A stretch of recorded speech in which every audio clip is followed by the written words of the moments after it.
them, you being chief among those. So just my sincere condolences, and thank you for the steps that you and the FBI have taken to make sure that we have someone within custody, and we're going to be able to move forward with that. But if you look over the last, since last summer alone, we had 2 assassination attempts on the president. We've had an arson attack on the governor Shapiro there in Pennsylvania. You have the murder of the state representatives, Melissa Hortman and her husband in Minnesota, along with the shooting of State Senator John Hoffman and his wife. Several anti-Semitic attacks, several attacks on Christians that were noted by Senator Hawley. We had the killing of 2 Israeli embassy staffers here in D.C., the June firebombing in Colorado. We could go on, and we saw a culmination, as Senator Schmidt said, with the brutal assassination of Charlie Kirk last week. I appreciate you committing to both Senator Hawley and Senator Kennedy, talking about making sure that all that are involved are held accountable. I think that is critically important, and I think that America needs that transparency. I want to read you some words of Vice President J.D. Vance. He said, "If we want to stop political violence like what happened to Charlie Kirk, we have to be honest about the people who are celebrating it and the people who are financing it." My question to you is, in light of Charlie's murder and all of the things that we have just referenced and have been talking about today, what steps is the FBI taking to more aggressively crack down on those who promote, encourage, finance, fund these types of engagements and this type of political violence? Thank you, Senator, for your kind words. So in terms of how we crack down on the root cause of this violence, for now putting aside the ideological motivations and how they got there, the monetary issue is a real issue. And as I've said before, we follow the money. So we work with our partners at the Treasury Department to trace where the money came from, how these individuals paid for the training they received or the platforms they were using, and also how these individuals collectively got together in whatever groups they were on whatever social media sites they were on, to utilize clickbait to make money Bingo. For their ideology. And so to trace all of those, we are using, not just in Charlie's investigation, but others, lawful process and serving 2703D orders on any entity that is related in any way financially to any of these criminal acts of violence. And we are going to hold them accountable with our partners at the Department of Justice. Excellent. I would love to stay abreast of that, and just we must get to the bottom of it. We must follow the money. Someone is funding this discourse. Do you believe, obviously there are people here, unfortunately American citizens, that may be engaged in that, but do you also believe that some of this may be coming from overseas? Yes. Okay, let's get to the bottom of it, and let's make it stop. Yes, ma'am. I want to ask you about the Dobbs decision. So we know that it was leaked in May of 22, and then we had the Marshal Service say we found nothing in January of 23. I find that absolutely mind-boggling, that we can't figure out who leaked that opinion. We know it was done in attempts to undermine the process, and then the intimidation of the justices occurred after that. Tell me what you can do as FBI director to help us get to the bottom of what happened and actually hold someone accountable for their actions. So I can't speak to what the marshals did and how they conducted their investigation. I can tell you, generally speaking, the FBI has taken over the investigation on the leak because it was such a detrimental leak. So you commit to getting to the bottom of it? We are utilizing the full resource of the FBI as we usually do on leak investigations, and we will make sure our results are public at the appropriate time. We need answers. I want to talk about child sexual exploitation. Thank you for making protecting our youth your top priority. We know that that is the greatest gift that we have. That is our greatest treasure here in the United States, is the next generation. And finally, we have an FBI director that is putting that at the top of his list. Can you tell me the steps and the different initiatives? I've heard you talk about a couple of them. You've mentioned 764 amongst other things. Tell me what you're doing, and specifically, I want to know about when it comes to sextortion. So as a parent who is raising children right now, teenagers, and you're looking at what's happening, whether people are snapping photos and then what's happening online. I have had a number of parents sit in front of me telling me terrible, heartbreaking stories about their children ultimately taking their own life because of being blackmailed. I want to know, what steps are you taking to get to the bottom of that and to absolutely end this? If this were happening in a storefront, Mr. Director, that store would be shut down, no matter where it was, coast to coast. And yet we continue to allow these things to happen, and we've got to have a more targeted approach when we're looking at this. And so what are you doing to protect children and specifically sextortion? So in our VCAC initiative, our Violent Crimes Against Children is our umbrella enterprise operations hub for things like Operation Enduring Freedom and Operation Not Forgotten and Operation Justice. And in things like that, those are producing the results that I told you about: 1,500 child predators arrested, 300 human traffickers arrested, 4,700 children identified and saved, a 35% increase from year to date last year alone.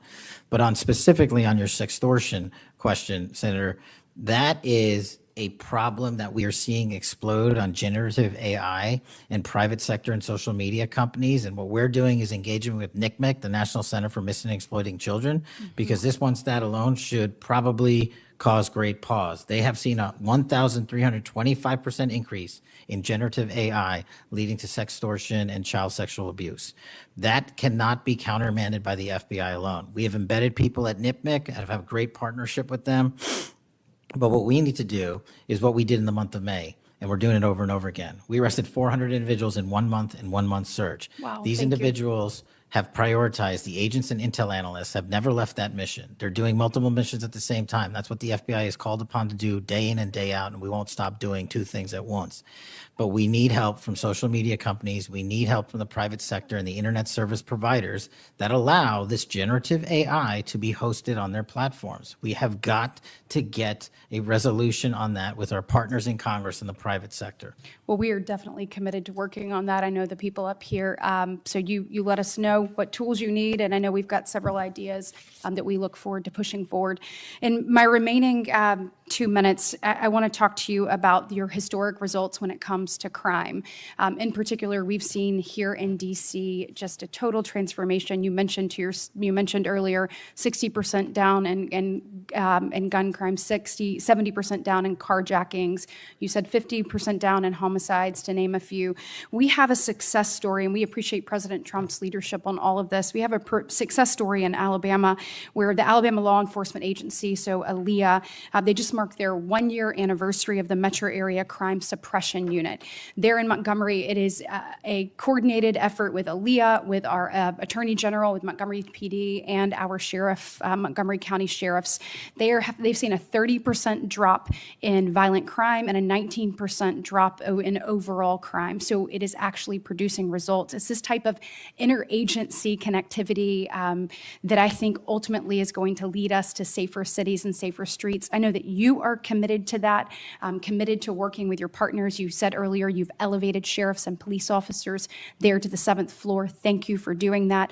I am grateful for the men and women of Alabama in uniform that have made this happen, and want to know, how is the FBI working to collaborate in these types of ways across our country to make sure that we have even greater success stories to tell?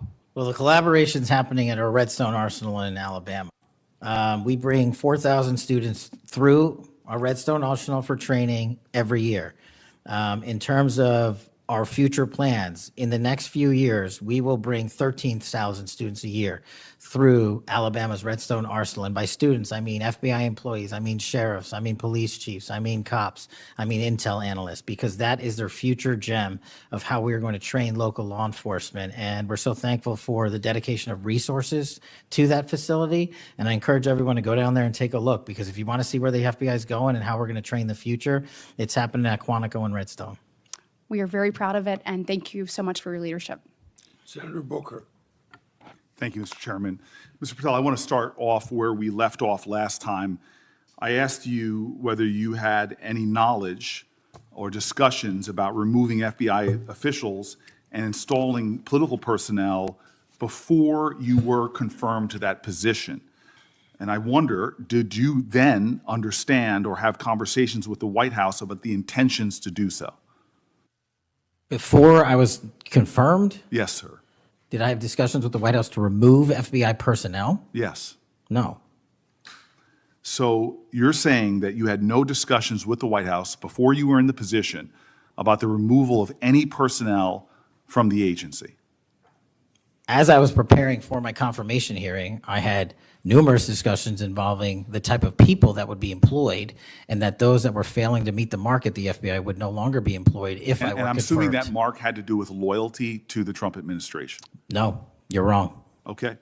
I'd like to revisit another subject from that hearing. Did you testify, excuse me, you did testify before the grand jury that President Trump had declassified the documents at issue in the Mar-a-Lago classified documents case. Is that correct? I don't have the grand jury transcript. That's why I released it. Whatever it says is the best evidence. You know, that's what you said to Senator Whitehouse, that your grand jury testimony was publicly released. It has not been. In fact, in July, a court denied a news outlet's bid to get that transcript. But the court said quite clearly that you are free to discuss your grand jury testimony. So I ask you again, did you testify before the grand jury that President Trump declassified the documents at issue in the Mar-a-Lago classified document case?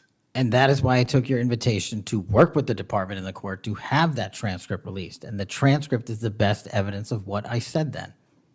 So you're saying right now this committee can have access to what you said before the grand jury? To whatever was released. Under my understanding, Senator, that the Department of Justice You and I both released. understand the law. Let me finish. I understand under Rule 6 of the Federal Rules of Procedure, a grand jury witness, in this case you, is not barred from sharing their grand jury testimony. This is an oversight hearing. This is germane to your integrity and credibility. You know right now whether or not you testified that President Trump declassified the documents at issue in the Mar-a-Lago classified documents case. Why are you refusing to answer that simple yes or no question right now? Because the premise of your question is inaccurate, and There is no premise to my question, but trying to get to an order of what is truth or not. How do you How do you know what was asked in the grand jury if you weren't there? Mr. Patel, this is a mockery you're making of this hearing and simple questions. It's a So let simple me move on. question. If you have a Mr. Patel, transcript, you during can your read the question, nomination but you don't have hearing, it. you promised that, quote, all FBI employees will be protected against political retribution. When I asked you, are you aware of any plans or discussions to punish in any way, including termination, FBI agents or personnel associated with the Trump administration, you explicitly said under oath that you were not aware of any plans to punish FBI agents associated with criminal investigations of Donald Trump. I don't believe you were truthful. Firing FBI employees based solely on the cases that they are investigating, their case assignments, is illegal, and you know that. A new lawsuit that's been discussed numerous times, filed by 3 FBI officials, alleges that you carried out Donald Trump's campaign of retribution, in quotes, against FBI employees for, quote, failure to demonstrate sufficient political loyalty. One of those plaintiffs has been discussed today, Brian Driscoll. Now, we know 20 years of distinguished service to the FBI before you terminated him. Special agent in charge of FBI's Newark field office, where he operated with distinction. Medal of Valor winner, Shield of Bravery awards. He's a patriot. You terminated Driscoll via a letter dated October 8th, 2025, and in that letter you said that you were firing him pursuant to Article 2 of the Constitution. Well, you're not the President of the United States, and so I'm wondering under what authority you were allowed to terminate him. That matter is under litigation, and I'm not able to discuss it. Okay, well, discuss this. Did you have discussions with Stephen Miller about firing this particular person or about his continuance in the FBI? Not that I recall. How often do you speak to Stephen Miller? Frequently on our Homeland Security task forces. You frequently talk with Stephen Miller about subjects other than Homeland Security task force issues, correct? I frequently talk to Mr. Miller about Homeland Security task forces. Has Stephen Miller ever given you his opinions on how to run your agency? Mr. Miller's interagency operations are invaluable to the FBI. That's what we talk about. So you frequently discuss your job and your responsibilities with Stephen Miller and Pam Bondi, I imagine, as well. Absolutely. She's the Attorney General. Understood. Okay. Donald Trump promised to make us all safer. You have pushed out senior FBI agents with decades of knowledge and experience. In fact, this is the first time in FBI history that neither the director nor the deputy director have any experience with the FBI. You've shifted the agency's priorities primarily to pursuing Donald Trump's immigration enforcement agenda. According to ICE data, the Cato Institute, which is a conservative think tank, found that 20% of all agents have been diverted from their work to assist ICE immigration enforcement. 20%. Part of this operation is the work of mass law enforcement who jump out of cars, snatch people off streets at churches, schools, and their jobs and hospitals.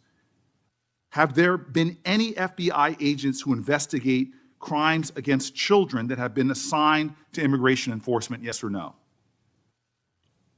The premise of what you say is entirely false. Have there been any FBI agents No, who investigate no. foreign domestic terrorism? You don't get to say America is not safer under this leadership. I am not saying America that. is You're safer making because of the work of the FBI. You're making a presumption of premise. 4,700 children. Sir, we have seized 6,000 weapons and you are not 23,000 violent denying felons have that been FBI arrested. agents who investigate human trafficking have been reassigned to immigration enforcement. You are not denying that FBI agents who are on the task force that fight against Russian oligarchs have not been reassigned. Public Correction Squad reassigned. People who defend children reassigned. You're not denying that. I've seen you FBI time and agents time don't again get reassigned. attack my colleagues' premises of questions as a way to not answer the question. So let me end with this. I believe you have made our country weaker and less safe. I believe that we are more vulnerable to a major event, and I pray to God it doesn't happen. You've gutted the Bureau of Institutional Knowledge and Expertise. You fired or pushed out seasoned FBI officials, many with more than 20 years of experience, and were working on cases that were critical. You've been purging thousands of serious law enforcement officials who spent their careers keeping us safe, only to lower hiring standards in order to find anyone to replace them. And shockingly, you admitted in this hearing to Senator Coons that it would take 14 years to fill the vacancies at your agency. Many are the result of your purge. 20% of FBI agents are doing low-level immigration enforcement instead of their mission-critical work. You've disbanded entire task forces that stop election interference, foreign influence, public corruption. And who benefits from this? Well, corrupt people benefit from it. Criminals benefit from it. Vladimir Putin benefits from it. And it really makes me wonder who you're looking out for. It makes me think we can't trust you as a nation. You swear to release the Epstein files, but now you're withholding the Epstein files.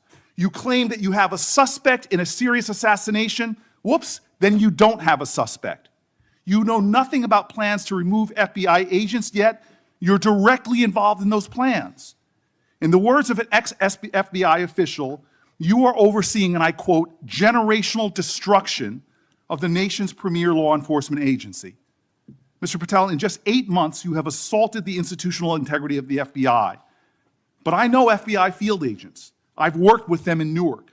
No matter how truly bad you are, you can't undermine the legacy of agents who fight every day to keep us safe, but you can tarnish the integrity of the agency and undermine the agency's capacity. I believe you're failing as a leader, and that your failure does have serious implications for the safety and security of Americans and our families. We're more vulnerable to domestic and foreign attack because of your failures of leadership. I don't think you're fit to hand the Bureau, but here's the thing, Mr. Patel. I think you're not going to be around long. I think this might be your last oversight hearing. Because as much as you supplicate yourself to the will of Donald Trump and not the Constitution of the United States of America, Donald Trump has shown us in his first term and in this term, he is not loyal to people like you. He will cut you loose. This may be the last time I have a hearing with you because I don't think you're long for your job. But I'm going to tell you this, I pray for you. I pray for you that you can step up and defend your oath, defend the Constitution, and do a much better job of defending this country. Thank you, Mr. Chairman. Do you want to say anything? Yes, at this sir. point? That rant of false information does not bring this country together.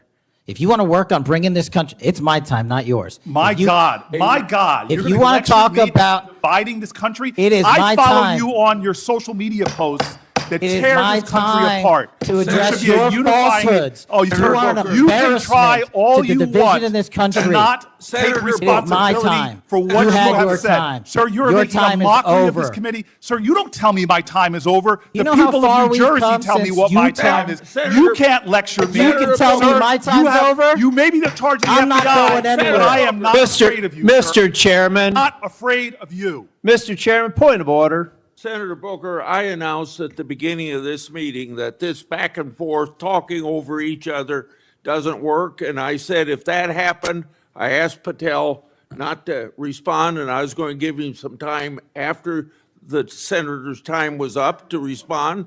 And he has the privilege to do that uninterrupted. Mr. So Chairman, go- one point of Go order. ahead, Mr. I've Patel. watched him talk over us, and you've never once criticized him for us not even being able to get our questions out. Well, He has been rude and disrespectful to senator after senator. And when the senators were not giving him a chance to answer, I didn't stop the senator either. Go ahead, Senator. Thank you, Mr. Chairman. If the FBI, under my 7-month leadership, were failing this administration in this country, why do we have 23,000 violent felons arrested this year alone? A double increase from that time last year. Why is it that we have seized 6,000 weapons? Why have we found 1,500 child predators and arrested them? Why have we 300 human traffickers in jail? Why have we found and identified 4,700 children? Why have we seized 1,600 kilograms of fentanyl, enough to kill a third of the American public, a 25% increase alone from last year? 88,000 kilograms of cocaine seized, 7,000 kilograms of meth seized, and that's just on our criminal operations in summer heat. How is it possible that we are taking 8 kilograms off the streets of the cities in New Jersey and preventing the deaths of 607,000 people this year alone, a failure of the FBI and my leadership? How is it that we have counterintelligence arrests already this year exceeding the numbers from the entirety of last year? 33% increase in PRC, 83% in Russia, 60% in the CI space as it relates to Iran, and we haven't even talked about CT, the southern border, the northern border. Before Senator Cruz, I kind of feel like a broken record today. All this interest in FBI termination, yet my colleague showed no intent or interest in when my whistleblowers suffered retaliation over the past years, particularly the past 4 years. Indeed, one whistleblower has alleged that Brian Driscoll's insubordination, whether an agent is on a hot button case or not, they ought to be held accountable for misconduct and weaponization. Senator Cruz. Thank you, Mr. Chairman. You know, I have to say, it used to be that to see theater, you had to go to the Kennedy Center. Now, apparently, you need only go to the Senate Judiciary Committee and see our Senate Democrats berating the director of the FBI, which, okay, it's not, partisan politics is not new in the United States Congress. But what is remarkable is what Senator Booker was berating Director Patel about. He wasn't berating him for failing to do his job, but rather he was furious for Director Patel for successfully doing his job. For 4 years, the Democrats under Joe Biden had an open border that undermined the safety of every single American. They allowed 12 million illegal aliens to come into this country to invade this country, and every single day Americans were murdered, women were raped, children were assaulted by violent criminals that Democrats released. Now, Director Patel, I found Senator Booker's questioning really bizarre. He asked you, have you reassigned FBI agents from human trafficking to immigration issues? Director Patel, are the Mexican cartels that are bringing people illegally into this country engaged in human trafficking? Yes, sir. What the hell does it mean to reassign someone from human trafficking to immigration? The greatest human trafficking in the world has been over the last 4 years at our southern border. It is modern day slavery that the Democrats still defend. They still defend those open borders. Mr. Patel, he also said, did you reassign FBI agents from protecting children to immigration, how many children have you found that were victimized by the open borders of the previous administration? 4,700. 4,700. And yet, oddly, I don't hear a Democrat here saying, gosh, thanks for protecting those kids. 35% increase year to date last year.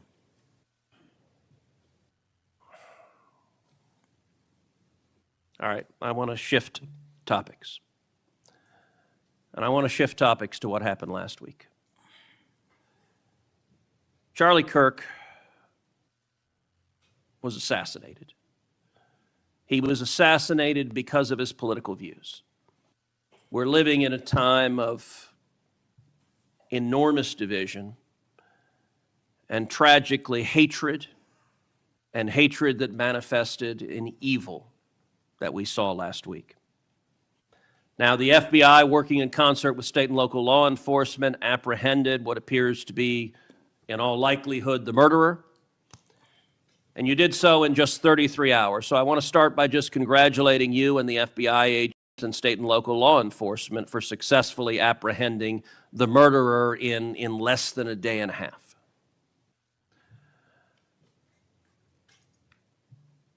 In the wake of that assassination, we have seen far too many people on the left celebrating the assassination. We've seen Democrats, we've seen activists cheering it on. We've seen, tragically, teachers in high schools, teachers in elementary schools, university professors cheering on the murder of Charlie Kirk. You and I both knew Charlie well. He was a good friend. He was an extraordinary man.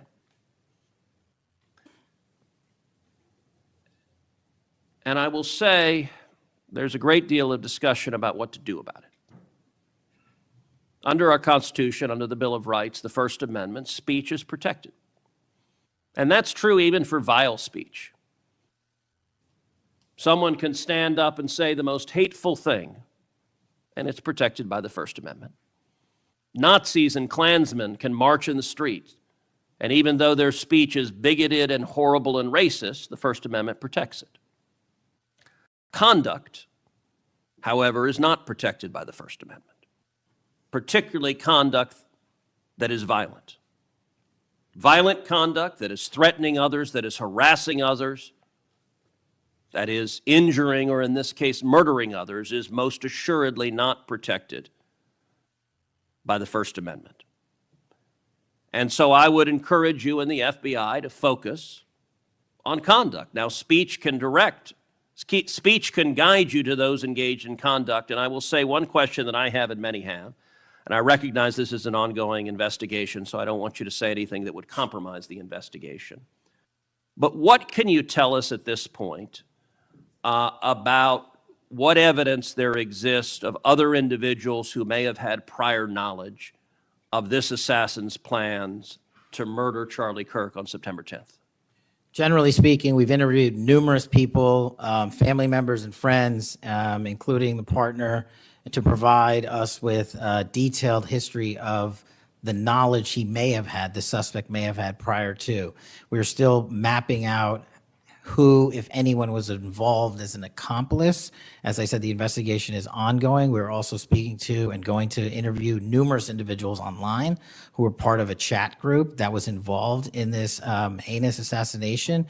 And we're also going to work with our state and local partners out in Utah to find out what community organizations, if any, participated or had any foreknowledge of this information. But it's very much ongoing. I remind everybody that it's not even been a week since Charlie's tragic death. Is it accurate? It's been widely reported that the assassin's roommate was a transgender man who was transitioning to be female, and it's also been reported that they may have been romantic partners. Is that accurate? Yes, Senator. And I assume the FBI is investigating. It has also been reported that there were transgender chat rooms that may have had some awareness of the plan to commit this murder. Is that accurate as well? I'm sorry, can you repeat the question? It's been reported that there were chat rooms of transgender activists that indicated some degree of potentially of foreknowledge of this murder. We're still developing that. Do you have any information the bullet casings had on them both Antifa and LGBT wording on them? Do you have any indication of the source of those engravings and what inspired them? As to the actual source, we're still developing that. I want to encourage you in the course of this investigation, absolutely go after anyone who aided and abetted. But I want to more broadly encourage you, follow the money. The violence we are seeing is not purely organic. There is, I believe, significant money that is spreading dissension, that is spreading violence. Antifa. Do you believe Antifa is a terrorist organization?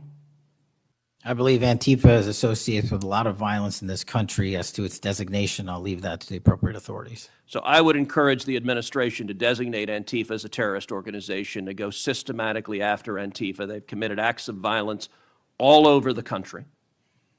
And the shell casings have multiple references to slogans that Antifa has popularized. I believe there is considerable money funding it. I would note that I've introduced legislation called the Stop Funders Act. Stop Funders Act would add rioting to the list of predicate offenses under RICO. I believe the money should be tracked and prosecuted under RICO. And both the Antifa and Black Lives Matter riots of a couple of years ago and the pro-open border riots in Los Angeles and other cities of this past year, I believe there was significant money behind those riots. I'm not the only person who noticed at the anti-Semitic protests and violent protests on college campuses that many of the tents all matched. And so I would ask, would it aid your ability to prosecute these matters if Congress passed into law the Stop Funders Act and if rioting was added to the list of predicate offenses for RICO? Yes. Talk to me about the efforts of the FBI to go after the funders of the anti-Semitic protests on college campuses, the pro-open border protests in cities, and potential LGBT violence. Talk to me about the efforts to go after the money of those who are funding and promoting violence. As I've always said, Senator, money doesn't lie, and we've been following the money. And so that's what we're doing, issuing lawful process to organizations involved with criminal activity, because the money's got to come from somewhere and it has to be funded somehow. So we have extensive investigations ongoing into numerous organizations that are related to violent criminal activity. Cutting off the money will make America much safer, and that is the core job of the FBI. And I thank you for doing your job. Senator Patel. Thank you, Mr. Chairman. Mr. Chairman, glad to be on this committee and take our responsibility seriously to conduct oversight of the FBI, obviously one of the most critical law enforcement agencies in the country. As Senator Klobuchar and others on this committee have reminded us, the last several months have provided far too many reminders of the political violence crisis in America today, and the gun violence crisis in America today, including the tragic killing just last week. Director Patel, this committee takes seriously its not just oversight role, but recognizing the FBI's important role in protecting the public from gun violence while respecting constitutional rights. If you recall, this was a significant subject area of my questioning during your confirmation hearing. The Bureau plays a central role in enforcing federal firearm laws, ensuring the accuracy of background checks, and monitoring trends like machine gun conversion devices and lost or stolen firearms. Now, during your confirmation hearing, you pledged that the FBI would enforce firearm laws fully and fairly, consistent with the Second Amendment. Yet we continue to see a sharp rise in lost and stolen firearms reported by federal licensees. Can you point to any measurable enforcement results like arrests, not just arrests, but also prosecutions or task force expansions since you became director? I'll get those to you, Senator. Nothing you can share here today? No, I'll get the full list to you. You came unprepared today to respond to questions which you knew were important going back to your confirmation hearing. Now, the Bureau has warned about the public safety threat posed by machine gun conversion devices, which convert semi-automatic weapons to automatic ones.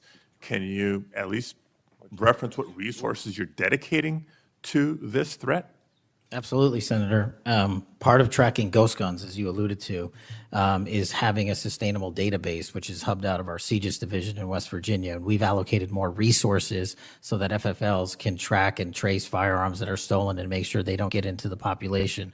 That's one of my primary concerns, that we don't want stolen weapons anywhere near anything. But the numbers continue to go up as reported by federal licensees. Let me get to my next question on this topic. You previously stated that you hadn't reviewed Fix NICS, a federal law that improves reporting to the National Criminal Background Check System. 8 months into your job, what concrete steps have you taken to ensure that NICS records are complete, accurate, and timely? That's actually a great question that we have dedicated a lot of resources to, again, at CJIS. The NICS system has been trying to get to 100% within 15 minutes. We are currently at 93%, with 87% of those being responsive in less than 60 seconds. So we got more work. Do you think additional resources would be helpful in getting to 100%, or do you still argue that less resources are necessary to get from 93 to 100? No, I just think we have to work on how fast our actual infrastructure processes these things. On to a question about resources. The FBI's core mission is to counter terrorism, espionage, and major criminal threats. Now, recent large-scale reassignments to immigration enforcement or politically motivated investigations cause me concerns that other critical missions are being neglected. One example, in March of this year, you created a Tesla-related task force and diverted personnel from the domestic terrorism operations section to work on that task force. What risk analysis justified that decision, and do you still consider domestic violent terrorism to be a lower priority? Any form of terrorism, domestic or international, is the highest priority at the FBI. And But when why you say divert resources away from those missions? I don't believe that's accurate. We did not divert resources away. When cars were exploding and people were being set on fire, I directed resources to address it. Well, then I'll suggest in your follow-up, and we can make this more explicit in our questions for the record, that you provide the accurate information about the diversion of resources. Because, again, when I understand that you authorize large-scale agent reassignments from counterintelligence and cybercrime to not just immigration cases, but others, it has an impact on the other priorities like nation-state threats and ransomware investigations. Moving on to a different subject area. Safeguarding our elections is a core FBI responsibility. The public needs confidence that election security work is driven by facts and free from political influence. Mr. Director, do you agree with Attorney General Bondi's decision to disband the FBI Foreign Influence Task Force? The disbanding of that task force did not in any way reallocate or take away resources from that critical mission set. So then how are you mitigating the risk of foreign actors interfering in U.S. elections heading in? I've highlighted through our cyber programs, which have seen a 40, 50, 60% increase in arrests for cyber threat actors looking to not just harm our critical infrastructure systems, but also interfere in our elections. We've had multiple arrests this year of individuals who are interfering in that process. Did the Department of Justice's Election Integrity Task Force seek statewide voter lists and driver's license data? I can't speak for the Department of Justice. You're a member of the Department of Justice. I can Did speak the for the FBI play a role in those requests? Whatever request that we had pursuant to the department's direction were provided. So then you can speak For the to FBI. those actions. For the FBI. So you can speak to those actions. For the FBI. So what role did you play in those requests? Whatever requests we get from the department, I don't have those details in front of me. We provide whatever requests they have. I have not many details in front of you on a lot of the questions coming from this side of the aisle. So I do hope that there are substantive and accurate responses to our questions in writing. In my time left, Mr. Chairman, I just want to call out a couple of observations. The director before us has tried to explain, I won't say explain, tried to explain how he doesn't need another $500 million to do the job. And specifically that even if the FBI had an additional $500 million, it would take years. I think he referenced 14 years to fill the vacancies. But in the meantime, relying on partnership with local law enforcement to fulfill the mission of the Bureau. As we've discussed in other hearings and in other committees, by the way, given this immigration mass deportation agenda of the administration, the FBI is not the only one leaning on local law enforcement to do the job. ICE has made it clear that they're doing the same. Other law enforcement agencies within DHS is doing the same. So much so that ICE's recruitment, because they're not only not advocating for cuts, they're actually requesting additional dollars and have issues about policy with them. But if ICE's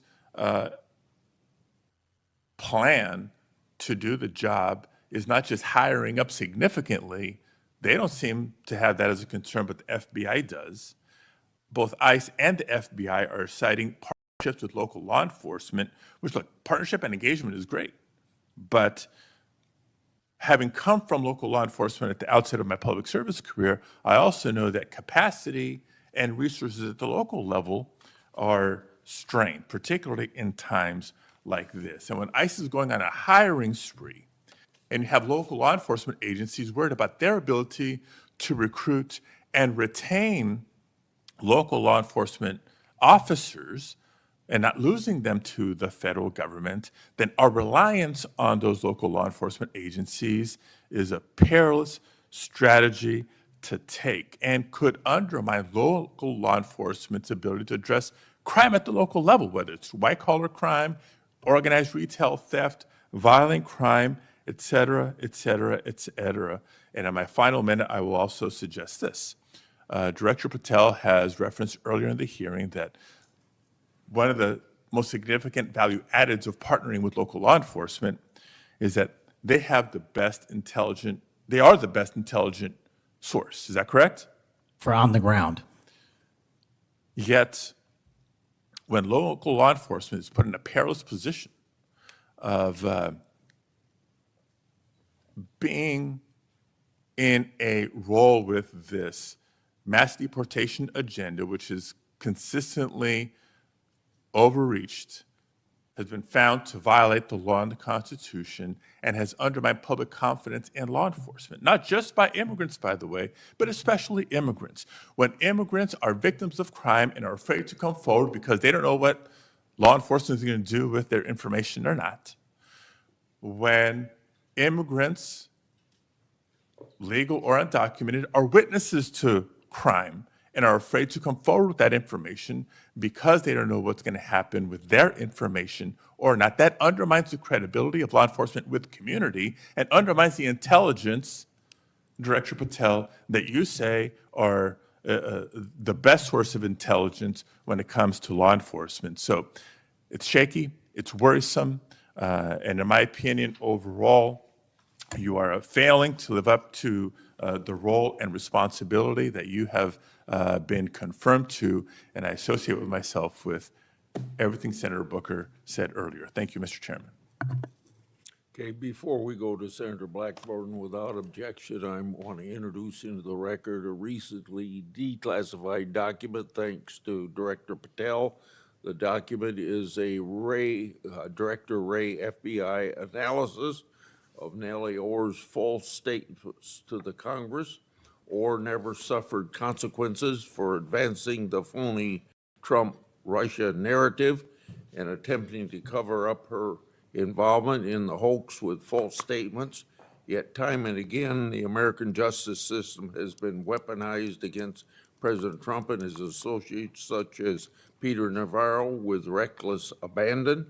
The DOJ's inaction on Nellie Ohr's criminal referral, despite the obvious incriminating Evidence provided in the FBI's own analysis undermines public trust in the rule of law thanks to Director Wray's utter failure.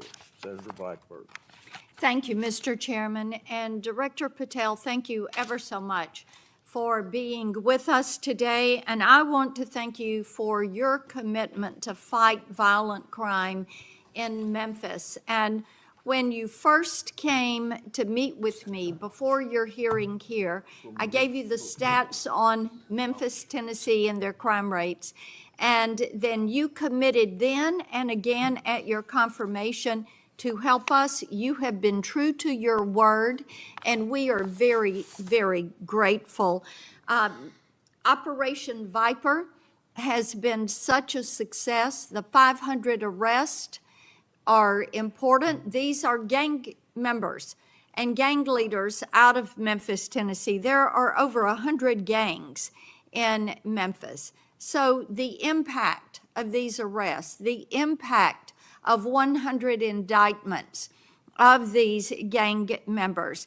And now we have a U.S. Attorney's Office that will actually prosecute violent crimes and actually take up and prosecute federal gun crimes. This is helping to make Memphis safe again.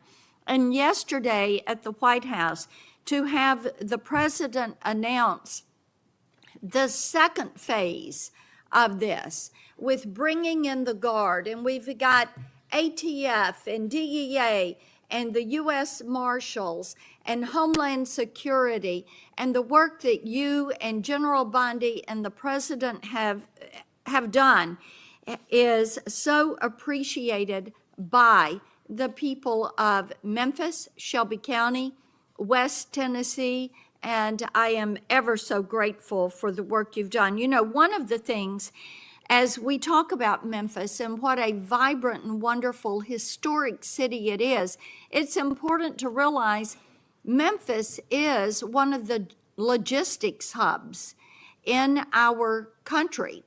You have I-40, which goes East Coast to West Coast.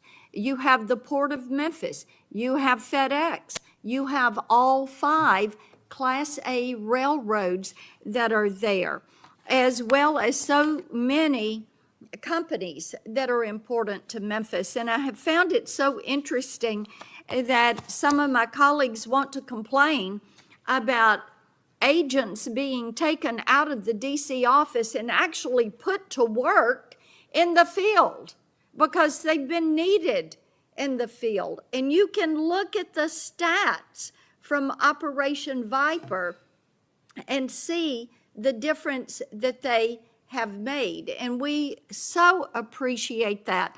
I do want to drill down just a little bit on the issue of cargo theft, which ties into the logistics hub in Memphis. We've got a lot of companies that go through there. IMC is a big logistics company. People in Memphis know what it takes to keep America moving. But what a lot of people may not realize is that many of these criminal gangs have been focused on cargo theft. This is how they pay for their activities. So in addition to the carjackings and the home robberies and the smash and grabs and some of the human and sex trafficking, they've gotten into cargo theft. And cargo theft in Memphis has increased over 5,000%. 5,000%. That's what you saw with a Biden administration who wouldn't drill down on this. So having these agents out in the field, having an interagency approach is something that is going to help us with getting our hands around this cargo theft. So talk for just a minute about what your team has done there and the importance of having that interagency approach. Absolutely, Senator. So Operation Viper nests under Operation Summer Heat, and in multiple cities and mid-major cities across the country, we have surging resources based on crime. And Memphis, as you know, Senator, had the highest per capita homicide rate in the country, and that was simply unacceptable. And so what we did was what we call phase 01 of operations at the president's direction. We went into some of these cities quietly to collect the intelligence that was necessary to start these operations, to start seizing these firearms, which we seized, I think, over 115 firearms off the streets, to start taking narcotics off the streets, and also to infiltrate the gang network, this criminal street gang network that is providing these guns and drugs to the public in these communities, allowing for these shootings. And so what the FBI is good at, what the FBI is great at, is partnering with our local authorities in places like Memphis and Miami, and Chicago, and so many other cities across the country, to start the work, because you can't do the work on a dartboard basis. You need ground level intelligence. And that's what we do, working with our state and local law enforcement. And the results, I think they said over 100 indictments federally just in this 3-4 month surge. And now we're going to go in there with more resources to finish it. And we are grateful for that. And I think it's so important for my colleagues, what we have seen in Memphis. You mentioned something very important. Your agents go in and they go in quietly. There was no press conference. There was no fanfare. You went in there to work. And very importantly, you gathered the intel. Who are these gang leaders? Where are they? Figuring out who was doing what, and then setting up the process to apprehend these individuals. And it requires infiltrating those networks and having that data to work from so that you are working in partnership.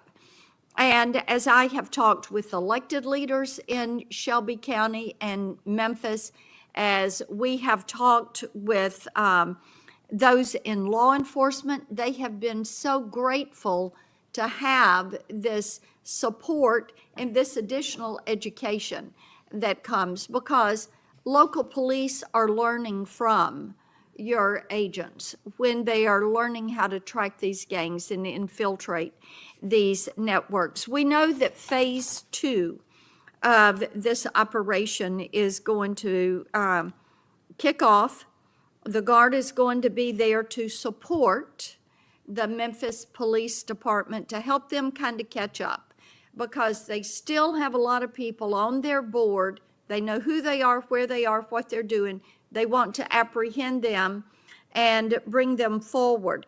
So talk a little bit about how phase 2 is going to continue to work to support the law enforcement efforts in Memphis. Well, it's just like what happened here in Washington, D.C. It takes a whole of government interagency approach where we're working with the Attorney General, the DEA, the ATF, the U.S. Marshals, Department of Homeland Security, because each one of those agencies has specialized capabilities. And when we surge together to work off of the ground level intelligence was collected, you see what happened in Washington, D.C. here. And that's the next phase of it, because you are able to utilize the National Guard to set up border perimeter operations. So when you go into an area, you have the secure workspace to get in there and stay in there.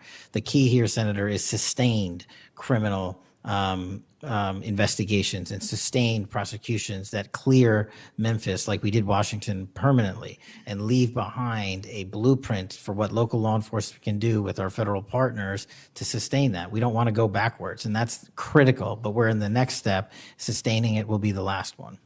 Well, and we certainly appreciate that. I do want to touch on Operation Restore Justice.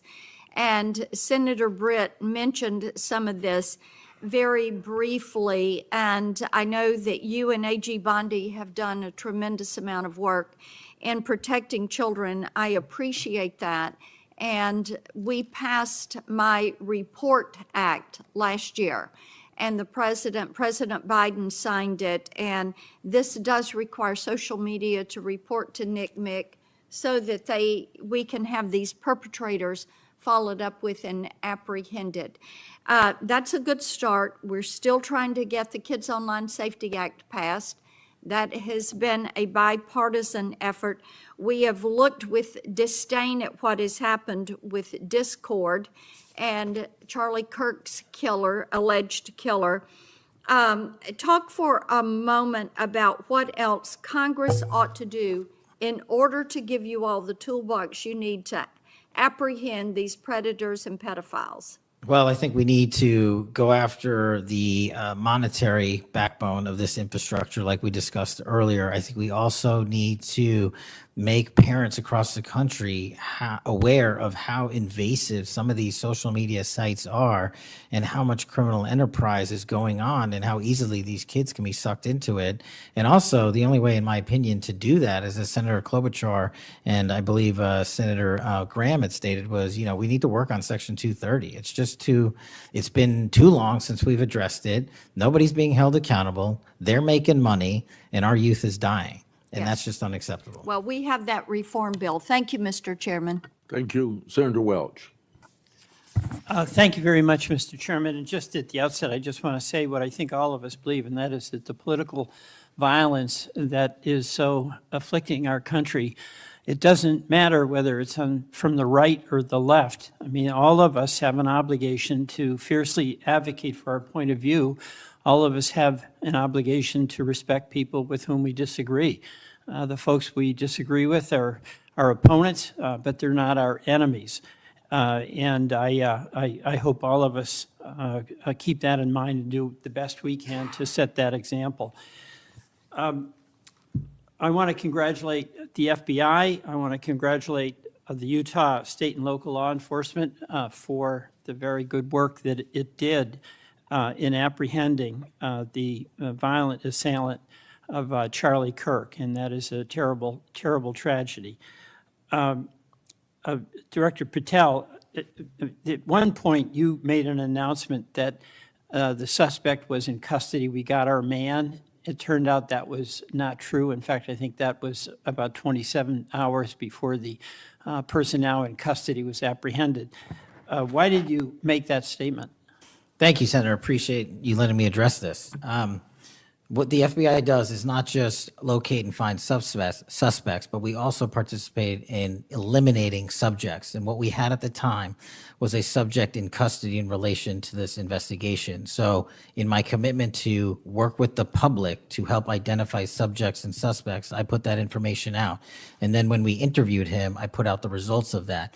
And could I have been more careful in my verbiage and included an A subject instead of subject? Sure, in the heat of the moment, but I was doing the best I could. In all candor, I don't quite get that, because if we have our man, that would suggest to the public that everybody can rest and relax and not then continue to provide information to local law enforcement and to you. Well, so that was a mistake. I don't see it as a mistake. I see it as something working with the public to identify that there was a subject So if in you custody. put out a statement that says we've got our man, and in fact it turns out that you didn't have your man, that's not a mistake? But that's not what I said.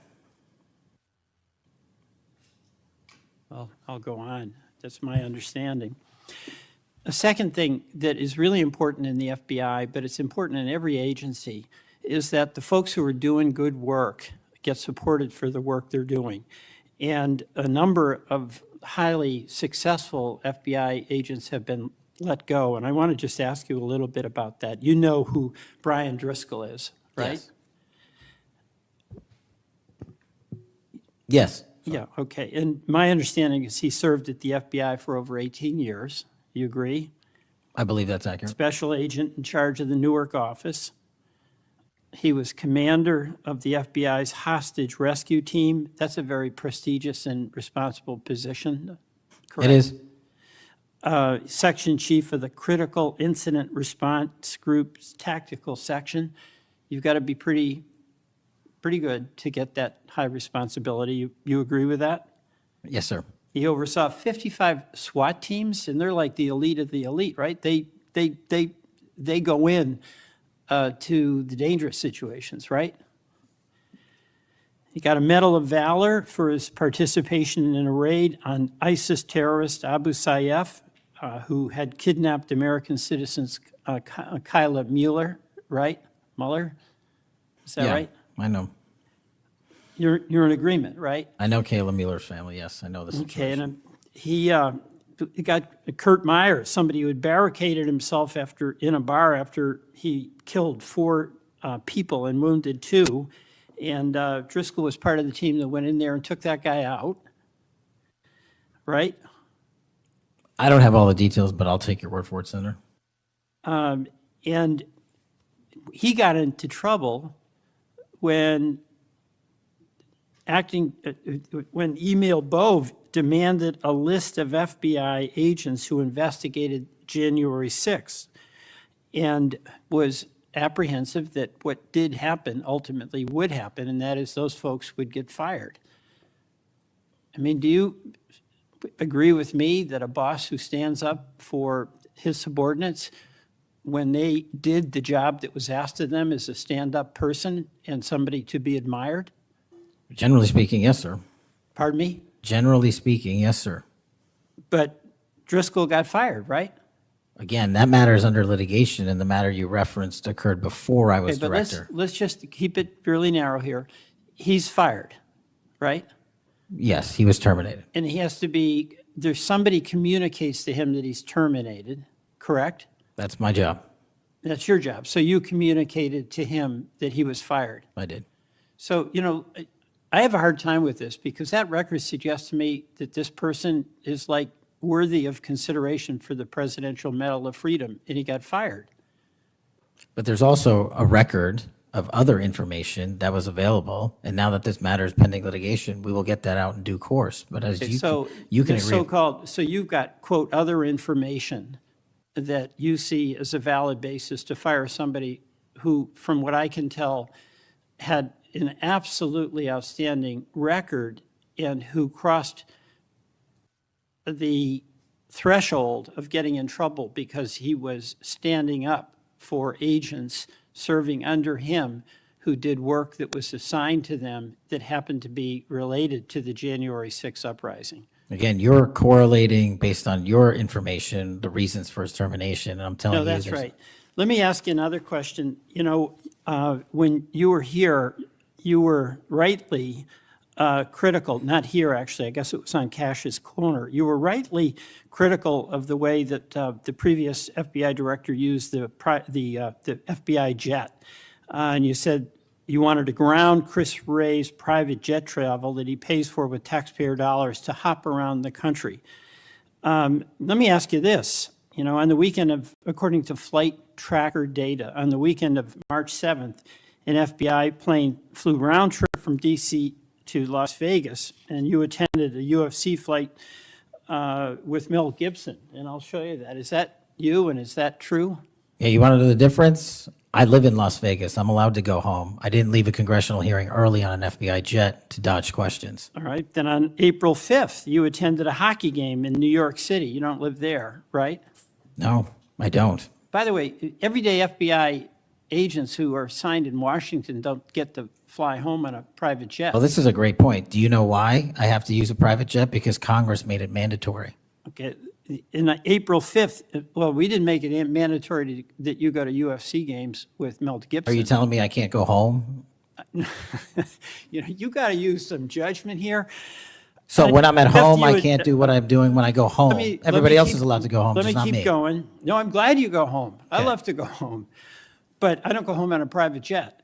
On April 5th, They're not mandated to do so. You attended a hockey game in New York City with Wayne Gretzky, and Flight Tracker says the FBI jet took you to and from New York City, where you don't live, right? That's correct. And on April 12th, on the following weekend, you attended a UFC fight, a fight in Miami, also on the FBI jet, right? That's correct. So what's the cost to the taxpayer for those 3 flights? But I pay the commercial equivalent per the regs and the law. And so just so you know, when you are comparing me I to just asked prior what directors. I asked what the cost was, and you don't know, I take it. Yeah, and what I've done with the use of the private jet is use Andrews Air Force Base versus Okay. Reagan National as what the other directors have done Bottom line to here. save the taxpayer Bottom dollars. line here, you flew home to Las Vegas. There's nobody else in the FBI who gets paid. They have to pay their own way if they want to go home, right? I mean, right? Well, that's not accurate. Depending on where you're stationed, the FBI covers the bill to get home. So are you telling me that FBI agents who are assigned in Washington, but who may live in Charlotte, they get paid by the FBI to go Sometimes home? they do, yes. Right. Another thing I want to say is this. You know, our local law enforcement has been stiffed. About $500 million in COP grants have been taken out of the budget. Those really help us in Burlington. They help us in Rutland. They really are important. And why in the world would we be cutting those COP grants when we need that local law enforcement, in part to partner with you? Well, I think Do you you're speaking. support that? I think you're speaking to the Department of Justice grants, which I don't adjudicate, but also Vermont, just like every other state, has received a plus-up of FBI personnel. Well, I'll tell you, that's not what we're seeing. The other thing, my understanding is that there's a requisition or an effort to get another plane for the FBI that would cost about $72 million. Is that right? That's inaccurate. The FBI, because the jet, as you call it, is not my jet. We use it for operational needs. We use it for FTOCs. We use it for HRT. But that's the one you fly in, And right? we have multiple fixed-wing assets, and one of them is on a wildly expensive lease that I deemed a waste of money, and I'm looking for a replacement in which the government can procure assets permanently. Well, I would welcome you submitting to this committee the cost information about the jets that are under consideration. And according to our research, the specifications that are included in this request would result in an expenditure of between $72 million and $80 million. That's So inaccurate, but I'll happily get you the right I numbers. welcome getting the specific information. Absolutely. Thank you, Mr. Chairman. I yield back.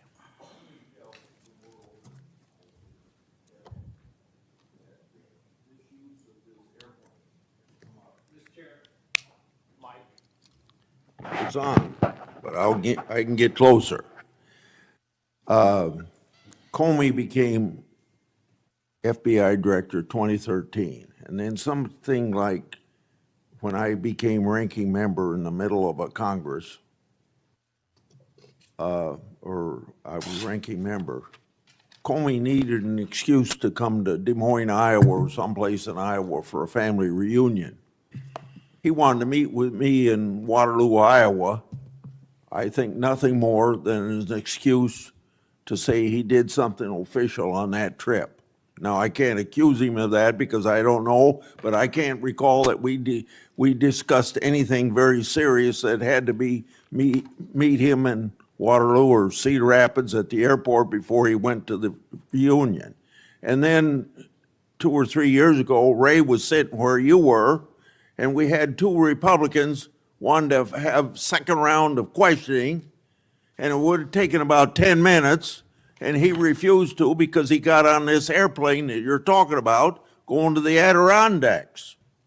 And So I find interesting that my Democratic colleagues seem to bring up about your use of the Justice Department planes, yet my Democratic colleagues didn't seem too interested about my oversight of Ray's use of the plane. I didn't hear a peep.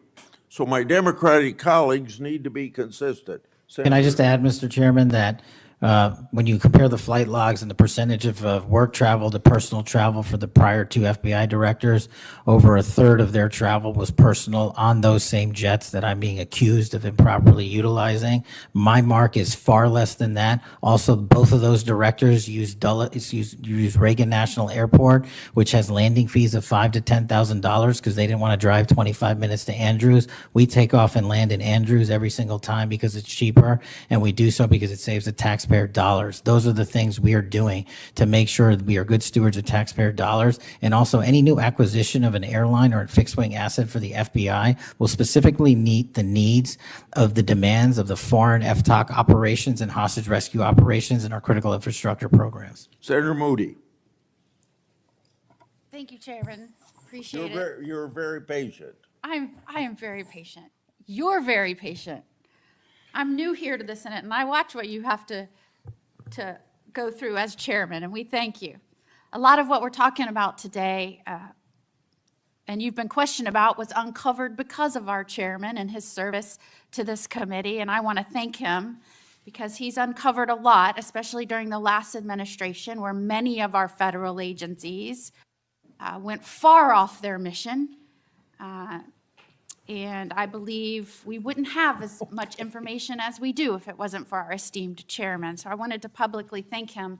And being the newest member of Judiciary, I am so grateful to be here, because sometimes I'm wondering if some of my colleagues on the other side of the aisle don't know what they're talking about, or if they're ill-intentioned and purposefully trying to gaslight not just the American public, but other people in law enforcement and agencies that you're working with. So as a former attorney general, as a former federal prosecutor, as a former judge, as the wife of a law enforcement officer, both federal and state, over the course of his career, I would like to clarify a few things and give you the opportunity to highlight some of the things that the FBI is doing.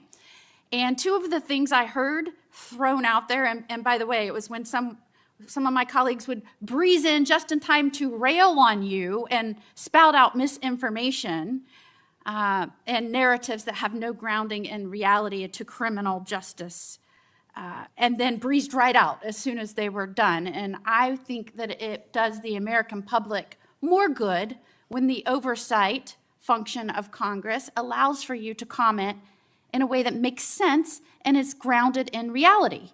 So let's first talk about the reason why we are having to reassign, not just in the FBI, but in other agencies, criminal justice agencies, federal agents to accomplish different things, as has been done historically throughout our country. When we get into office, we have to examine and triage the threats facing this nation, threats facing Americans, and then allocate resources accordingly. I guess you are to be judged negatively because you are trying to reallocate the resources of the FBI to fix what the Democratic administration prior to this under Biden broke. So let's talk about the reassignment of federal agents and why that has been necessary. Would you say that the majority of assignments has been made because we are facing unprecedented levels of violence, both because of the unvetted surge of anywhere from 11 million to 20 million people across our border in the last 4 years, and because of the woke, weak, insane policies that have been pushed into states and cities around this nation by the left? Absolutely. And so I hear you being grilled because you have rightfully pushed resources where they needed to go to protect the American public. And I have heard you questioned that you are in some way, and I'm going to use their words, which I don't believe is grounded in reality, that you are going to lean on local and state agents to do the job of the FBI. Might it be recharacterized more accurately in that you are partnering with local and state agencies in these areas, especially where these policies that the Democrats support wholeheartedly, in fact, they frustrate our efforts to try and beef up our laws with good criminal justice policies at every turn, and then come in here and get on you for, by the way, you've been here 7 months, so I know that in the 7 months you didn't break it, they broke it over the last 4 years, but it isn't more accurate to say that you are using the federal government and its agencies, or its agents and its resources to supplement and amplify law enforcement efforts in these areas, cities and states where the Democrat policies broke them. It's been an integral part of my tenure to use local and state partnerships. I say it everywhere I go. We cannot do the work without partnering with state and local authorities in every single state and every single county in this country. And why we pushed out to the field is simple mathematics.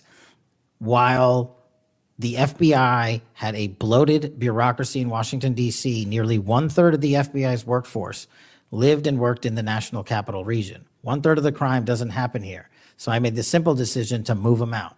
To move them out where the crime was happening in the field, to move out field agents, to move out intel analysts, to move out program managers. And by the way, that's what they all want to do, go out in the field and do the work. And no one's going to be punished for going out in the field and doing the work, and no one's going to be punished for wanting to stay at headquarters and help. But we needed a reallocation of assets, and that's what we did.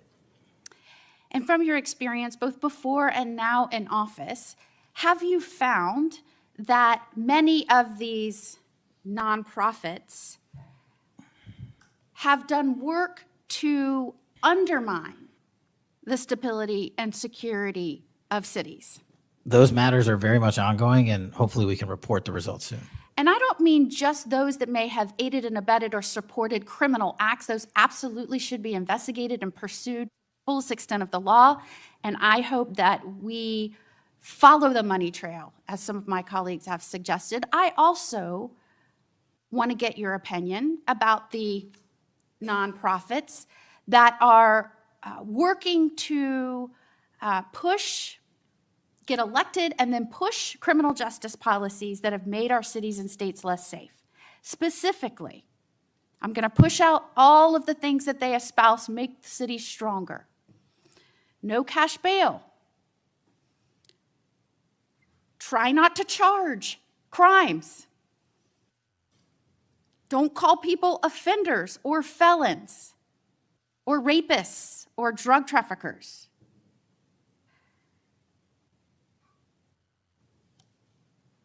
I can go on and on and on. But the gist is, don't charge. When you do charge, charge as minimally as you can. Don't put people on parole or probation following incarceration. Diversion should be the rule. I mean, I can go on. And we're seeing these play out in cities across our nation. I am one who believes it is always important to look at how we can do things better in our criminal justice system. But what has happened is some of these groups have hijacked that good intention by so many and used it as a way to subvert the stability of this country. And I firmly believe when that money is traced, you're going to find it's not only going not just to policies, but it's also going to pushing and promoting criminal acts. And I believe that money and support doesn't just come from infrastructure within the US, because I believe undermining our cities and this nation is something our foreign adversaries will get behind, and it will show that they are behind. Is the FBI trying in its reallocation of resources to make up and help in these areas where local law enforcement is trying its best, but it's fighting an uphill battle against mayors and city council and indeed governors that promote and support and pass laws and policies that follow these weak, insane policies? We go into every community where the crime rates are high, and if you look across the board, the crime rates are coming down across the country because the FBI is going in there and doing good police work, and we're not going to be dictated to by mayors or governors. We have federal law enforcement capabilities and responsibilities to our citizenry, and we're executing those on every single day, including rural communities and tribal lands. And you are, correct me if I'm wrong, welcomed and supported and enthusiastically praised by the cops that are there because they want those communities safer. Well, I think the police speak for themselves, and we'll let them do that at their own leisure. And one of the other gaslightings that I heard was that and we're trying to help them because they're having vacancy rates and they can't retain police, and you're causing that. Is it in fact that police across this country, because they've been defunded, they're not supported, they have groups that are continuously combating when they're trying to make the communities safer? I know this because when I was the Attorney General, they all wanted to come to Florida, and I welcomed them with open arms. In fact, we are increasing our ranks in Florida, sometimes to the detriment of other cities and states because they can't keep them. They tried to make it sound like it was your fault that we had vacancies in these police ranks around the nation when in fact, aren't you trying to help bolster their ranks and help them because they have mayors and prosecutors and city councils and governors that won't help them? That's exactly what we did. We did it in DC. We're doing it in Memphis. We're going to Chicago, Miami, St. Louis, so many other cities across the country. And I'm just grateful that you are doing this, and I commend you for all the numbers that I'm seeing going after the violent crime, helping make sure we are getting the criminals that came here unvetted from other nations out of this country, that you are allocating resources to those efforts. It is all important to make this a stronger, safer nation, and we appreciate you being here today and making sure we're talking truth and not misinformation to the American people. Thank you. Thank you, Senator. Before Senator Schiff, I want a UC to introduce into the record a declassified Clinton Annex. The Clinton Annex is a declassified appendix to the Justice Department Inspector General report about the Clinton email investigation. The annex shows that the FBI had evidence necessary to conduct, quote, thorough and complete investigation, end of quote. But the Comey FBI failed to review the evidence at the time. After nearly a decade in the shadows, this information has now come to light thanks to Dr. Patel, or Director Patel. Senator Schiff. Thank you, Mr. Chairman. Mr. Patel, during your confirmation hearing, you made several important commitments. For instance, you told Senator Coons there will be no politicization at the FBI. There'll be no retributive actions taken by any FBI should I be confirmed as FBI director. So let me ask you very specifically, did you ever take any action to terminate or discipline an FBI agent or employee in whole or in part as retribution for being part of an investigation of Donald Trump or January 6th? No. You also committed, you assured Senator Blumenthal, all FBI employees will be protected against political retribution. So you're testifying today that you played no role in the firing of even a single FBI agent for political retribution. None for political retribution. And if any FBI agent said you did, they would be lying. Is that your testimony? I'm only speaking to my actions. Everybody is allowed to make their allegations. Oh, no, these are allegations against you. And so, Mr. Patel, if FBI, senior FBI agents or employees said that you were firing them for political retribution reasons because of the cases they were assigned, you're saying they would be lying. Is that anyone that your was terminated at the FBI was done so for failing to meet the standards, uphold their constitutional oath, and effectuate the mission. Well, by meet the standards, are you talking about meet the standards of protecting the president under any circumstance? No.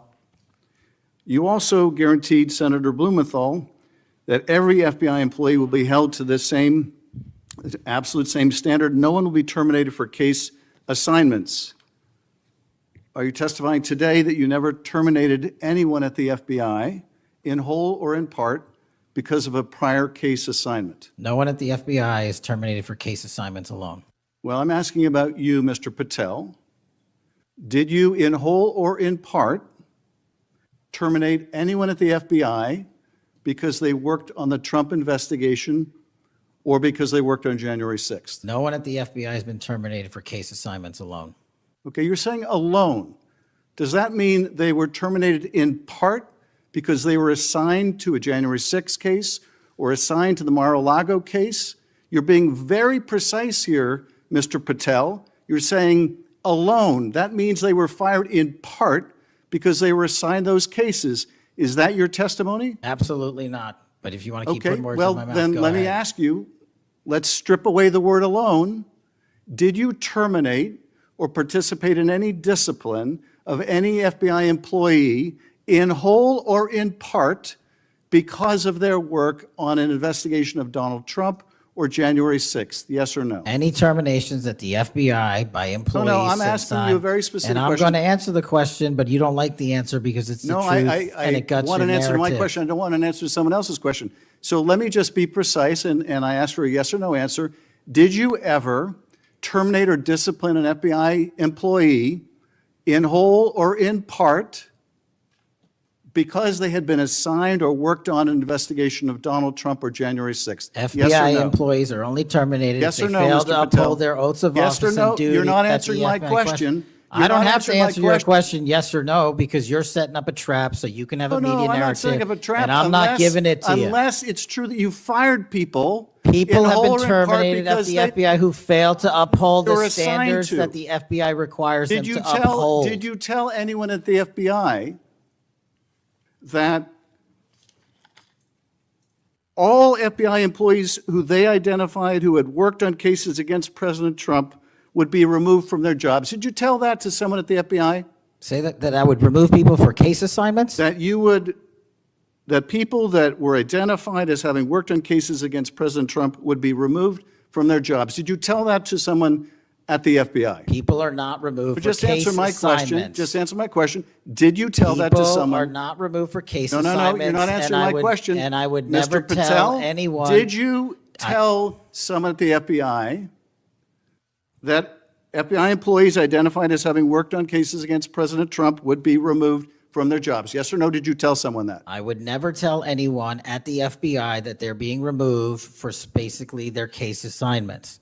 Okay, so anyone who had said that would be lying. Is that your testimony? Anyone can say whatever they want. No, I know, but you're saying they were a liar. I'm telling you what I said. Because this is in the complaint against you, Mr. Patel.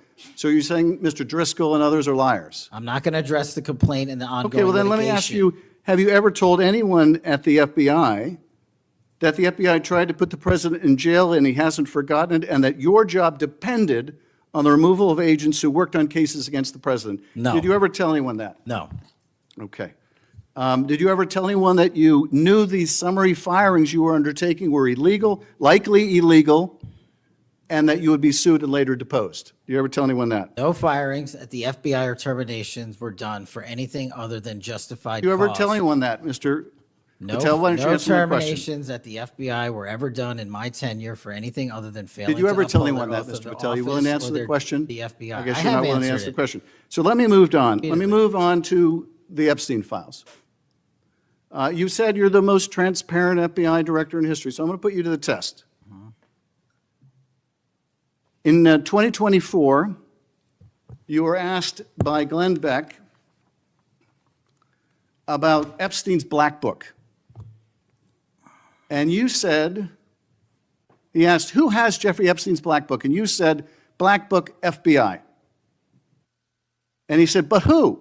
That is, I mean, there's, and you said, oh, that's under the direct control of the director of the FBI. That's what you said. Was that true, Mr. Patel? I'll rely on you quoting it accurately. I did that a Was couple it years true ago. what you represented to Mr. Beck and the president's supporters out there, or were you lying? No, Was what- it true that the Black Book, Epstein's Black Book, was in the possession of the FBI director? The Black Book was in the possession of the FBI. Okay, so now that you're the FBI director, you have possession of the Black Book, right? That index has been released. So you have Jeffrey Epstein's Black Book? What is known as Jeffrey Epstein's Black Book has been released Okay, by us. And you released it. And let me follow up on Senator Kennedy's question, because he asked you, and I'll be very precise here.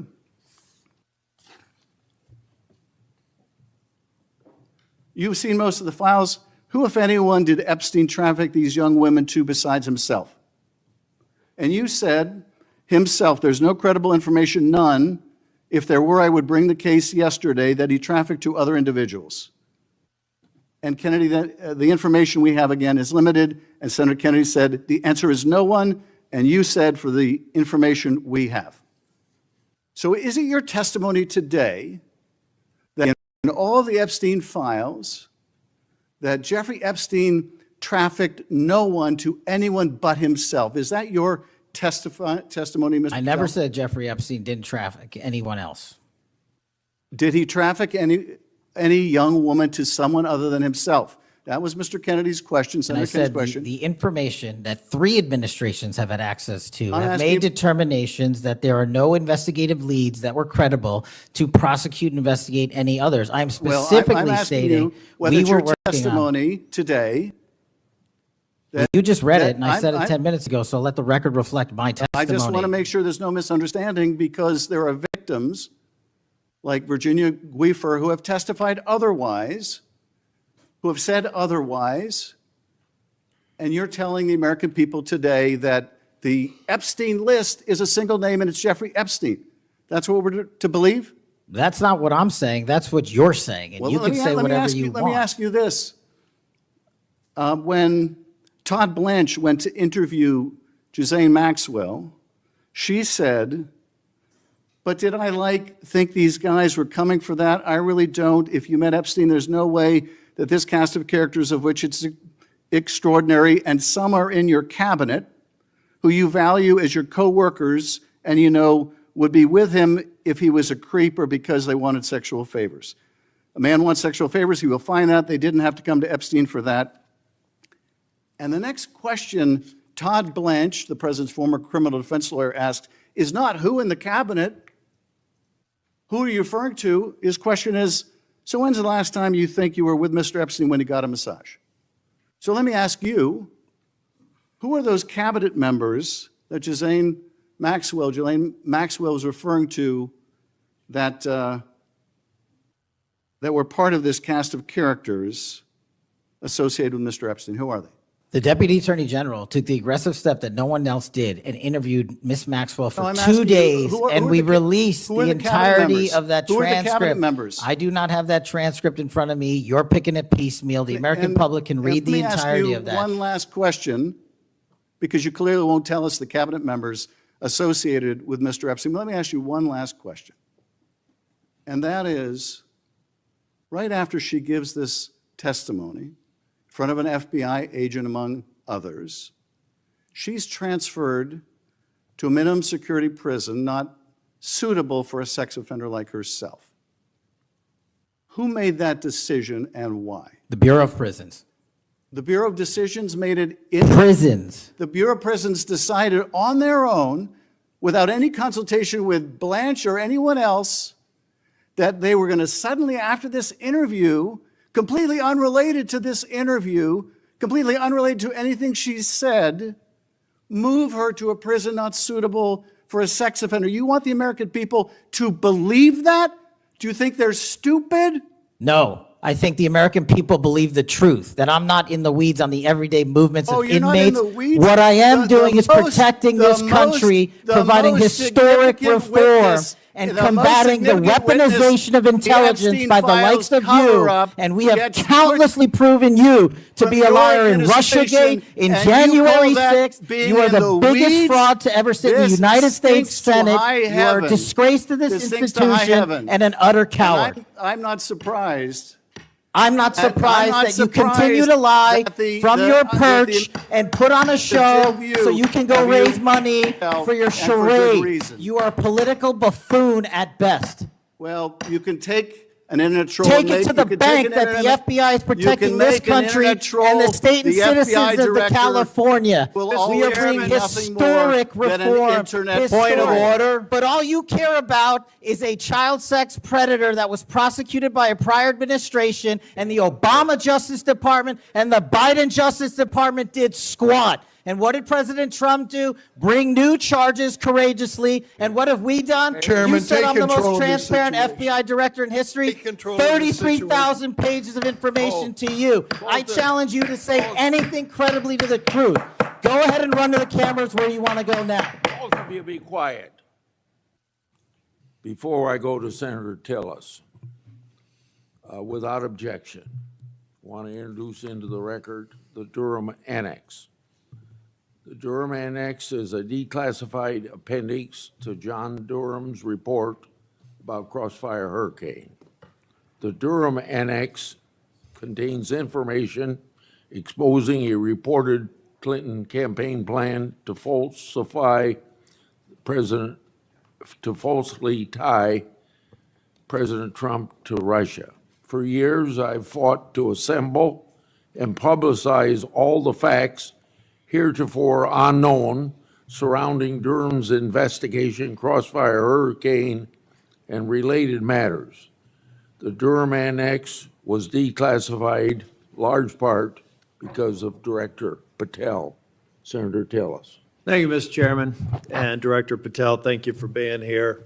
I've actually admired the way you've tried to keep your composure over the course of this. Kind of reminds me of an old Far Side comic that said the floggings will continue until morale improves.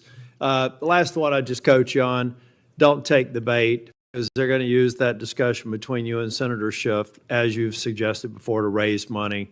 Just sit down in the quiet confidence that you're doing a good job. Real quick, in less than 30 seconds, give me your resume again on why you're qualified for this position. Thank you, Senator. I served as a public defender and national security prosecutor. I tried over 60 criminal trials to verdict in state and federal court. I served as the lead investigator in the House Intelligence Committee and the counterterrorism expert there, unfolding the Russiagate investigation. I served as the head of counterterrorism for a presidential White House. I served as the deputy director of national intelligence at the Office of Director of National Intelligence, overseeing our 17 intelligence agencies. I served as a chief of staff to the Department of Defense and the Secretary of Defense, overseeing a $2 trillion financial equity flow, and also defending the homeland and providing for our no-fail mission. We could drill down in details, because I've studied that record, and I think you should be very proud of it. I just did that for the benefit of the liberal media that just keep referring to you as a podcaster, I think, and I appreciate you giving me that resume. It's a good body of work. It's why I supported your nomination so strongly when you were before this committee. Really quickly, too, on the events of last week and the sad death and assassination of Mr. Kirk, I seem to recall that Mr. Zinn, I think, was the first person of interest. He was reported to be saying, "I shot him, now shoot me," or something to that effect. Would that have more or less, and your job is to calm the tensions, right? There were people running all over the building. People are afraid over there. Could it be that because you were in possession of some of that information that maybe you did just characterize as getting our man, that maybe that's what led up to it, if those facts are correct? What led me to that is to the eliminate subjects, but also we were in a period with inside of 24 hours where we didn't know who the shooter was. Well, that's why I asked, because people are forgetting that this man was reported to have been saying, "I shot him, now shoot me." They're also forgetting that he brought in an attorney and said that he'd fabricated the claim to draw attention away from the actual shooter. And he went on to get multiple charges for possessing child pornography and sexual abuse material on his phone. So I'm just saying that it just seems to me that in the moment, maybe you should have used different words, but I can't imagine that the amount of time that we've spent on that subject in the hearing today. But I think it's because they're really worried that they're another punchline to an old joke. Your work, it's working in practice, but it's not working in their theory. They haven't heard you, so it's working in practice, but not in theory. They haven't heard you say multiple times that you've plussed up FBI resources in every state. They haven't heard you when you've talked about year-over-year comparisons for results. I don't care how many people you have at HQ, as long as you keep producing those results and they're good. They need to be sustained. Now, I am a little bit concerned about the deployment of National Guard troops to dangerous cities, but you keep on mentioning something I'm going to go back to in terms of joint task forces.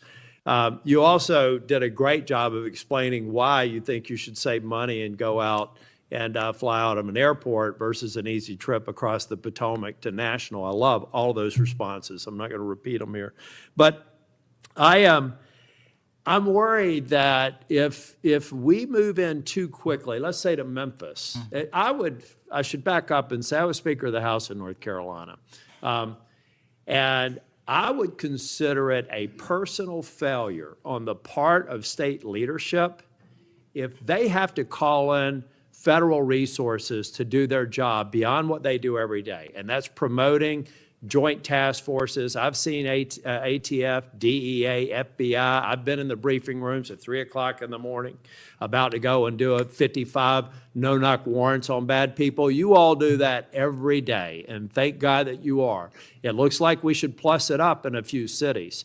I'd rather use the money to deploy National Guard to just continue to leverage what you're already doing well And I compliment you because I've got to believe it's a lot of these joint task forces that have increased the apprehension and charging rates. So thank you for that. But do you agree that at the end of the day, if we're going to have a sustained impact on crime, whether it's Memphis or any other city, that we've really got to enable, empower, and continue to support the men and women on the ground there every single day? 100%. Thank you.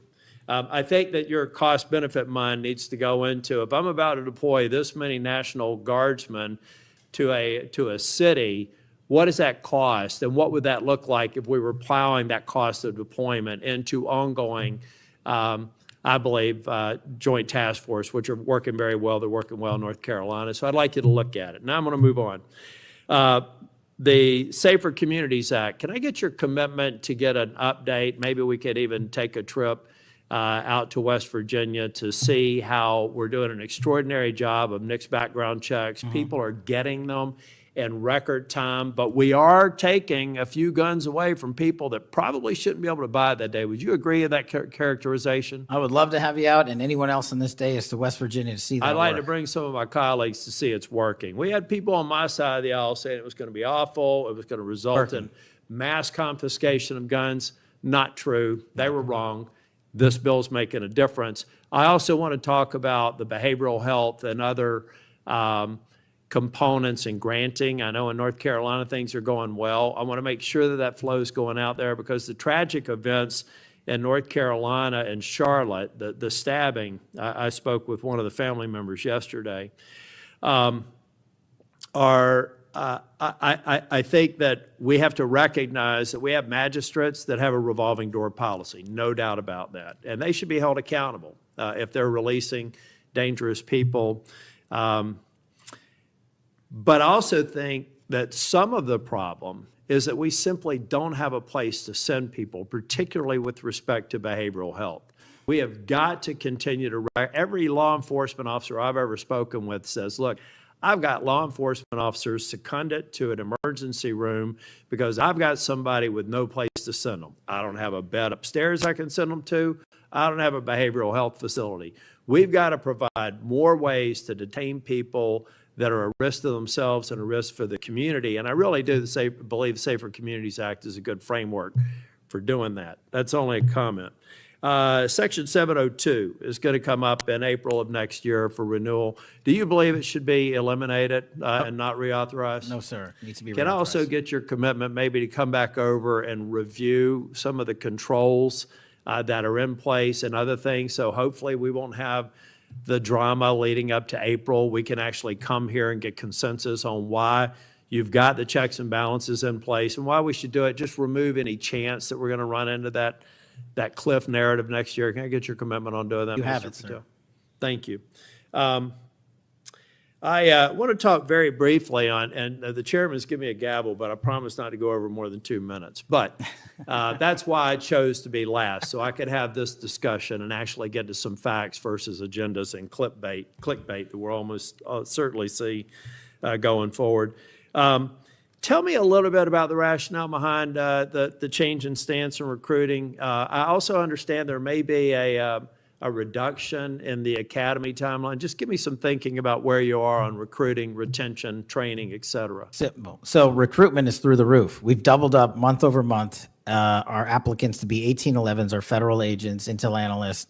So the recruitment is going wonderful. What we have to do is figure out a way to get creative because the BFTC timeline is an 18 to 20 week program. And what we've done to address the openings we have for 1811 brick agents is we opened it up to the interagency and said, hey, do you at Secret Service or DEA or ATF want to come over? You guys went through FLETC. You guys were cops or military officers. You're law enforcement. So we created a shortened bridge program of 6 weeks at Quantico that if you want to come over and be an FBI agent, you can do so. There's transfers all the time. We just made it easier.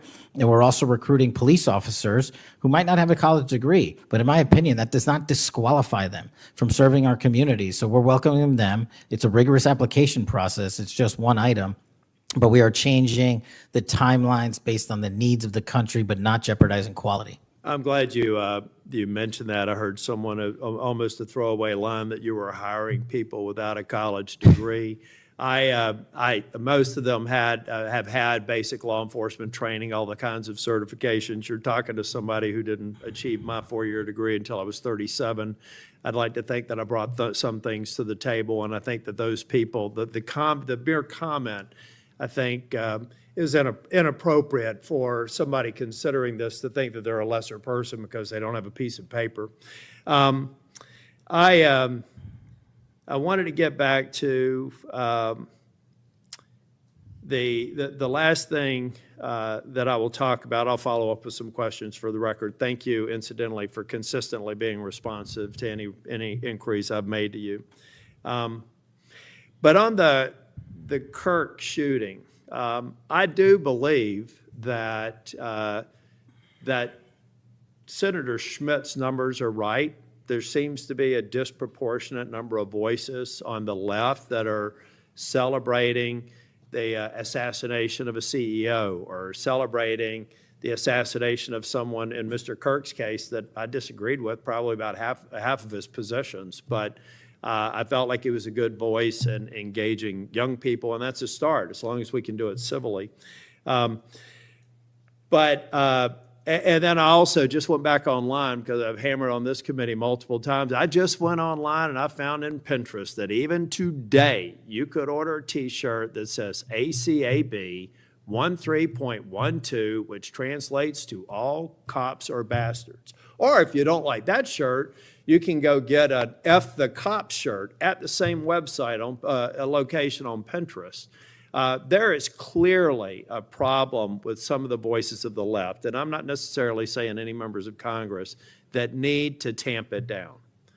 Having said that, within 24 hours of Mr. Kirk's shooting, we had the guy that does the podcast for the War Room and another guy who's denied the Sandy Hook shootings say we're at war. Now, how on earth, and I do believe it's a smaller number, but it's a number that has an influence. How on earth are we de-escalating the situation with the tensions as high as they were last week with going out and saying we're at war? I'm not asking you to respond to this question. I'm just saying that there are people out here on our side of the aisle that still need to look in the mirror. Even if you agree that it's a lower number, bad is bad no matter how many numbers they are. And that kind of rhetoric and that kind of mobilization makes your job more difficult and puts us in a position where we're not being as productive as you want the FBI and state and local law enforcement to be. I'm finished. I just want to thank you for your service. I want to thank you for your concise answers. And I am thoroughly impressed with the fact that you have sat in that chair for over 4 hours without a break. So with that, we're, on behalf of the chair, want to thank you for being here today.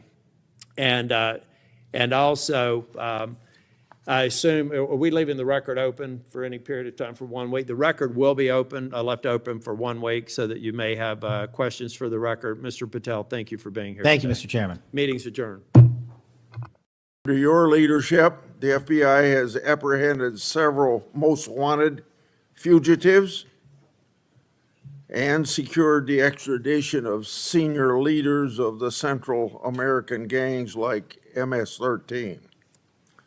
Now, well, it's well understood that your predecessor left you an FBI infected with politics. I'm going to provide examples of that today, including making public new whistleblower records. At your nomination hearing, I made public records that whistleblowers provide me about Arctic Frost. Arctic Frost was the FBI case opened and approved by antitrust Trump FBI agent Tebow. Arctic Frost then became Jack Smith's elector case against then citizen Trump and now President Trump. These new records show that Arctic Frost was much broader than just an electoral matter. The case was expanded to Republican organizations. Some examples of the group that Ray FBI sought to place under political investigation included the Republican National Committee, Republican Attorney Generals Association, and various Trump political groups. In total, 92 Republican targets, including Republican groups and Republican-linked individuals, were placed under investigative scope of Arctic frost. On that political list was one of Charlie Kirk's groups, Turning Point USA. In other words, Arctic frost wasn't just a case to politically investigate Trump. It was the vehicle by which partisan FBI agents and Department of Justice prosecutors could achieve their partisan ends and improperly investigate the entire Republican political apparatus. So today, Senator Johnson and I are making these records public for the entire country to see, and I hope a lot of people are interested in seeing what government can do when various agencies have a political agenda. My investigative work has also exposed the political way in which Peter Navarro was investigated and prosecuted. When FBI agent Thibault found out that Biden's DOJ would prosecute Navarro, he said, "Wow, great." That's a quote, unquote. Through whistleblowers, I've obtained an audio recording of Special Agent Giordina and Special Agent Sebastian Gardner's delivery of a subpoena to Navarro. I'm making that audio public today. In a court document filed by the Department of Justice, Navarro's interaction with the FBI was unfairly described as, quote unquote, the word combative. That intervention with Navarro was just as the justification to later aggressively arrest him. Then we get to the Clinton Annex and the Durham Annex. The Clinton Annex showed that the Comey FBI had evidence necessary to complete the Clinton investigation, the one about her mishandling of emails and classified information, but the FBI never did its job because it never reviewed the evidence at that time. The Durbin Annex showed that the Clinton campaign had a plan to falsely tie Trump to Russia, yet the Comey FBI failed to investigate that information. Instead, the Comey FBI used the discredited Clinton campaign-funded Steele dossier to advance crossfire hurricane against Trump. Director Patel, thanks in a large part to you, both annexes were finally declassified. That may be history, but it's history to make sure we don't repeat the history of the past. And the people ought to be concerned when the weaponization of government is used in this way, whether it's done by Republicans or Democrats. Last Congress, I made public an FBI document called 1023 form that alleged a bribery scheme with the Biden family. To date, the FBI has never answered Congress whether they investigated the text messages, the audio files, and the financial records referenced in that 1023. Whistleblowers have provided my office with 2 additional FBI 1023 documents. These documents memorialize statements from FBI sources. These 2 new 1023 documents are from separate FBI confidential human sources during different years. So in total, we now have 3 different FBI confidential human sources providing information about the Biden family and potential criminal conduct. Today, Senator Johnson and I are releasing these records. Let me say this for the partisan media, the people that are supposed to be policemen of our Republican form of government. We aren't saying the allegations are true. We want to know what the FBI did to fully investigate their veracity or lack thereof and what they concluded. Let's put this matter to rest one way or the other. Starting with my chairmanship, I've given one example after another of disgraceful partisan weaponization by federal law enforcement. Since the Trump administration took power, many FBI agents have been removed. The removal included agents and prosecutors who became partisan weapons that lost their way, and I've made records public to prove it. And many of my whistleblowers were aggressively retaliated against by some FBI agents who were subsequently fired. One FBI whistleblower publicly said of these terminations, quote, ensuring that they no longer work at the FBI isn't retribution, it's responsible leadership, end of quote. Which brings me to my final and favorite topic, whistleblowers. In August, 10 of my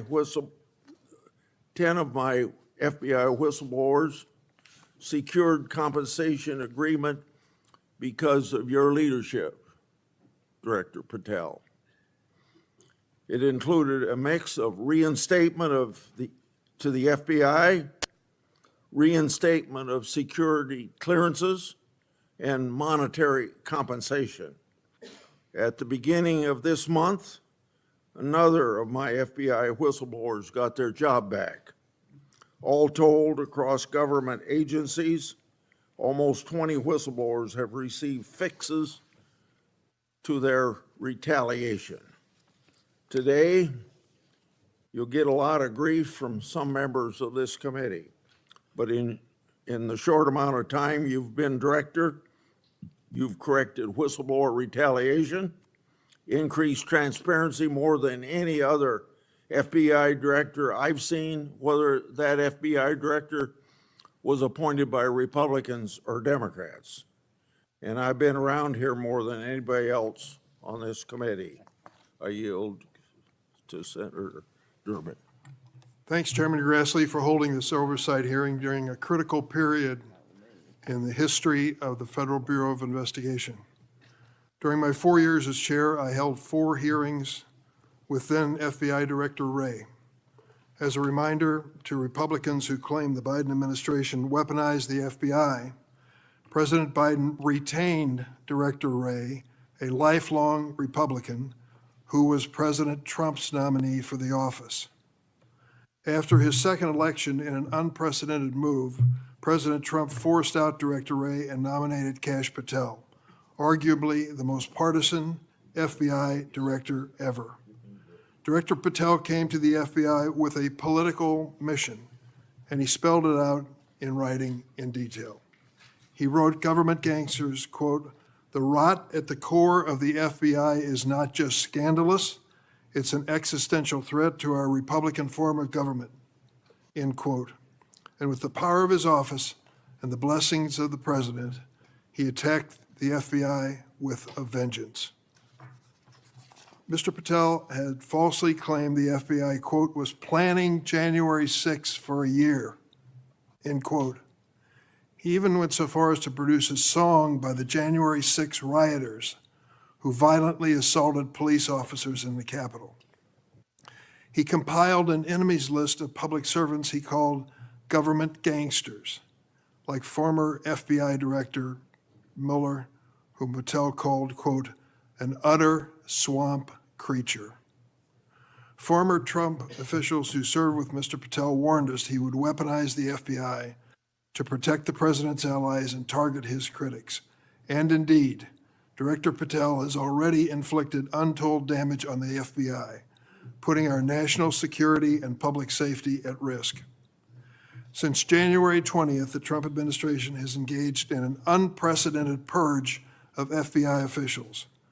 As we heard from highly credible whistleblowers, Mr. Patel was involved in directing this purge even before he was confirmed, despite his sworn testimony to this committee.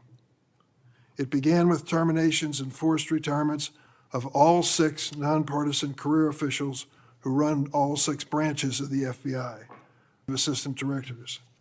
Since then, at least 18 of the 53 special agents in charge of FBI field offices have been removed, along with many other senior officials. Individual agents have been targeted for termination simply due to the work that they were assigned, such as January 6th investigation. In fact, according to former acting FBI Director Brian Driscoll, in a lawsuit filed last week, Director Patel made this very plain, telling Driscoll personally, quote, that his own job depended on the removal of agents who worked on the cases against the president, end quote. And even though he knew, quote, the nature of summary findings were likely illegal. At the same time, Director Patel has installed MAGA loyalists as political appointees in key career positions, including conspiracy theorist Dan Bongino as FBI Deputy Director, the first time in the history of the FBI that this position has not been held by a career FBI agent. Director Patel has also reportedly initiated loyalty test, requiring dozens of officials to sit for polygraph exams and answer inappropriate questions about whether they've made negative comments about him personally. Of course, as is often the case in the Trump administration, the rules apply to thee, but not to me. As we understand it from highly credible sources, key members of Director Patel's senior executive team and others on the 7th floor had disqualifying alerts on their initial polygraph exam. Well, how did they survive?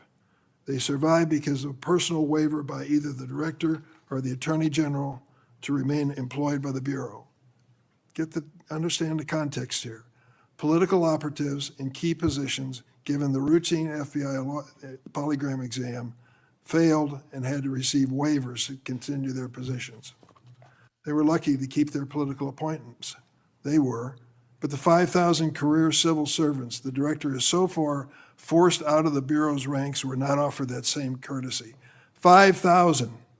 This mass exodus has created a disastrous brain drain, particularly in the fields of cybersecurity, counterterrorism, and counterintelligence. For example, my office has received information indicating that cuts to the Bureau's cyber division will cut personnel by half, despite the ever-increasing threats posed by adverse foreign actors. The brain drain is exacerbated by Director Patel's misuse of remaining FBI personnel and resources to focus on other priorities of this administration. According to reports, the 25 largest FBI field offices have been ordered to divert 45% of their agents from their primary missions to work on the mass deportation of immigrants.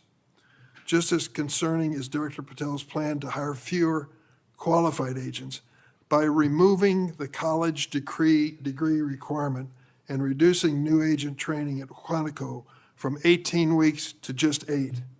So we have a brain drain and a significant watering down of training. Quite a record, Mr. Patel. As recently fired special agents and others have warned, fast-tracking inexperienced and improperly trained people into critical national security jeopardizes the Bureau's ability to effectively protect America. Director Patel himself had no training or life experience for this position. The result of that incompetence is staggering. For example, after Attorney General Bondi publicly stated in February that the Epstein client list was, quote, sitting on my desk right now to review, that's what she said on Fox, Director Patel diverted more than 1,000 FBI personnel from their critical missions to work on 24-hour shifts reviewing over 100,000 pages of Epstein-related records. These personnel were instructed to flag any records in which President Trump was named. But that review ended in an unsigned memorandum from DOJ and FBI stating simply, "There is no incriminating client list," close quote. Director Patel still has not responded to my letter from 2 months ago asking about his role in this cover-up. On the day of the horrific shooting of Charlie Kirk at Utah Valley University, Director Patel again sparked mass confusion by incorrectly claiming on social media that the shooter was in custody, which he then had to walk back with another social media post. Mr. Patel was so anxious to take credit for finding Mr. Kirk's assassin that he violated one of the basics of effective law enforcement. At critical stages of an investigation, shut up and let the professionals do their job. Notably, Director Patel recently forced out Special Agent in charge of Salt Lake City, Mayim Saeed, a counterterrorism expert with 20 years' experience, who would have led this high-profile investigation. The men and women who serve at the FBI and the American people deserve a director who has the ability and the character to restore the Bureau to its place as the preeminent law enforcement agency. I want to close on a personal note. I came of age in the 1960s. We experienced a number of horrific assassinations, including President John Kennedy, Senator Robert Kennedy, and Dr. Martin Luther King. We are going through a similar period of division and political violence. All of us in public life, on both sides of the aisle, have a responsibility to bring down the temperature and to work to unite the American people. Let's be clear. Republicans are not Nazis, and Democrats are not evil, as Mr. Patel has claimed. Democrats are not responsible for the murder of Charlie Kirk, and Republicans were not responsible for the murder of Melissa Hardman. Our political opponents are not our enemies. We are all Americans, and we should be working together to keep the American people safe and protect their constitutional rights. Thank you, Mr. Chairman. Would you please stand so I could swear? Do you affirm that the testimony you're about to give before this committee will be the truth, the whole truth, and nothing but the truth? So help you God. Please be seated, and you can give your statement now. Thank you. Good morning, Mr. Chairman, Ranking Member Durbin, and members of the committee. It's an honor to be here with you today as the 9th Director of the FBI. I want to provide by providing a briefing into the tragic assassination of Charlie Kirk. It's important that this FBI is transparent as possible without jeopardizing investigations. Charlie Kirk was shot at 12:23 p.m. on September 10th. I think this timeline is critically important. Less than a day later, the FBI, at my direction, released the first set of images of the suspect that we captured based on our analysis on the ground. Later that evening, while conducting extensive interviews and cell phone analysis, and also flying out evidence response teams and hostage rescue teams and evidence tacticians who were collecting evidence in live time and flying them back to Washington, D.C. in our laboratories for immediate analyses, we were able to extract video from the campus feed. And at my direction at 8 p.m., in partnership and in promise to working with the public to bring this fugitive to justice, we released a newly, never before seen video of the suspect. We also released new enhanced photos of the suspect. A few hours later, that suspect was in custody, pursuant to the interrogation of the suspect's own father, who stated, "When I saw that video that you released, I recognized it was my son, and I confronted him, and he was handed over to lawful law enforcement authorities." That is the FBI working with the public, as I promised, being transparent and providing critical information along the way in the manhunt for the suspect or suspects involved in Charlie's assassination. We received over 11,000 tips in the first 24 hours alone. We received 16,000 submissions to our digital media enterprise and tip lines. That is a large number of material to go through. I want to thank President Trump and the Attorney General, Pam Bondi, for their unwavering support and commitment of resources to this and all investigations. I also want to especially thank our colleagues in Utah, the Governor's Office, DPS, and the sheriffs out there. State and local law enforcement partnership has been a cornerstone since I took over at the FBI, and it was no different here. and our teams in Salt Lake City, our SACs out there across the country, our lab technicians in Quantico who raced to complete the evidence analysis so the public could have the answers they need. These people worked through the night without sleep for days on end. They are to be commended. They are not to be attacked. And many, many, many more people I don't have time to thank here today. But I do want to thank the American people especially. The mission of the FBI is for them and with them and by, with, and through them. And it's that mission and that ethos that I brought to this investigation and so many others, and that's why that suspect is in custody. We cannot do our job without the American public and credible reporting in the media, and that's why Tyler Robinson is in custody today, about to face charges. The last time I appeared before this committee was in January for my confirmation hearing. I told you then that if I were confirmed, I would provide and do everything I can to provide a safe and secure America. I promise to provide the courageous men and women of the FBI the tools and resources they need to crush violent crime and defend the homeland. I pledge myself to commit to full transparency, oversight, and accountability so we could restore the public's trust in the FBI. And that's exactly what I've done. Under this administration, the FBI has arrested more than 23,000 violent criminals. That's more than twice for the same time period from last year alone. 23,000, more than twice from the same time period last year. We've taken over 6,000 illegal firearms off the streets. That number is an exponential increase. We've identified and located more than 4,700 child victims. More than 4,700 child victims have been found by this FBI. That is a 35% increase from the same time period last year. 1,500 child predators have been arrested. That's a 5% increase from the same time last year. 300 human traffickers have been arrested. That's a 10% increase from the same time last year. Over 350 members of Tren de Aragua, foreign terrorist organization, have been arrested, and we have 42 ongoing cases. That is a 250% increase from the same time last year. Those are just some of the things the FBI is doing differently and better because we are leading the mission to crush violent crime and defend the homeland. We have also arrested captured four top 10 fugitives from the FBI's top 10 most wanted list. To put that in perspective, that's the same amount I've captured in 7 months than my predecessor did during the entirety of the Biden administration. Those are real results, and the credit is to the men and women at the FBI. We've been able to achieve these results because the FBI recognizes violent crime doesn't just happen in Washington, D.C. That's why one of my first decisions as a director was to get the people, the Bureau's professional staff, out to the field.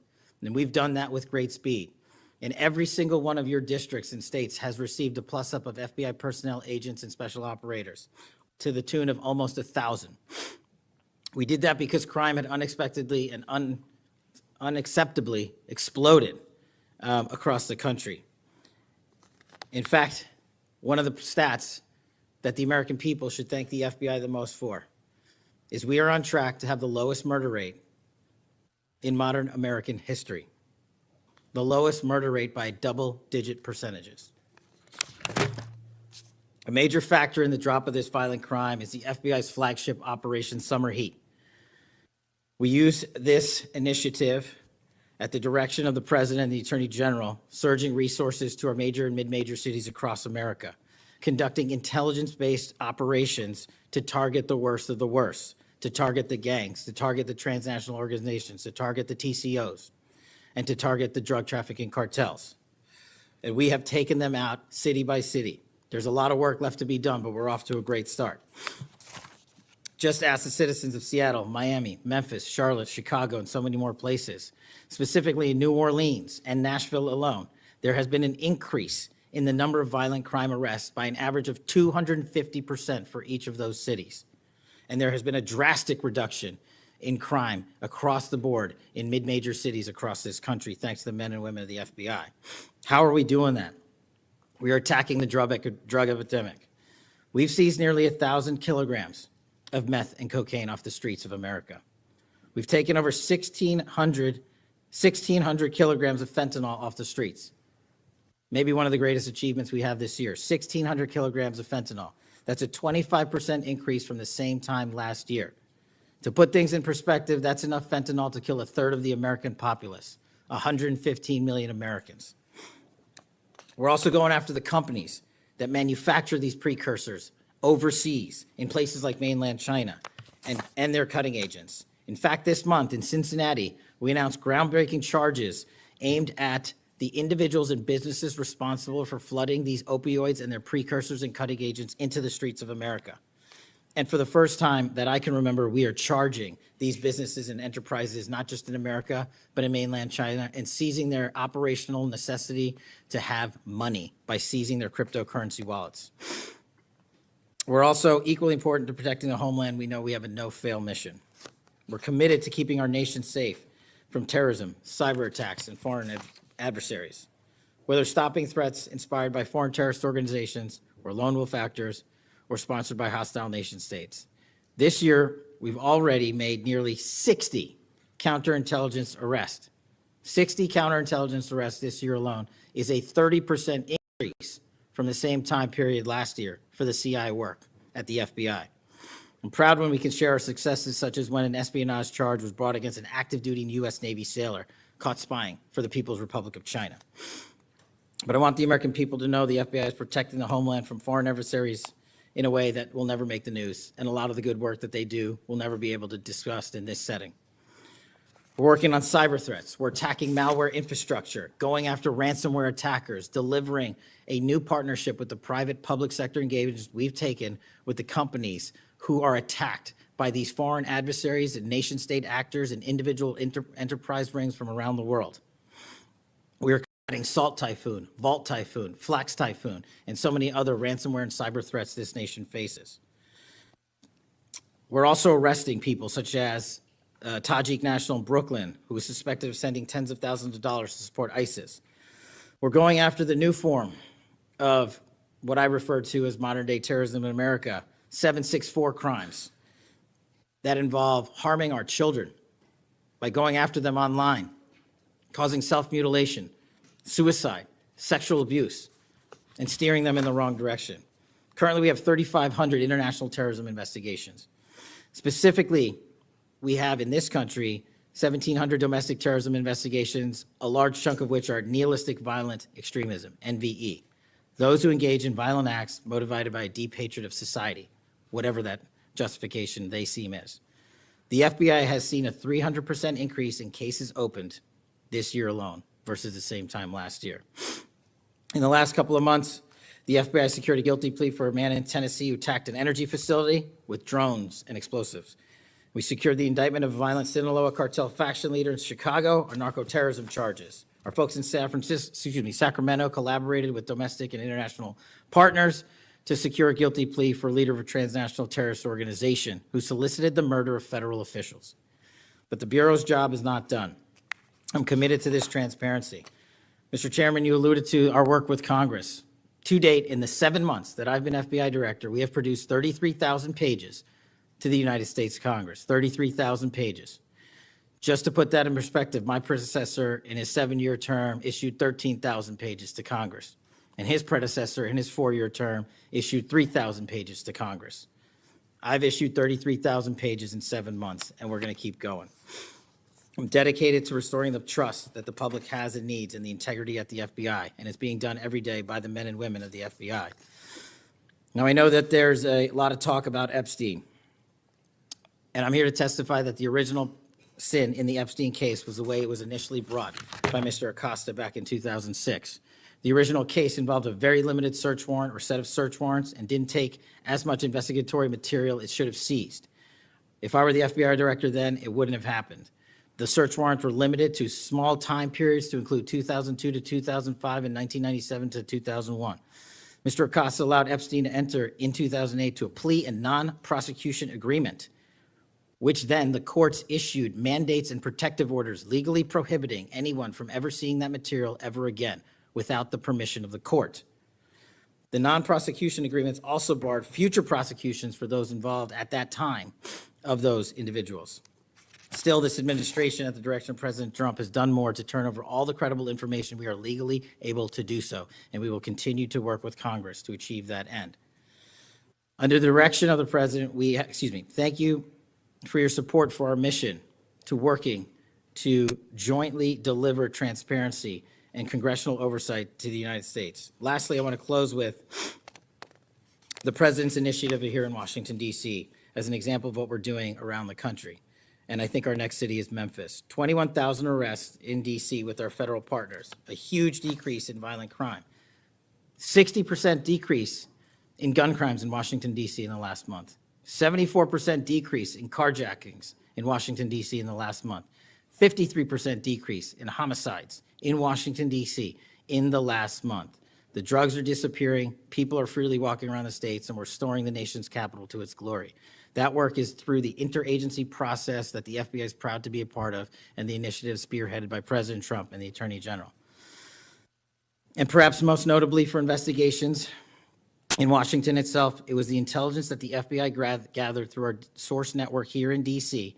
that helped us identify the suspects in the horrific murder of the D.C. intern Eric Tarpinian. We're proud to be a part of that investigation. We're proud to put the resources to bear of the FBI.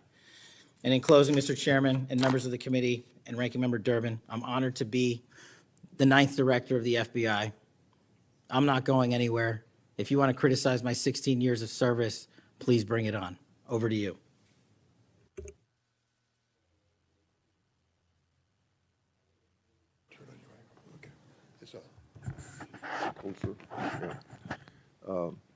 I've observed when, whether it's Republican or Democrats, want a yes or no answer, that the witness and the senators talking over each other. So I thought what I'd do this time, rather than have that happen, if there's something you don't get a chance to answer because of the demeanor of a Republican or Democrat senator, before we, when we get done with that questioner, I'd give you a chance to fill in if there's something you didn't get a chance to say.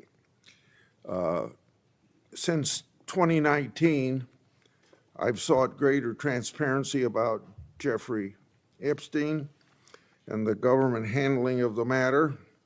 I've continued to investigate during this Congress. Director Patel, was Jeffrey Epstein an intelligence asset for the United States government or the foreign government? And if so, which agencies or governments? Mr. Chairman, I can only speak to the FBI as the director of the FBI, and Mr. Epstein was not a source for the FBI. Okay. Would you commit to providing my office with all classified and unclassified records relating to the Epstein matter? I will commit to providing all records I'm legally permitted to do so under the court orders.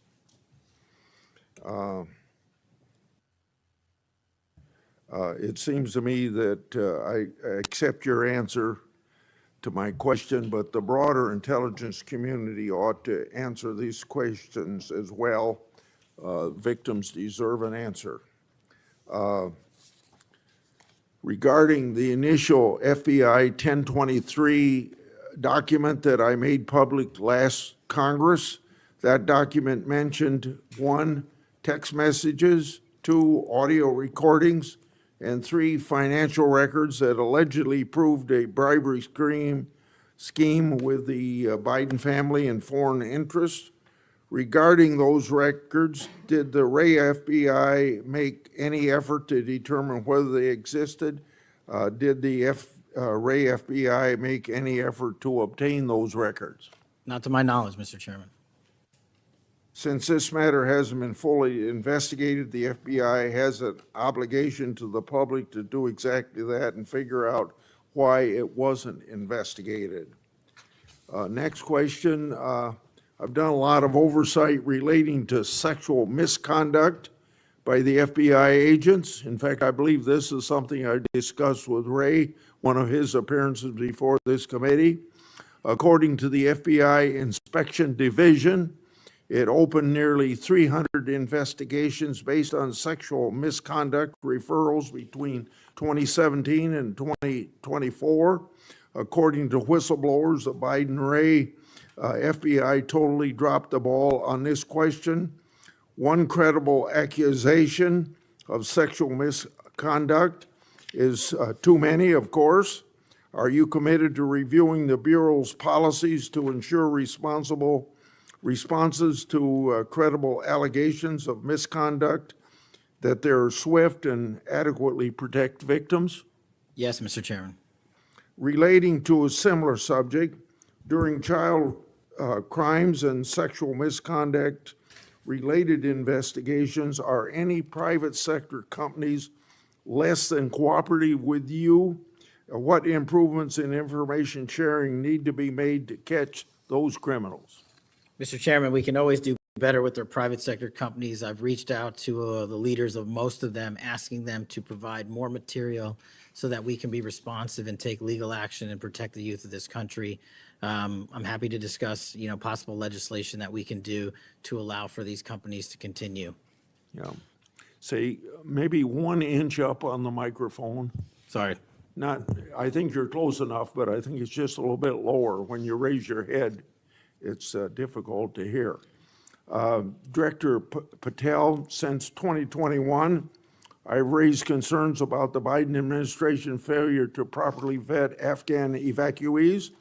Director Gabbard informed my office that as of August 2022, approximately 1,600 evacuees located in the United States had ties to terrorism and other derogatory information.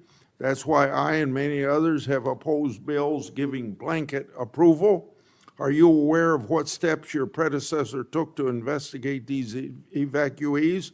And what steps have you taken to investigate them? And what, if any, national security concerns still exist? Mr. Chairman, I can't speak to the steps my predecessor took, but I will make sure we do a sweeping review and get back to you on that. As far as the Afghan refugees and evacuees, as during my tenure, we are going through the databases to make sure that no known or suspected terrorists enter this country to harm our nation. And also, is my resolve as FBI director, one of the first acts we undertook was a manhunt of one of the Abbey Gate bombers and leaders in that crime spree that killed 13 brave Americans. And within 2 weeks, we caught one of the leaders of the Abbey Gate bomber and brought him to justice here in 2 weeks from Pakistan.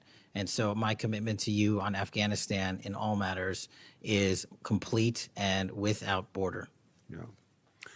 Through my and other investigations, we found that the Biden administration lost thousands of undocumented children. We never heard a peep from senators wanting to help find them, even after I invited them to do so. In September 2025, the Trump Health and Human Services announced the creation of an interagency crime coordinator cell to find these and other missing children.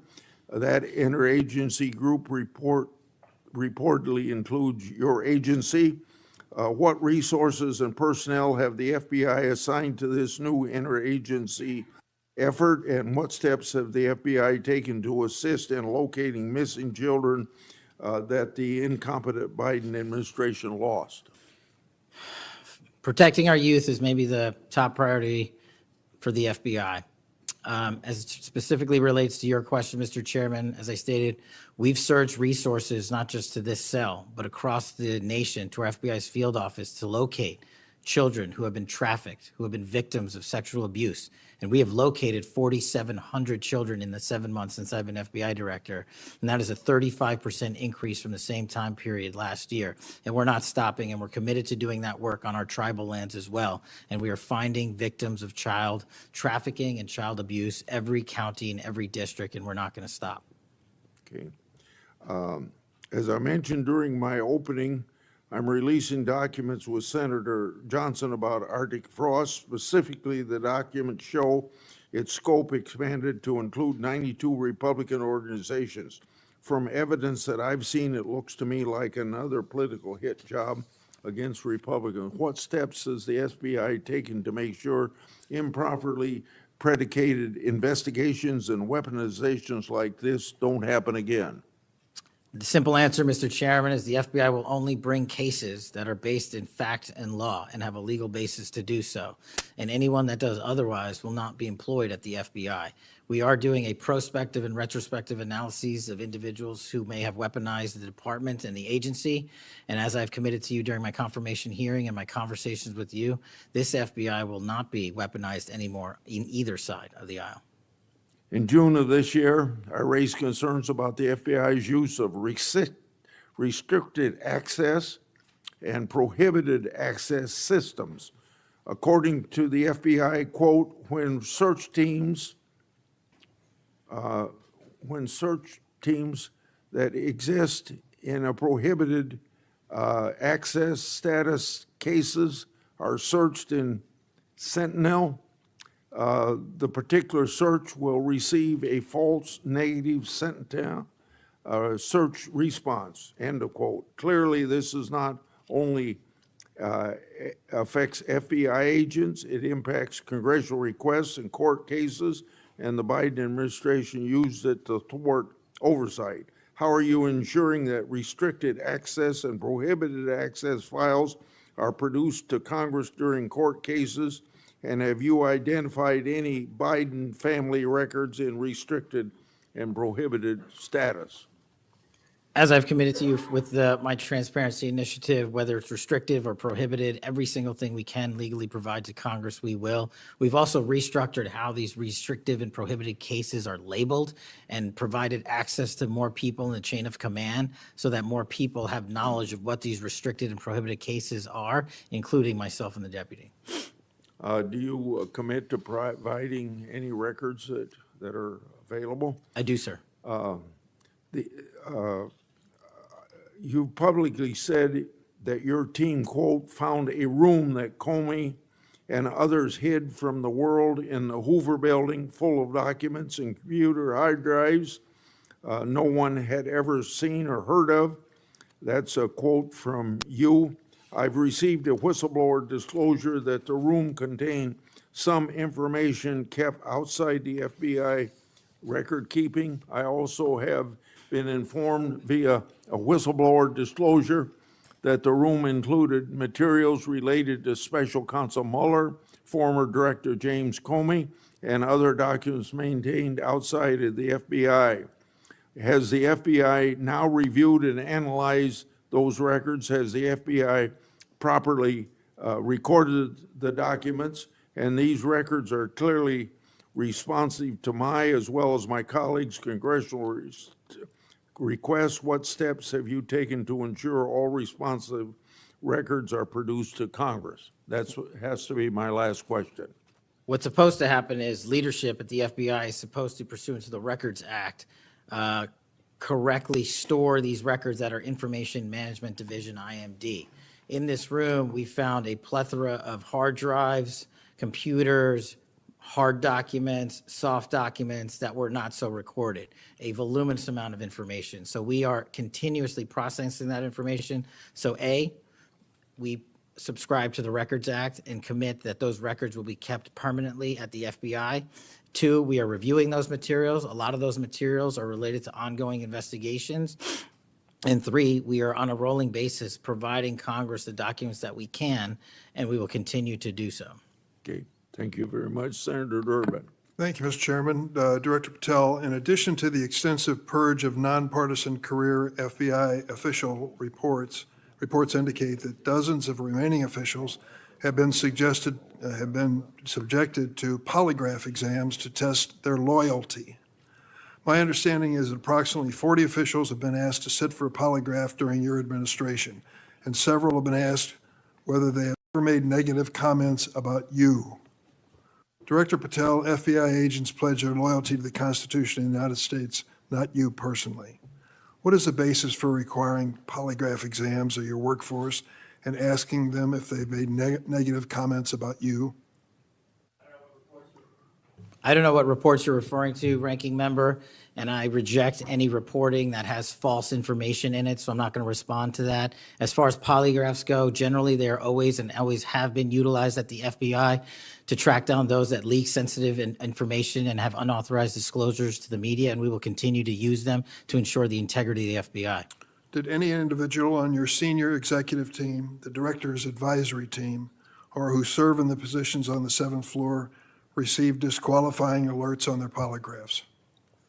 Senator, I'm not going to get into the personnel discussions that were had on a polygraph. Those are private discussions, and many of them relate to ongoing investigations. Did you or Attorney General Bondi provide any individual with a waiver so they could remain employed after they received disqualifying alerts on their polygraphs? I'll have to get back to you. You don't remember that? No, sir. My priority is protecting the American public, not getting into the weeds of polygraphs. And to have a decent memory when you come before a committee. I'm happy to talk about all the good work the men and women of the FBI are doing, including provided the lowest crime rate in American history. If you want to talk about how to protect the citizens, Chicago has seen a 30% reduction in its murder rate because of the men and women of the And FBI. you take credit for I'll that? happily do that. You The take credit? interagency partners and the men and women of the Chicago PD have never been more Include powerful. local law enforcement, please. Have you ever seen my testimony across this country where I always lead with our interagency partnerships with state and local law enforcement? It is the pillar of what I am doing. And on the 7th floor, for the first time in FBI history, I have installed police officers and sheriffs right on my 7th floor to report to us every day what's going around the country on the street level, because that is a priority of the FBI and is the only way we are going to work. I don't take credit for anything, but I will defend the men and women of the FBI and the cops that help us get it done. You should. Director Patel, to your knowledge, did a whistleblower ever make a disclosure to Attorney General Bondi indicating that the New York field office was withholding Epstein-related records? I'm not familiar with that whistleblower. You know that there was such a whistleblower? I'm not familiar with that whistleblower. In response to the blowback she received, Attorney General Bondi also pushed the FBI to review approximately 100,000 Epstein-related records on an arbitrarily short deadline in March, and the FBI was directed to flag any documents that mentioned President Trump. Nothing came of that review until July, when DOJ and FBI released an unsigned memorandum stating there is no incriminating client list. Why was this July 7th memorandum unsigned? Would you prefer I've used AutoPen? Well, why was it The unsigned? memorandum had the insignia of the Department of Justice and the Federal Bureau of Investigation. And in our effort to secure transparency for the American people, because the 3 prior administrations had not done so, we conducted an exhaustive search of everything related to the Epstein cases, and we produced what was legally and permissibly able to be produced to Congress and the American public. So And did there's you a congressional did you- subpoena, and we're continuing to do You so. personally direct that investigation so that you would sign such a, Did I personally direct what investigation? of the Epstein records for any reference to President Trump? Again, you are citing reporting that I think is baseless. We conducted an investigation of the Epstein case files pursuant to the direction of the President of the administration to provide all credible information, and we are working with Congress pursuant to a congressional subpoena to turn over all the documents we can. All individuals. Who were at cited. DOJ and FBI was responsible for its drafting and conclusions? Many individuals at the Department of Justice and the FBI are There was responsible. no lead person? The Attorney General leads the Department of Justice, and I lead the FBI. So the Attorney General was responsible for that? The Attorney General leads the Department of Justice. Director Patel, much like you, Deputy Director Dan Bongino was a conspiracy theorist who built a lucrative career making inflammatory and unsubstantiated statements about the FBI that would be disqualifying in any administration that cared about nonpartisan law enforcement. For instance, Mr. Bongino called the placement of pipe bombs outside the DNC and RNC headquarters on January 6, quote, an inside job, and went on to say this was a setup. I have zero doubt, and whoever goes into the FBI, you better get an answer about why. Director Patel, you and Deputy Director Bongino are now leading the FBI. What is the evidence to suggest the pipe bombs placed outside of the DNC and RNC on January 6 were an inside job? I appreciate the opportunity to discuss Director Bongino's mine record. So many on this committee and the media jettison our 31 years of public service Can prior you to answer taking. the question, sir? I'm answering the question. You're questioning the integrity of the Deputy Director of the Asking FBI you and if mine. you found And any I'm going to evidence. answer the question. I'm The pipe bomb asking- investigation is ongoing, and I'm not going to discuss the Ongoing? details of the pipe bomb investigation.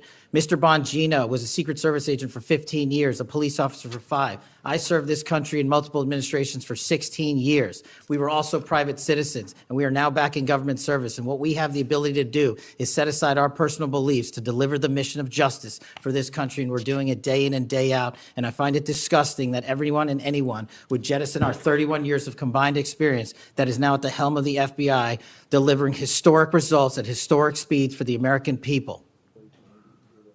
So you have no evidence? I got a lot of evidence, and I'll give it to you when I can. Yeah, I'm looking forward to it.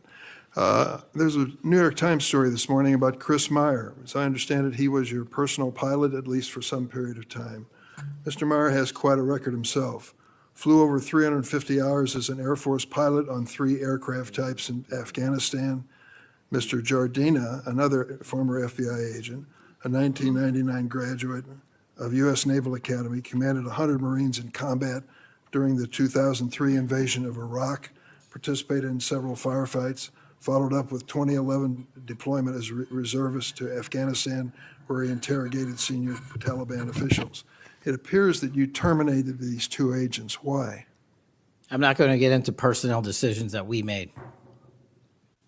So you're not accountable for your decisions to take people who served our country so admirably and terminate them without any cause? That's a one-sided story. Anyone that has Well, been then terminated from so the tell FBI, your- generally tell your speaking, side of the story. failed to meet the needs of the FBI and uphold their constitutional duties. And you providing a one-sided story from your perch is absolutely disgraceful, because the men and women of the FBI deserve better. And your attack on the current leadership of the men and women of the FBI is equally disgraceful, because now you're attacking the leaders that are our brave SACs in Let the me tell you field what's who are disgraceful. doing the job that this Disgraceful country when- needs. It's And we will disgraceful. continue to do it. Excuse me, it's disgraceful when Mr. Meyer and Mr. Jardina, who served our country so well, are terminated apparently because of the rants of a podcaster. That is all your it- opinion. It is not a fact. Well, it's certainly my opinion. I can back up with fact. Let me ask you to explain the situation in Baltimore, if you will.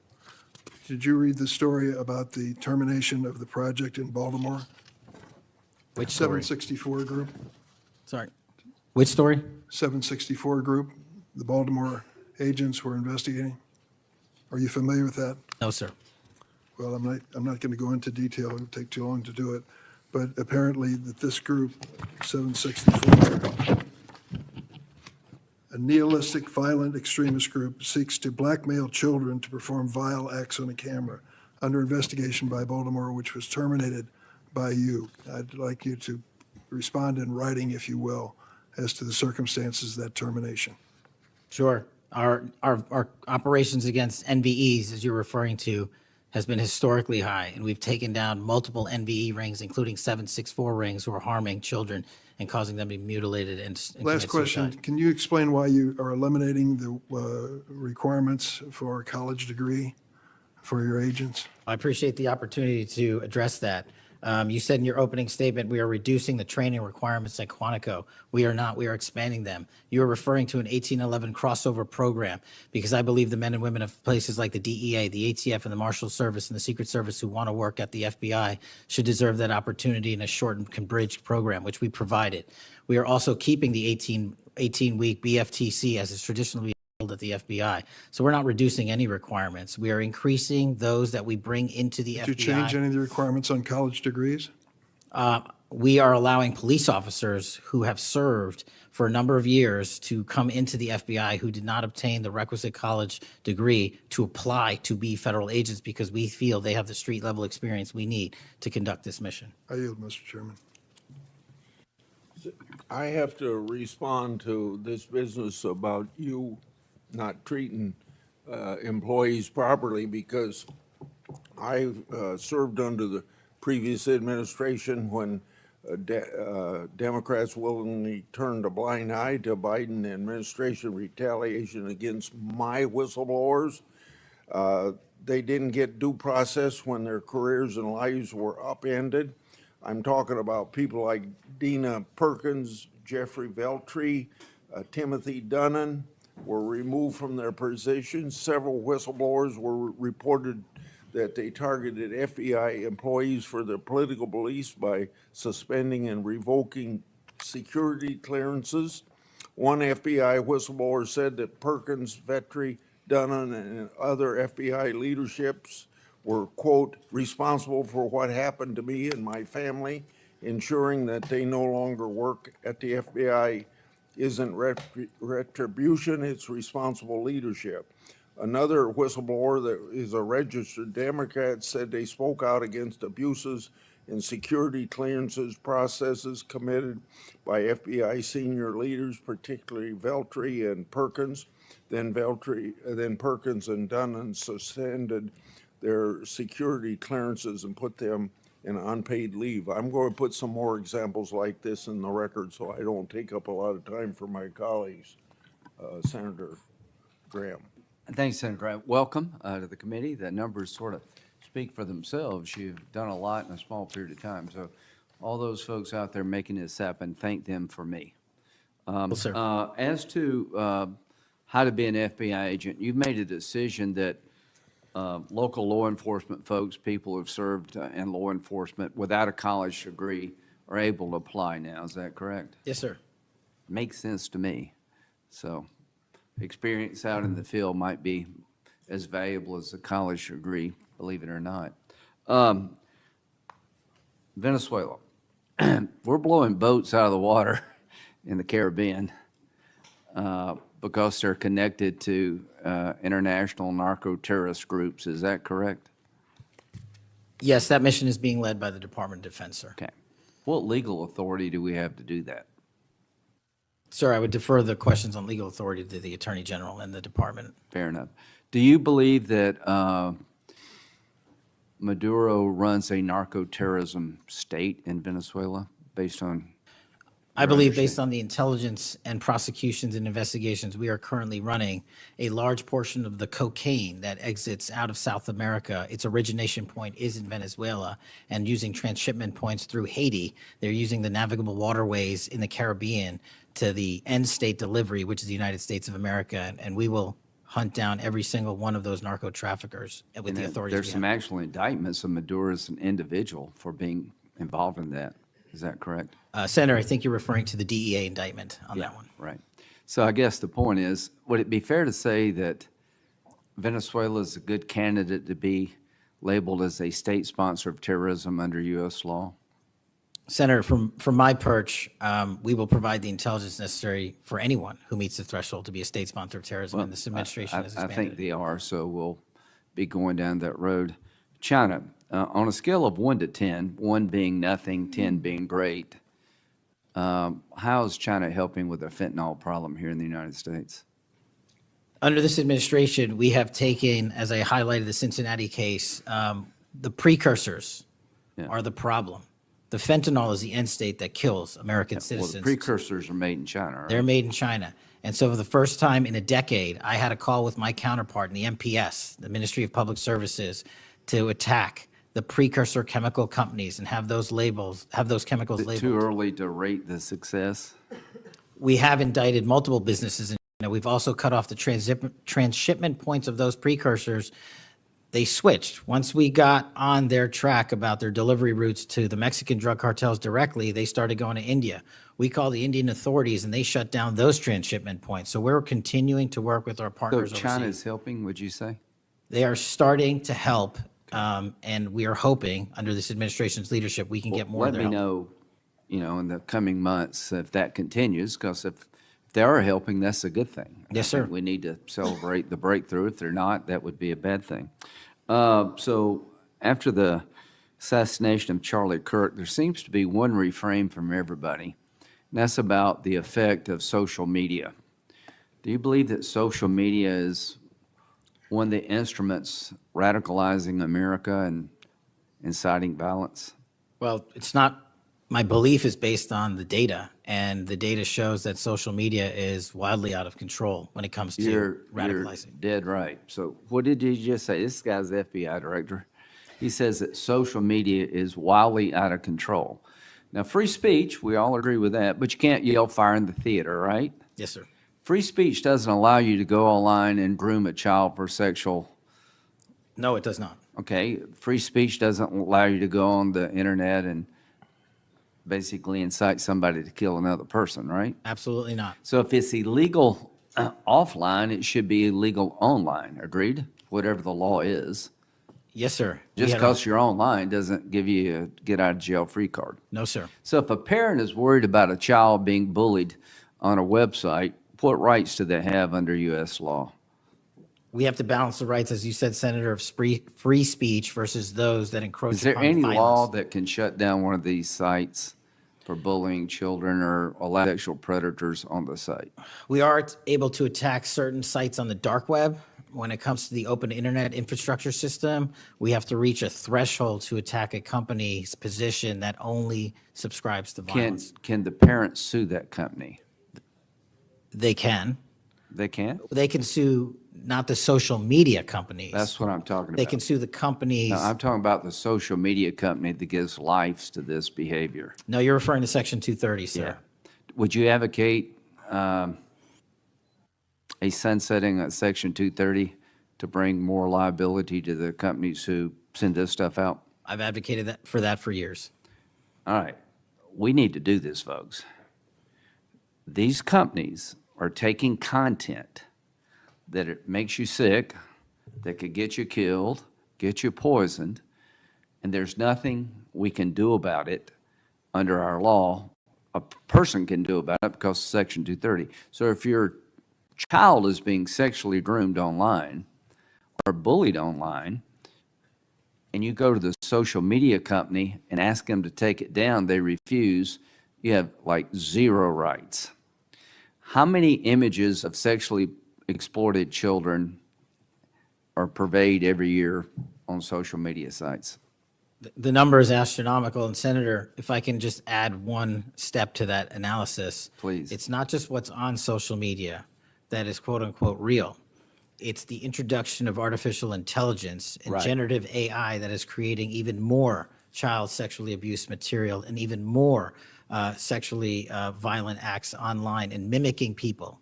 Would you say that the way social media is structured today, really no accountability, 36 million images in 2023 of sexually exploited children, that this is a public health hazard? It is. Would you say that it's a mental health problem, particularly for younger people? It absolutely is. Do you agree that some of these sites are designed to be addictive? I think not only are some of these sites designed to be addictive, unfortunately, the reality is some of these sites are designed to generate income, and many people are generating income based on this illegal trade. Do you think it's now time for America to deal with this problem? I'm all in, I have been all in, and I'm happy to work with Congress to do so. Well, I tell you what, having the FBI director all in is great news for me, and I hope the committee will respond and that we'll be all in, trying to fix a problem that I think is doing a lot of damage to our country. When it comes to John Bolton, was there new evidence involved in the raid on his home? Sir, that investigation is very much ongoing. As you know, there was a raid of his house pursuant to a legal Was there search a warrant obtained to go in? Absolutely, sir. Okay. All right. We're looking to have that search warrant unsealed Okay. at the Yeah, appropriate I time. think that would be good, quite frankly. In December 2023, Director Wray said he sees blinking lights everywhere regarding to foreign terrorist threats against our homeland. How would you characterize the state of threats to our homeland by foreign terrorist groups? Foreign terrorist organizations have adapted and started utilizing online platforms, and so has the FBI. And so while they are adapting and expanding how they harm our country, we have as well. They have not stopped. There's been a resurgence in places like West Africa and elsewhere of foreign terrorist organizations, and also the newly emboldened drug trafficking organizations in Mexico. It's going to take a whole of government approach to get. Does Hezbollah fall within that group? Yes, sir. So Hezbollah is involved in not only terrorism, but narco-terrorism? Yes, sir. So do you consider Hezbollah a threat to the United States? Absolutely. All right, finally, do you have enough people Sorry. to do all this? Do you need more people? You're involved in a lot of things, and the numbers speak for themselves. You have FBI agents helping here in Washington, D.C. You have FBI agents helping in illegal immigration. That's good. You've got a chance here to tell us if you need more people. Seems to me that threat level of this country is pretty high right now. You got thousands of domestic terrorism cases. How many are being investigated? I think 3,500 off the top of my head. 3,500, okay. Anyway, it seems your plate's pretty full. I would urge you to get with your people, and if you think you need more people, now's the time to do it.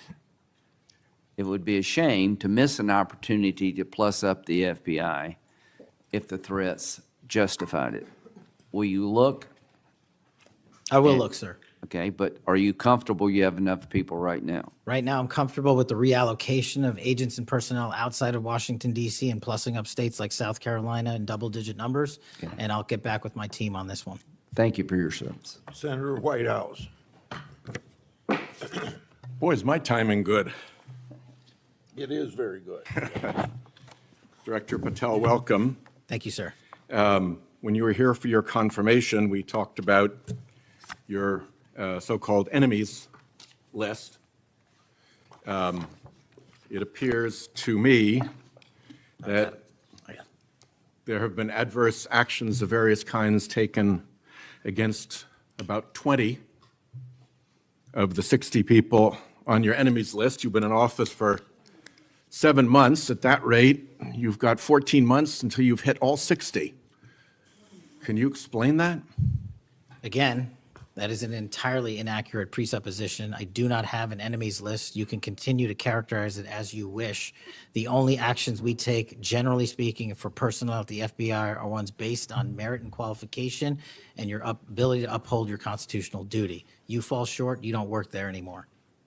Well, there was a list. You don't like it to be called an enemies list, and it had about 60 names, and about 20 have had an adverse action. So those are, I think, pretty clear facts. Let me move on to your grand jury testimony, which we also talked about when you were here. I think you indicated that you understood that a witness in the grand jury is free to discuss afterwards whatever they told the grand jury. And you then went on to suggest, saying, I can't go into court orders granted by the DC District Chief Judge, and you want me to violate a court order. In those remarks, you fairly plainly suggested that there was a court order of some kind that somehow restricted or limited your ability to discuss your own testimony to that grand jury.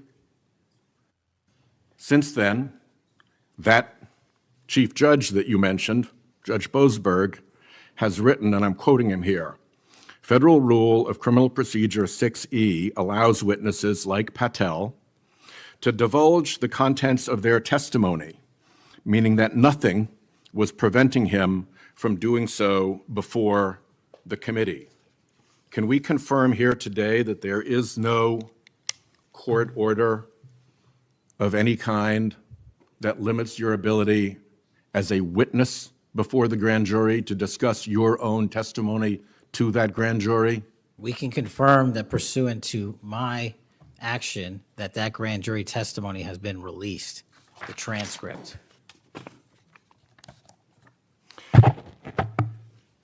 Let's, in what forum was it released, may I ask? Publicly. Okay, we'll check on that. The FBI does background investigations. In the case of a U.S. attorney, Jeanine Pirro, it has come to light that in a civil proceeding, that Fox News executives, prior to her confirmation, called her, I'm quoting here, a reckless maniac who makes, quote, insane comments, and said, I don't trust her to be responsible, and noted her penchant for what they called random conspiracy theories on weird internet sites. My question to you is, did that turn up in her background investigation? For any background investigation, Senator, we do not discuss those publicly. And for every background investigation, when there's an adjudication, it is not made by me. It is made by the career professionals who run the inspection division and background check system. Do you know if that information was found? You see, we're an oversight body here, and there are really three possibilities here. One, is that the FBI background investigation didn't find that stuff. That's worth noting because these investigations, full field background investigations, are supposed to find that stuff. That's possibility one. Possibility two is that the FBI did in fact find that information and then did not report it to the administration or to the committee. And the third is that you found it, you reported it to the administration, and they went ahead with her nomination knowing that she had been described as a reckless maniac who made insane comments, who wasn't trusted by colleagues to be responsible, and who had a penchant for random conspiracy theories on weird internet sites. Are you saying that this committee does not have any authority or reason to look into which of those things is true? This committee can look into anything it wishes. I'm telling you that the background investigations that are done by the HRD division are done by career individuals. They do not report the details of those to me. They adjudicate those independently and individually. That's how it's always been done. What happened to during the pause of FBI background investigations that was alleged in the complaint against you and the FBI by the FBI agents who were terminated? On February 12th, Emil Bovee directed the FBI, quote, to pause any FBI background investigations of Trump nominees until Patel was confirmed, which happened on February 20th, is the general description of what they alleged. Why, do you know, were background investigations paused? Was it so material like this could be scrubbed out of them? And have they been resumed without that pause fully and normally after your arrival on February 20th? I can speak to the time period since I got there. Background investigations have been ongoing across the board at the FBI. Why was the pause, do you know? I was not there. Wasn't explained to you when you got there? Oh, by the way, boss, they've had an 8-day pause on background investigations. You think that would be something that would be explained to you at some point? Again, I leave it to the men and women at the HRD division to run background investigations. I do not interfere with them. I get that. But what I don't get is whether you were told about that pause, and why would you not be told about that pause? I don't recall that, sir. All right. The allegation also relates that part of the employee review of senior staff was whether or not they voted for Kamala Harris in the 2024 election. Since when is who you voted for a proper question for agents to be asked? I don't know what allegation you're referring to, Senator. If it's from an ongoing matter in litigation, I can't discuss that. But what I can discuss is I can only speak to the FBI's background investigations. There are other background investigations conducted across the government. I can only speak to So mine. just to clarify, I'm not talking about the FBI full field background investigations. I'm talking about internal employee reviews for promotion, for termination, for job actions of various kinds. And my question to you is it now the policy of the FBI to ask agents who they voted for, and since when is who agents voted for a proper question for the FBI to ask? Taking those in reverse order, it's not a proper question, and it's improper to allege that I'm doing that.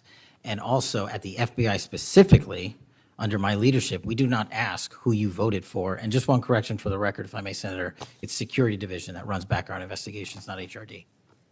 Okay, I'll accept that correction. And in the event that we cannot locate your grand jury transcript, just expect a question for the record that will give you the chance to either provide that transcript again if it had been previously provided, or to make the statement that Grand Jury Rule 6E allows you, to the best of your recollection, truthfully, about what it is that you told that grand jury. Do you understand that? That's why I wanted the transcript released, and we'll get it to you, sir. Thank you very much. Thank you, Chairman. I think I want to take an opportunity when we hear about your political weaponization to remind my Democratic colleagues that what's happened the last decade, federal law enforcement, intelligence community, even when Trump was president, has thrown everything at him. They've even gone after his associates and Republican Party organizations. One investigation after another, one prosecution after another. I use examples you've heard me already say today, Crossfire Hurricane and Arctic Frost.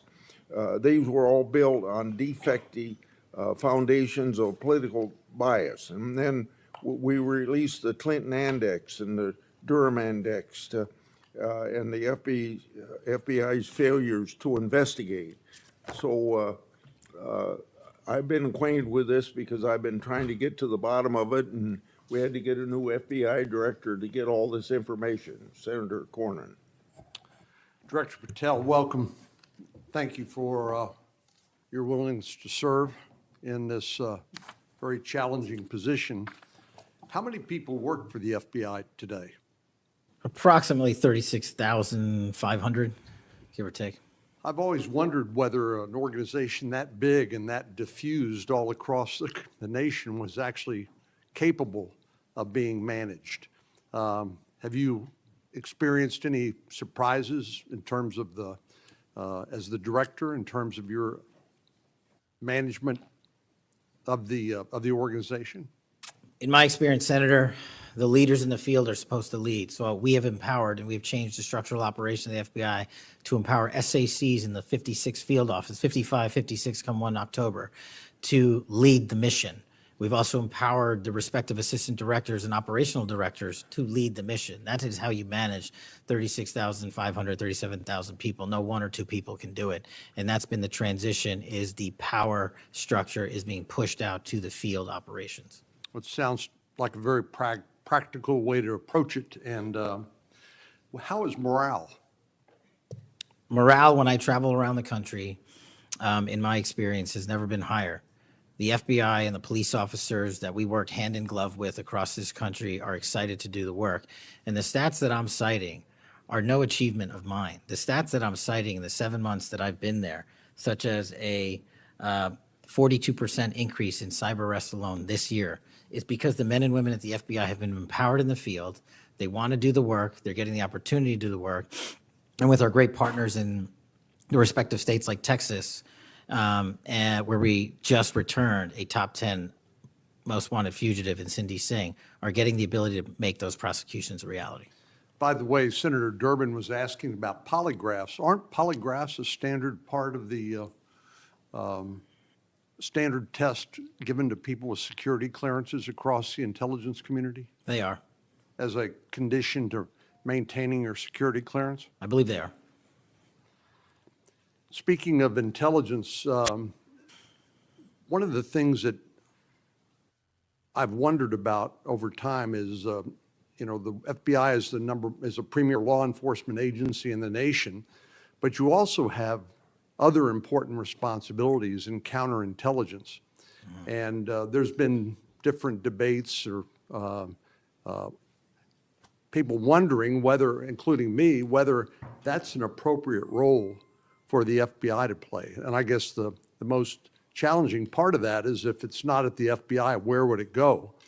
But can you, given your background, I know, as working on the HPSI and your intelligence background, can you talk a little bit about what you think about the counterintelligence role of the FBI agents and how that's working, whether you think it's performing the way it should, or whether there are other changes or reforms need to be made in order to improve its functioning? As you know, the threats from our adversary nations are just proliferating every day. So what do you think? The espionage activities of our adversaries have never been so high, and I think the counterintelligence mission is properly housed within the FBI because we've been vested with those authorities for Congress, and I believe that mission set is working. And if I can, sir, since January 20th of this year, the FBI has made 55 arrests on the counterintelligence mission alone. That's a 30% increase in CI arrests from the same time year-to-date last year.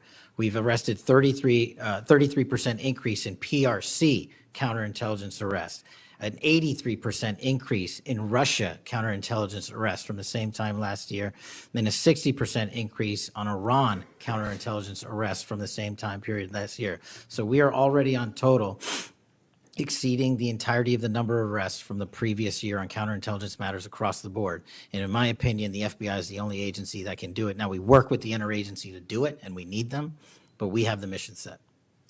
Thank you. You know, sometimes I wonder whether we sort of repeat the way we do things because we've always done it that way. And I'm getting up to building up to this issue of the narco-trafficking and what President Trump has ordered the Defense Department to do in terms of to take out some of these transnational criminal organizations that are importing poison into the United States and responsible for killing tens of thousands of Americans, maybe hundreds of thousands of Americans over time. Do you think a law enforcement model for dealing with these narco-traffickers is adequate to deal with the threat? Or do you think we need to start thinking about this in maybe new and different ways? Obviously, we're not engaged in a war per se, although it is a war metaphorically. And the law enforcement model seems to be not working from the standpoint of dealing with the volume of the threat and the magnitude of the threat. Do you think we need to start thinking about how do we deal within constitutional legal parameters to deal with this problem in a different way to be more effective in protecting the American people? Absolutely. And the way to analogize this and why I've advocated for the designation, and I'm thankful that the Trump administration has designated these cartels and narco-traffickers as foreign terrorist organizations, is because we must treat them like the foreign terrorist organizations post 9/11. We must treat them like the Al-Qaedas of the world because that's how we're operating. And just treating them with law enforcement capabilities alone was wholly insufficient to wipe out the targets in their entirety. They always had the next man up philosophy. If you take out the leader, they got 10 guys behind him. But in order to eliminate, and that's the key, eliminate the drug trade, and eliminate the pouring into this country of narcotics, we have to use our authorities at the Department of War and the intelligence community to go after the threat like we did terrorists when we were manhunting them. And now we have that ability, and we're seeing that in live time, whether it's on the strike on the boat or going down into Mexico and working with our Mexican authorities with these intelligence assets to say we've located not just the person in charge, the cadre in charge, but the entire network. And we are now able to dismantle that entire network. It's going to take time. The manhunt after 9/11 took some years, and this is going to be a years-long mission. Well, I'm glad you mentioned the counterterrorism mission because we've had a lot of experience, the U.S. government writ large, with dealing with terrorism in the Middle East and elsewhere. And obviously, some of our friends and allies, like Mexico, for example, are very sensitive about sovereignty and being able to control what happens on their territory. But yet, we're beginning to see more and more cooperation, as you point out, in that regard. And so, in your opinion, has the counterterrorism model, have the lessons learned by the U.S. government writ large, are they being aggressively applied? Are there other things we need to do to make sure that those skills, those lessons learned are applied more broadly to the threat of narco-trafficking? I can only speak to the FBI. We are applying all of them to our the CT mission set to the CN mission set, and we're using the new authorities given to our intelligence community partners in the Department of War to combine these collective efforts and in a new way, meeting together and creating an interagency process that gets after the threat dynamic. And whether that's a kill operation, a capture operation, a surrender operation, or a host nation takedown, like we did with the counterterrorism mission sets in Afghanistan, in Iraq, in Pakistan, and elsewhere, we are applying that to the drug traffickers in Mexico and Venezuela and Colombia. Thank you very much. Thank you, Mr. Chair. We have seen too much political violence in this country. We all know that. Just last week, Director, your friend Charlie Kirk was gunned down on a college campus. I'm sorry for your loss. In Minnesota, only 2 months ago, a madman took the life of my friends, Melissa and Mark Hortman, shot Senator John Hoffman and his wife Yvette a combined 17 times. And evidence indicates that he would have killed a lot more if law enforcement hadn't intervened. Just last month in my state, we were again shook to the core when little kids were shot down through stained glass windows in Annunciation Catholic Church in Minneapolis. And while the victims weren't politicians in this case, they were 6-year-olds and 8-year-olds, the manifesto that the shooter left behind was political. But in the words of your own federal law enforcement, this person was an all-purpose hater.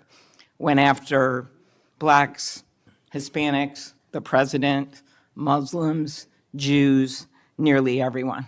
And this happened during the first Mass of the year for these kids. They were excited to see their friends, meet their new teachers, and 2 children, 8-year-old Fletcher Merkel, 10-year-old Harper Moisky, were murdered. 21 other people injured, some of the kids, 18 kids, severely.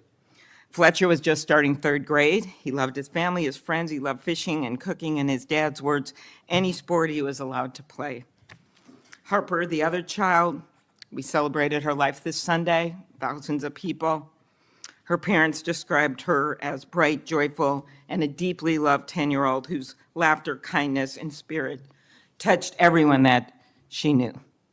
We've heard the words of young children who were saved because 12-year-olds laid on top of them, or a kid with disabilities who was paralyzed, whose teacher pulled him out of the wheelchair, threw him under the pew, and laid on top of him.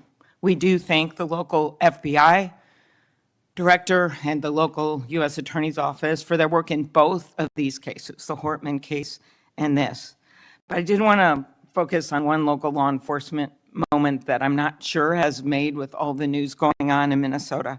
When the first 911 call, and you've heard about other places where this waited and waited, the first 911 call was made at 8:27 a.m.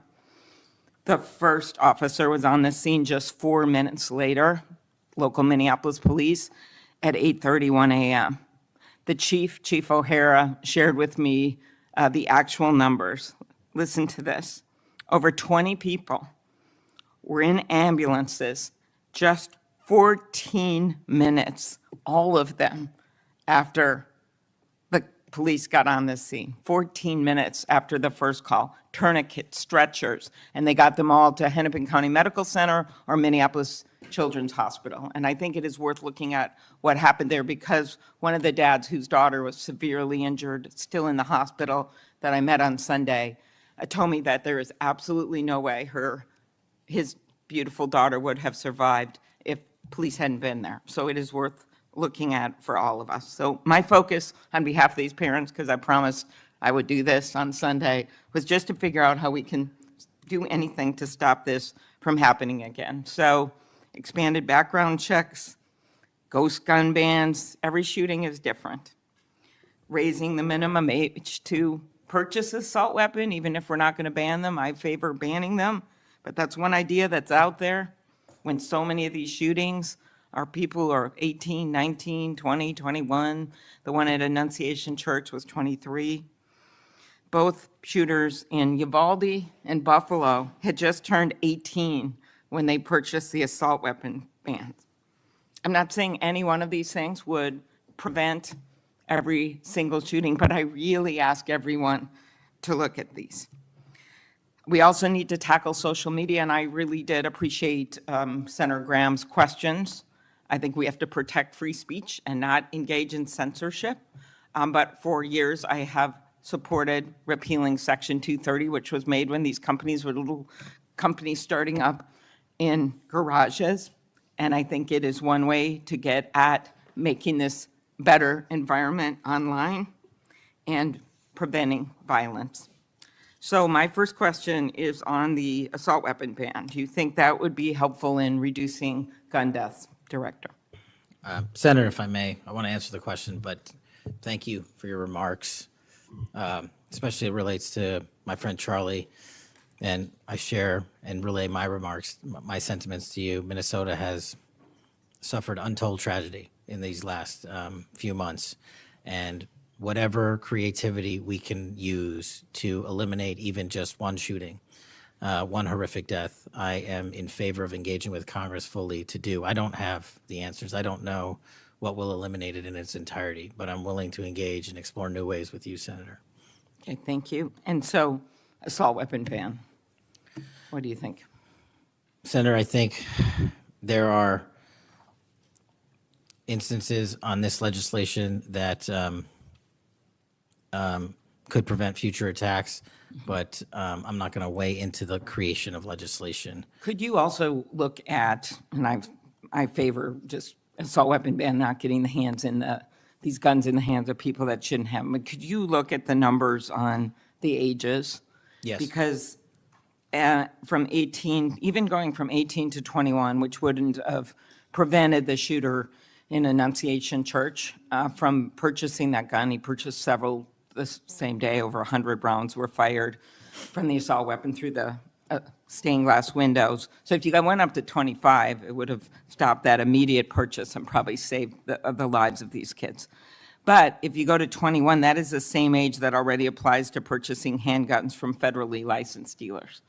So I prefer another approach, but I was hoping that our Republican colleagues would at least look at that, given Uvalde, Buffalo, and some of these other mass shootings, trying to be practical, but thinking that it could make a major difference.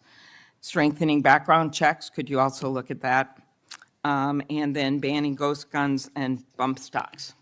What do you think of that? So, Senator, you're talking to my heart here on one of the core missions at the FBI, which is our CJIS facility in Winchester, Virginia, which is our hub for our NICS checks, our NCICs, our capabilities on when we have, I think it's 19,000 state and local community law enforcement come to us for these background checks. We're trying to make that processing as fast as we can so we can get them real-time information. I think we have a 93% clearance rate in 15 minutes as it relates to ghost guns, but we can do better. All right, well, just if you could get back to me on all those and talk to the White House. Threats against elected officials have increased exponentially. Members of Congress received more than 9,000 threats last year, up from 1,600 in 2016. There's been a lot of talk about the rhetoric and the like.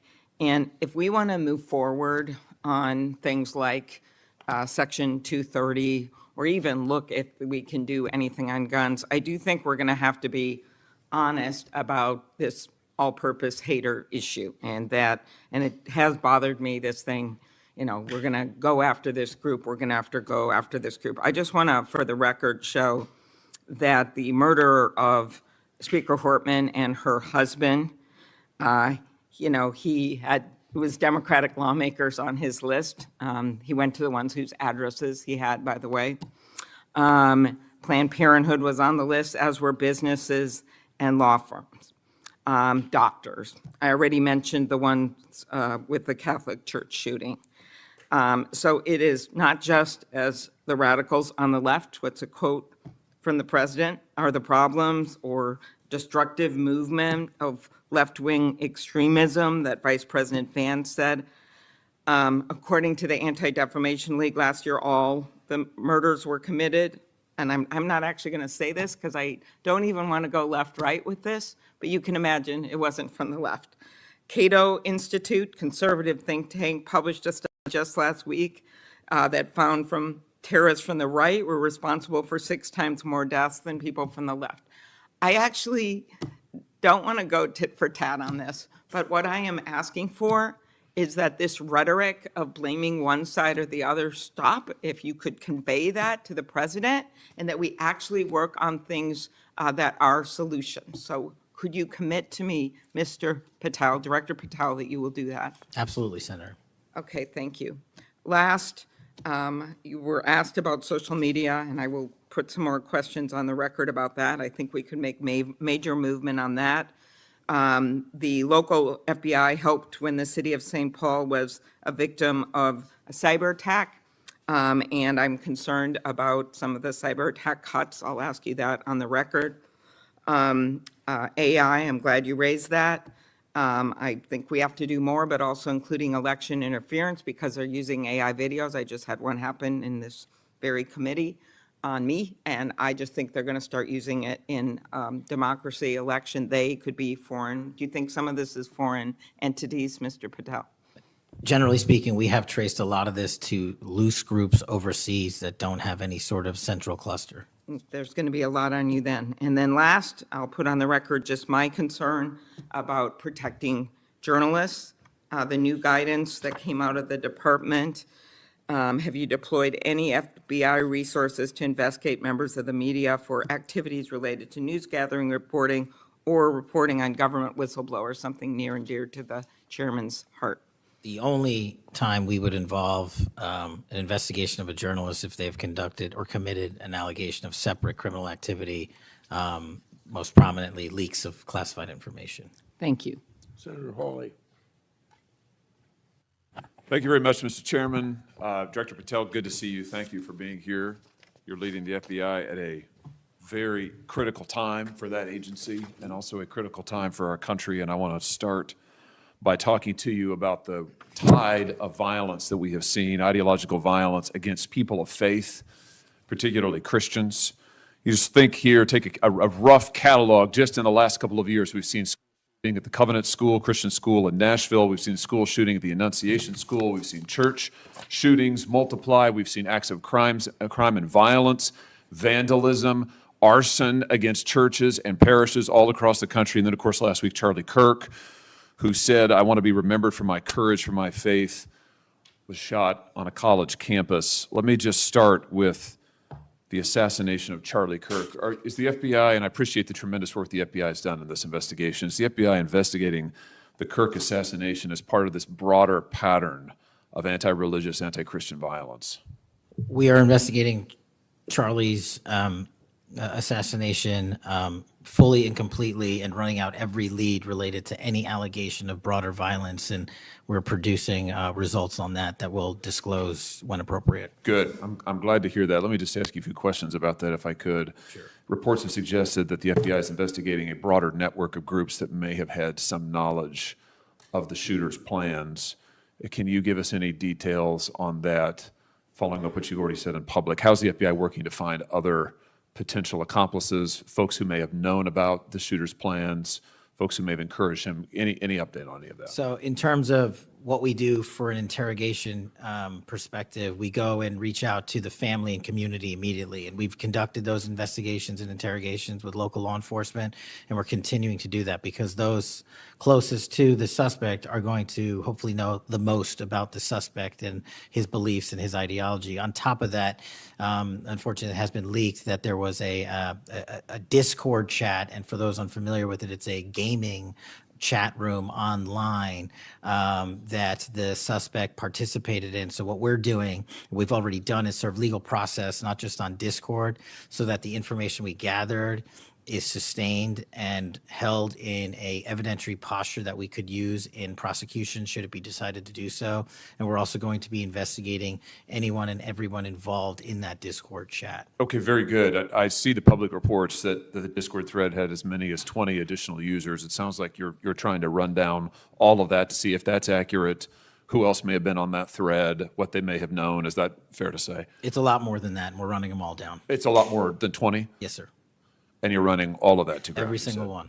Yeah, fantastic.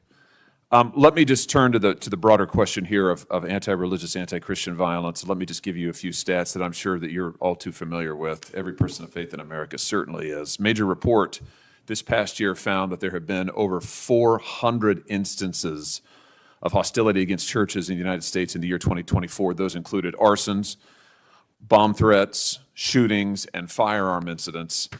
Another organizational report found that there were 500 attacks on Catholic parishes alone.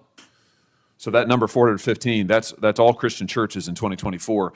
Another organization found 500 separate attacks on just Catholic parishes since May of 2020. Of course, we have the Covenant School shooting, the Annunciation School shooting in Minnesota where 2 children were shot dead as they were praying in a pew. Here's my question. What is the FBI doing to take on this rising tide of violence that seems to be motivated by anti-religious hatred?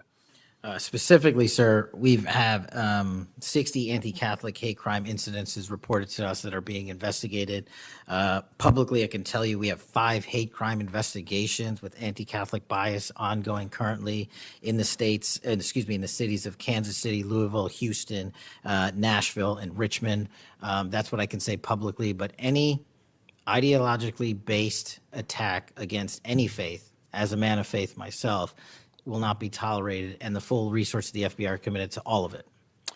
Are you investigating any domestic cells that instigate or encourage or fund or in any way support attacks on churches or other houses of worship? Senator, you raised an incredibly important point that most people don't look at. I've always said we follow the money, and whether it's terrorism or attacks based on ideology or attacks on institutions of faith or people of faith, someone's paying for it, and we are reverse tracing those steps. We are not stopping at the perpetrator themselves. We are reverse engineering to hold those accountable in our investigations to who funded them and knowingly funded them, and we will bring the appropriate steps against them with our partners at DOJ. Good. I'm glad to hear that. We look forward to hearing reports on that progress.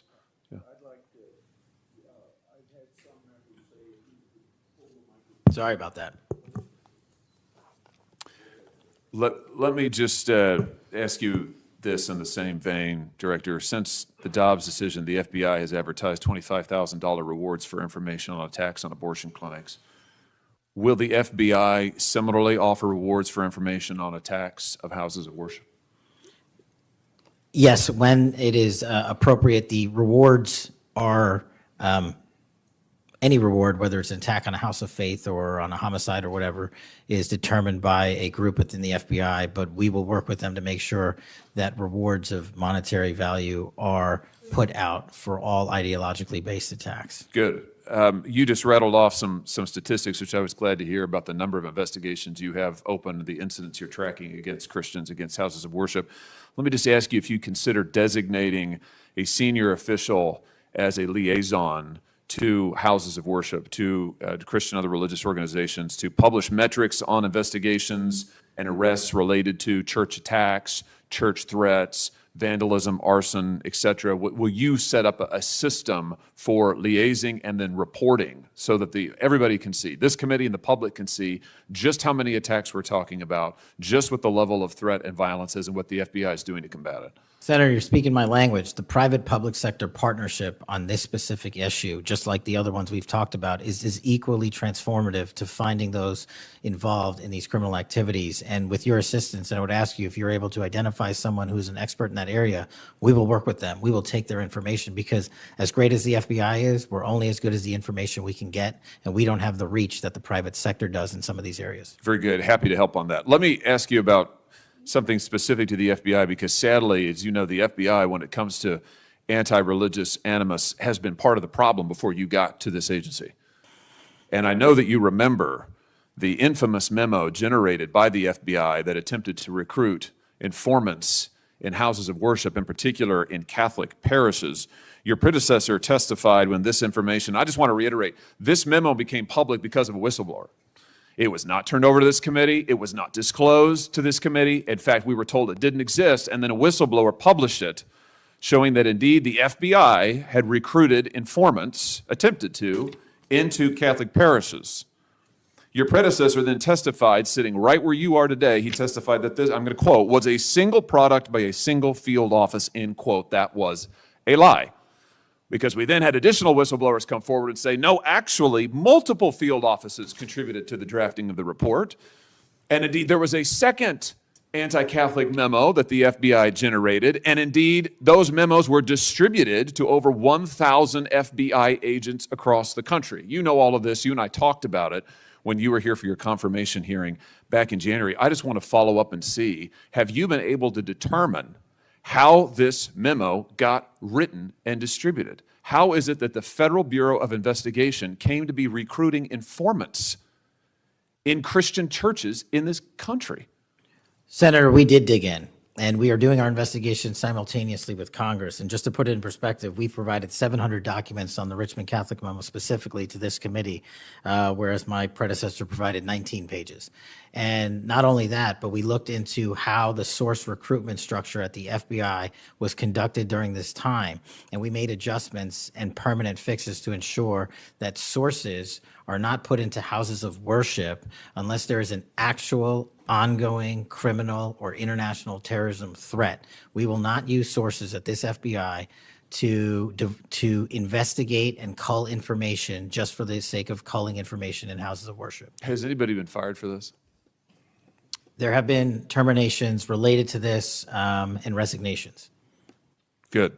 There need to be, because if this is going to be standard at the FBI, nobody can trust the FBI. You want to talk about violating the First Amendment?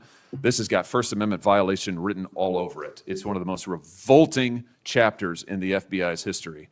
And considering what we're seeing more broadly in terms of the acts of violence against people of faith, this has absolutely got to end, and the FBI has to lead the way. So I count on you to do that, Director. Let me just, in the minute or so that I have remaining, let me just shift gears and ask you about something else you said earlier. You said that protecting our youth is maybe the FBI's top priority. It's great to hear. Let me ask you about the role of AI chatbots in that, which you've talked about a little bit already today. Are you investigating any cases of AI-generated child sex abuse material? You issued a PSA earlier this year warning that synthetic child sex abuse material, that's where the AI generates it using maybe a real kid's image, but then generates sex material, sex abuse material. You warned that that was illegal under federal law. Is the FBI investigating any instances of this synthetic CSAM material generated by AI that you can speak to? We are investigating dozens of those matters because, let me just say this, as far as the FBI is concerned, generative AI that produces CSAM, child sexual abuse material, under our investigative authorities is treated as equally as if it were actual child sexual abuse material. There's no difference for me in the FBI on this. Let me just ask you one other thing in this vein. I'm sure you've seen the reporting that Meta's AI rules, their own internal guidelines, allowed their chatbots to have sensual, that's their word, sensual conversations with children. We've had instances, multiple instances of children, minors, taking their own lives at the behest of chatbots that instructed them with specificity on how to do it. What's the FBI's role here in investigating what is going on with these chatbots, with these AI companies encouraging? I mean, listen, if an actual person did that, we would say that's grooming. We would say that's child abuse. These companies are doing it. Their own guidelines allow it. What can we do about that? You're referring to NVE, nihilistic violent extremism, and the 764. It has been made a priority of the FBI because they are targeting children, and these chatbots and these generative AI are getting coupled with actual humans who are using them and releasing them because they can do the work faster and quicker than humans can and get into spaces like social media where humans have a difficulty in engaging. And what we're doing is treating any extension of generative AI as the criminal themselves. And we have, I think, I've got to get the number back to you, but over 1,000 investigations related to NVE. We've had numerous takedowns and arrests of 764 individuals. And we are educating, this may be the most important part, I'm directly engaging with the social media and media companies, the internet service providers, to find a way to shut down. There's nothing I can do at the FBI to force them to shut it down, but work with you in Congress to find a way to work with our partners to get that shut down permanently. Senator Coons. Thank you, Chairman Grassley. Thank you, Chairman, for calling this hearing. I'm grateful we're continuing this committee's long tradition of oversight, and in particularly today, oversight of the FBI. Director Patel, thank you for being here. There's a number of issues I hope that we can speak to. I want to start by reading something you said to me during your confirmation hearing under oath. I have no interest, no desire, and will not, if confirmed, go backwards. There will be no politicization at the FBI. Then you looked me in the eyes and said there will be no retribution actions taken by the FBI should I be confirmed as director. I told you that in your office. I tell you that again today. I'm concerned that that's not what's happened, that since you took over as director, you've forced out senior leaders across the Bureau, in particular targeting those that worked on investigations of President Trump. The former acting director has just sued you for firing him for political reasons. So did a leader in the D.C. field office. And the well-respected leader of the Salt Lake City office was pushed out last month, leaving that office shorthanded at a particularly difficult time. I'm worried that these actions compromise the Bureau's ability to keep Americans safe. Hundreds of agents have resigned. You are lowering application standards to fill vacancies. You've reassigned large numbers of agents to work on immigration and street crime, issues other law enforcement agencies can handle, perhaps more effectively with the FBI, but I'm concerned that this compromises the Bureau's ability to address national security risks, uniquely its capability. In fact, you've shut down the Office of Integrity and Compliance, which makes sure that agents act in a lawful and ethical way, and reassign staff away from domestic terrorism investigations exactly at a moment I think we are all concerned about it. I also have to ask, you came before the Appropriations Committee in May and told us you wanted a $500 million budget cut for the FBI, literally an effort to defund the police. I am grateful for the work of the men and women of the FBI. They've done great work this year in Delaware, partnering with the Dover Police Department to support human trafficking victims, partnering with the Middletown Police Department on armed robbery and carjacking. And it's urgent, I think, that we fix the direction and the prioritization within the FBI. And I wish we could focus on those efforts today. But I'm seeing an FBI leadership more focused on social media clout and on political revenge than on fighting crime. Director, have you ever ordered that an FBI employee be terminated because he or she worked on an investigation into President Trump? Senator, thank you. One quick correction for the record. There's 280 NV investigations. I gave the incorrect number to Senator Hawley. Thank you. Understood. As far as a lot of your statement, I disagree with it, and I'm happy to address it. But the only way, generally speaking, an individual is terminated at the FBI is if they have violated their oath of office, violated the law, or failed to uphold the standards that we need them to have at the FBI. So those who say that they've been fired because of working on investigations into President Trump are lying or misrepresenting? Well, those matters are alleged in litigation, which is ongoing, so I can't comment on those specifically. Could you comment on why you fired former acting FBI Director Driscoll? I can't because it's ongoing litigation. Could you say now definitively under oath that the rank and file agents who were assigned to work January 6 cases will not be terminated because that's what they were assigned to do? I've said it before and I've said it again. Your case assignment, as I was given case assignments when I was a young prosecutor, does not dictate your career or your termination. Thank you. Then let me go to the appropriations question. In May, you testified before the subcommittee on which I serve, defending the president's request that we slash the FBI's budget by about $500 million. The day before, you testified the opposite in front of the House. Where are we in terms of the budget request? Senator Graham earlier said if you're requesting more funding for more agents, let us know. We're nearing the end of the fiscal year. In front of the committee on which I serve here in the Senate, your request was for a reduction of hundreds of millions of dollars. Where are we? Where we are in the budget cycle is we at the FBI are in support of the president's budget, and we are in support of eliminating waste, fraud, and abuse. We've already identified tens of millions of dollars of duplicative contracts that the FBI was spending on software and private sector engagements. We've also identified duplicative workloads. So we are transitioning those folks out of doing the same thing twice over and into the field.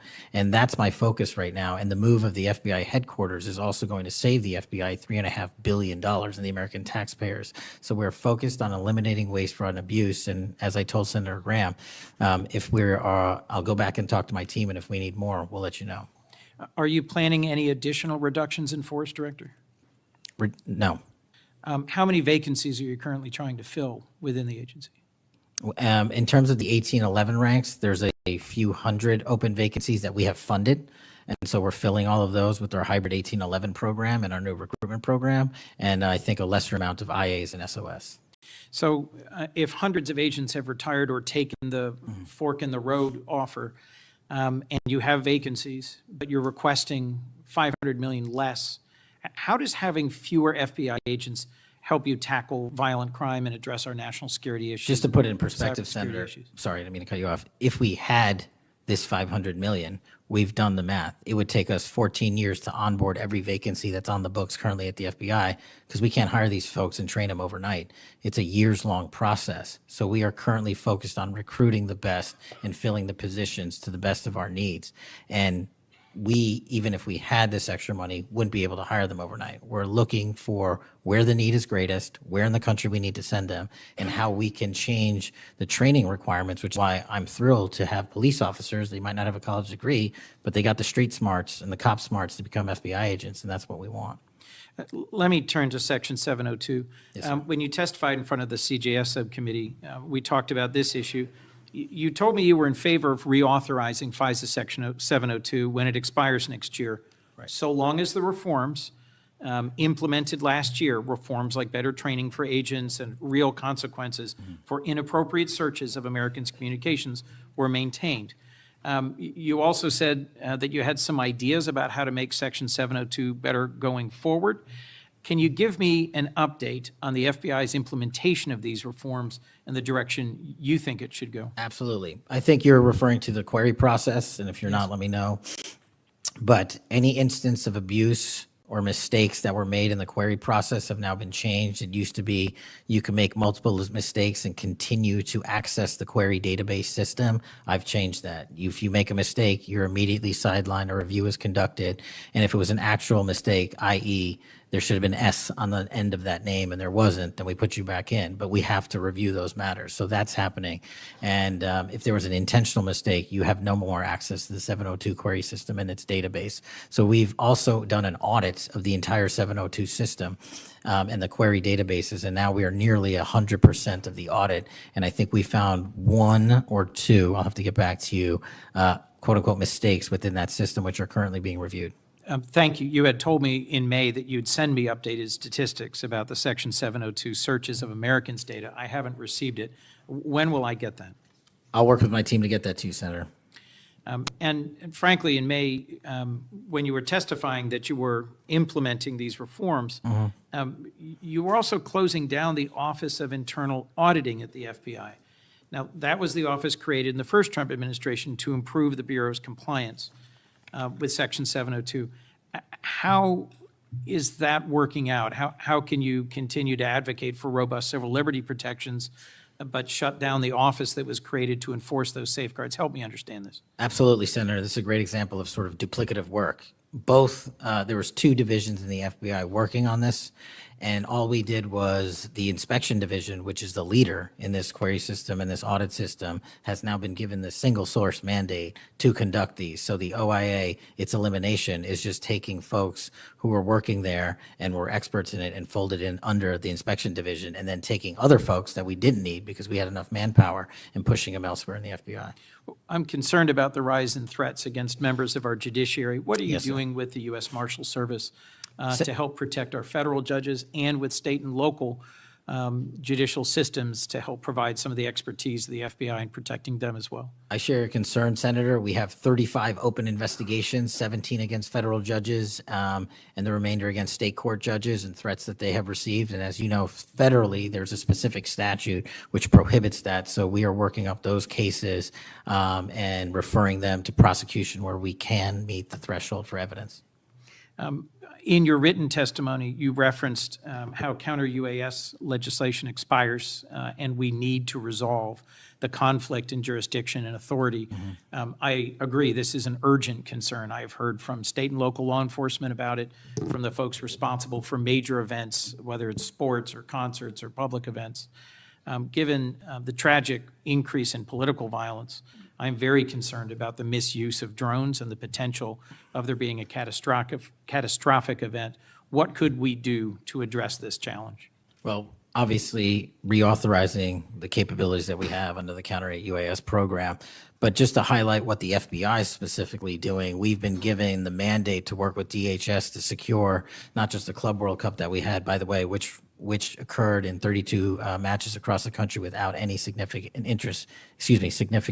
incident, which we're proud of, and we're taking that model for the next World Cup and also the Olympics. But the reason I bring that up is because we pushed out our counter-UAS programs to address the security needs, and that's where our focus is on events like that.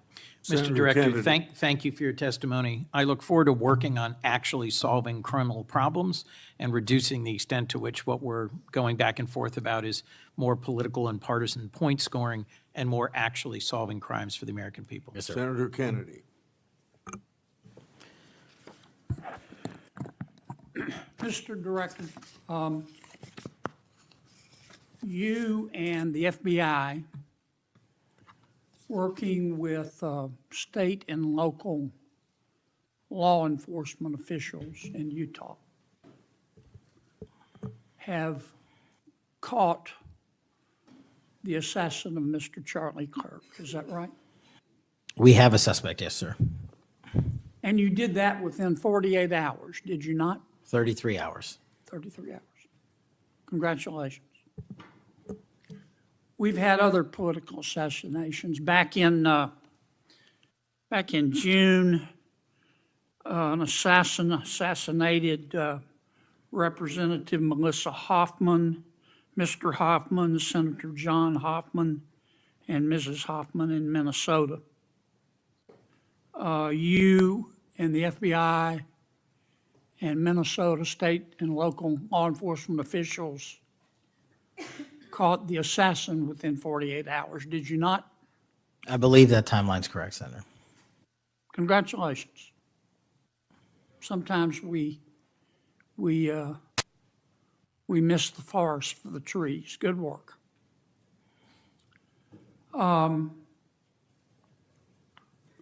Did Mr. Kirk's assassin act alone? As I've said since the beginning, Senator, it is very much an ongoing investigation, and I can't speak to the state charges. That's for the state to address on their own, but we are providing them with the same investigatory findings reporting the department. And as I noted to Senator, I believe it was Cornyn or Hawley, that there are a number of individuals that are currently being investigated and interrogated, and a number yet to be investigated and interrogated specific to that chat room. So we are very much in our ongoing posture of investigation. So others could have been involved? Yes, sir. Okay. I asked you this last time you were here. Kash, you remember Mr. Peter Strzok and Ms. Lisa Page? Yes, sir. Mr. Strzok was an FBI agent. Ms. Page was an FBI lawyer. They were both very aggressive anti-Trump political activists who allowed their political opinions to affect their work at the FBI.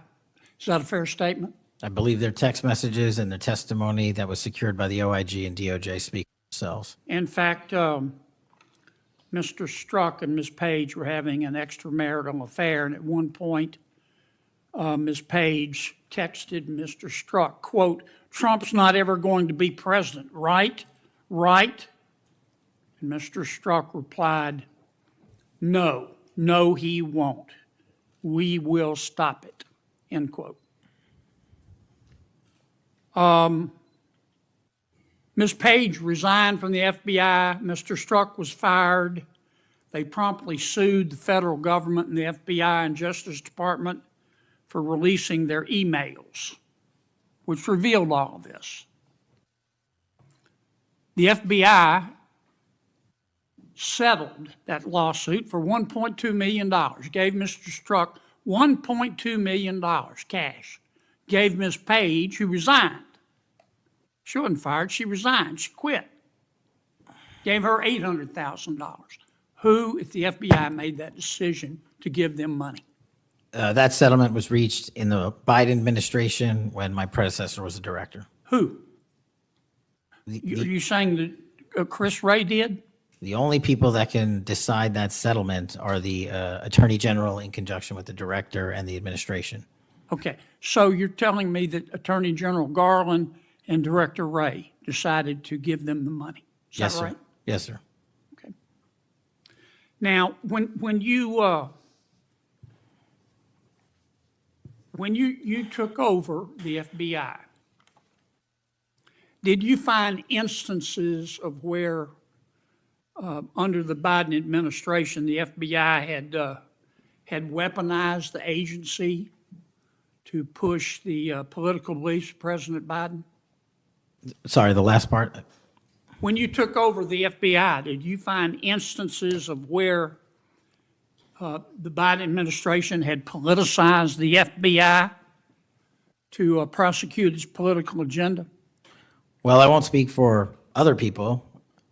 Haven't been a target of that weaponization, haven't been a staffer on the House Intelligence Committee, having had the Justice Department weaponized against me for making the findings and leading the investigation of Russiagate. I know what that feels like, and that's why as the FBI director, I'm committing to not ever have that ever happen again, but I'm also committed to fully investigating what was done, and that matter is still ongoing. So I assume, I take it your answer is yes. Yes, sir. And you're firing those people, is that right? Anyone that politicizes their job at the FBI will not work at the FBI. Okay. You've heard some of my colleagues either implicitly or otherwise suggest that you have politicized the FBI to prosecute the political beliefs of President Trump. Is that true? I don't know how that can be true when the stats that I cited, to include the 23,000 arrests, 6,000 weapons seized, 1,600 gang and criminal enterprise organizations, 4,700 children found and rescued, more enough fentanyl seized to kill a third of America. The men and women of the FBI are now on an apolitical mission, and this is why the numbers are historic in 7 Have you months. fired people because they voted for Vice President Harris? I don't ask people who they vote for, and neither does the FBI. Okay. But you've given people polygraphs, have you not? Many people in the FBI take polys. The FBI does that all the time. Yes, sir. Does it not? Yes, For sir. a long time, is that correct? Decades. All right. I want to ask you about the Epstein files. Have you seen the Epstein files? I have not reviewed the entirety of it myself, but a good amount. Would it be fair to say that Mr. Epstein trafficked young women, including, in some instances, minors, for sex to himself? That was specifically the allegations in the 2018 indictment in the Southern District of New York. Okay. Who else did he traffic these young women to? In terms of what the investigation, again, going back to 2008, Mr. Acosta, who limited the investigation and limited the search warrants and limited the parameters of the investigation, the only thing we are able to speak to publicly, because he was given a non-prosecution agreement by Mr. Acosta, is that first time period from, I believe, don't quote me on this, 97 to 2001-ish. And then when the Trump administration courageously reopened it. Excuse me for interrupting, but I'm going to run out of time. You've seen most of the files. Who, if anyone, did Epstein traffic these young women to besides himself? Himself. There is no credible information. None. If there were, I would bring the case yesterday that he trafficked to other individuals. And the information we have, again, is limited. So the answer is no one? For the information that we have. In the files? In the case file. Okay. Now, President Trump has deferred to the FBI and the Department of Justice with respect to the Epstein records. He says it is your call about releasing them. And I understand that the department and the agency have decided to release them in cooperation with the House committee. Is that correct? Yes, sir. So you're releasing them a little bit at a time. Is that correct? We're releasing as much as we can, but we are limited by 3 different court orders, and the department went back to each of those judges to waive those court orders or have them lifted, and each of those judges declined. Will you release all of them, or at least as many as you can? We will release everything we are legally permitted to do so. We are continuing to work with the House on the subpoena request. We have substantially complied with it, but we will continue to release whatever we are legally permitted to do so. Okay. I strongly encourage you to do that, Kash. This issue's not going to go away. And I think the central question for the American people is this. They know that Epstein trafficked young women for sex to himself. They want to know who, if anyone else, he trafficked these young women to. And that's a very fair question. I want to know that answer. And I think you're going to have to do more to satisfy the American people's understandable curiosity in that regard. Mr. Chairman, may I just respond to that? I agree, Senator. And what we have done, and just to remind folks, the Epstein case files existed in the two prior administrations, in the Obama administration and the Biden administration, and they didn't release anything. And there was President Trump in the first administration that renewed charges against Mr. Epstein. And I know it's a little complicated to understand, but what exists in the Epstein case files was a direct result of the limited search warrants from 2006 and 7, which hamstrung future investigations because of the non-prosecution agreement. And multiple administrations had the opportunity to look at the entirety of that case file and recommend prosecutions against anyone that was trafficked under Mr. Epstein and anyone that participated in that trafficking. And the only person to bring charges was the prior administration against Mr. Epstein. Now, I am not saying that others were not trafficked and others were not involved. What I am telling you is that based on the information we have, and we have continuously and publicly asked for the public to come forward with more information. If there is, we'll look at it. But based on credible information, we have released all credible information, and the information that the Department of Justice and the FBI never releases is information on investigations that are not credible. And we don't release the names of victims who weren't credible, but in the same time, we don't release the names of victims who were credible. And so that's by law. And so the information we are releasing now is historic, and it is also to the maximum capacity that the law allows. And I know that's not going to satisfy many, many, many people. But if they wanted it done right, then the investigation from its origination should have been done right, and he should not have been given a get-out-of-jail-free card to do jail on the weekends for 12 hours a day, and he should have been investigated fully for the entirety of his crime and criminal enterprise, not just from 1997 to 2001. Senator Blumenthal. Thank you, Mr. Patel. Thank you, Mr. Chairman. Director Patel, thank you for being here today.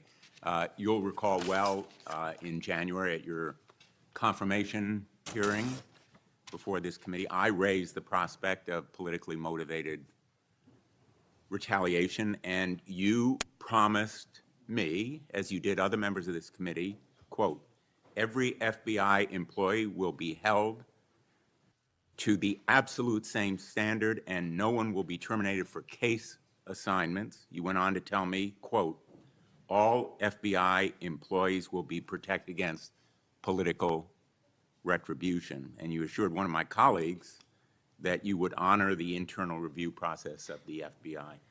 I'm not going to mince words. You lied to us. In the short time that you've been FBI director, you've presided over a rash of retaliatory firings. 3 FBI agents have recently sued you. They are FBI agents with 60 years between them of distinguished service, rescuing hostages, saving kids from predators, dismantling drug cartels, and their allegations, their civil allegations, are a searing indictment of your tenure as FBI director. But it's not just those 3. The FBI Agents Association has said that your actions, quote, distract agents from their work, foster fear that their assignments could cost them their careers, either now or under the next administration, and increase the risk of criminal and national security threats by undermining unity and morale within the Bureau, end quote. This association, as you know, is voluntary. It represents 14,000 members, 90% of all the active agents. These are your employees saying that your performance has been unqualified and unfit. And there is mounting evidence that these retaliatory firings were the result of direction from the White House. There have been instances in the past history of the Bureau of political interference and political direction from the director's office, but not the kind of institutional interference that we're seeing from the White House right now. I'm going to ask you, has anyone from the White House contacted you about personnel decisions? I completely disagree with your entire premise that I have lied or am misleading the FBI. If I were, the results that I announced today by the men and women of the FBI and the historic records we are doing to keep this country safe would not be possible. The men and women of the FBI are responding to our leadership and this administration's priorities. The only way people get terminated at the FBI is if they fail to meet the muster of the job and their duties. And that is where I will leave it. And you accusing me of lying is something I don't take lightly, but I'm not going to get into a tit for tat with you. Well, let me just ask you to answer my question. Has anyone from the White House contacted you about personnel decisions? Generally speaking, we always discuss with the White House, OMB, during the budget process, how many personnel we need, who we need where. Answer is yes. For budgetary purposes and to real fire people, agents, because they participated in investigations of the president. I don't receive directions to do that. Has anyone I make the suggested it? decisions. Has anyone asked you to do it? The best information is, yes, you've taken suggestions and direction from the White House in firing qualified agents. Any termination at the FBI was a decision that I made based on the evidence that I have as a director of the FBI, and it's my job, and I'm not going to shy away from it. And as you stated, those are allegations, and that is an ongoing litigation. So they'll have their day in court, so will we.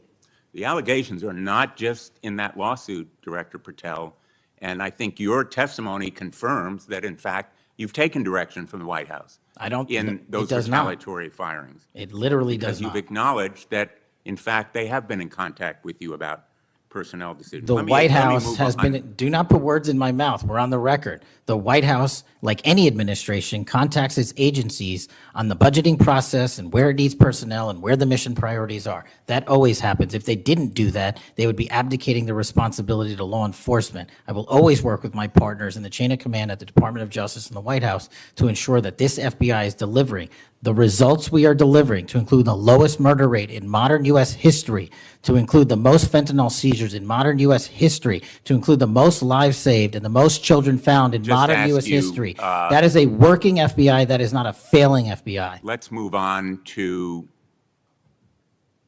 a related area. In White House discussions, have you been asked or directed by the White House or others to engage in a crackdown on political groups or organizations, nonprofits, after the murder of Charlie Kirk? To direct at political organizations? No. I've been asked by my chain of command to properly root out criminal activity wherever it is in whatever investigation we are conducting, and that's what we're doing. Have those distinctions about whom you're going to target been based on direction from the White House? Nobody gives me a list on who to target. My targeting list is from the men and women at the FBI. Have you talked about investigating certain groups, nonprofits, or foundations or institutions? Whatever those investigations are, they're ongoing, and I'm not going to get into those. Have you used polygraphs to determine loyalty of agents? No. Have you committed that you will respect the First Amendment rights of agents?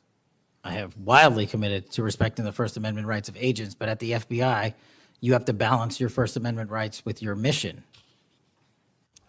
Have you imposed any sort of loyalty test in the course of using polygraphs or in any of the other personnel decisions? Polygraphs have been utilized at the FBI for decades. They will continue to be utilized in the fashion by the professionals that administer them.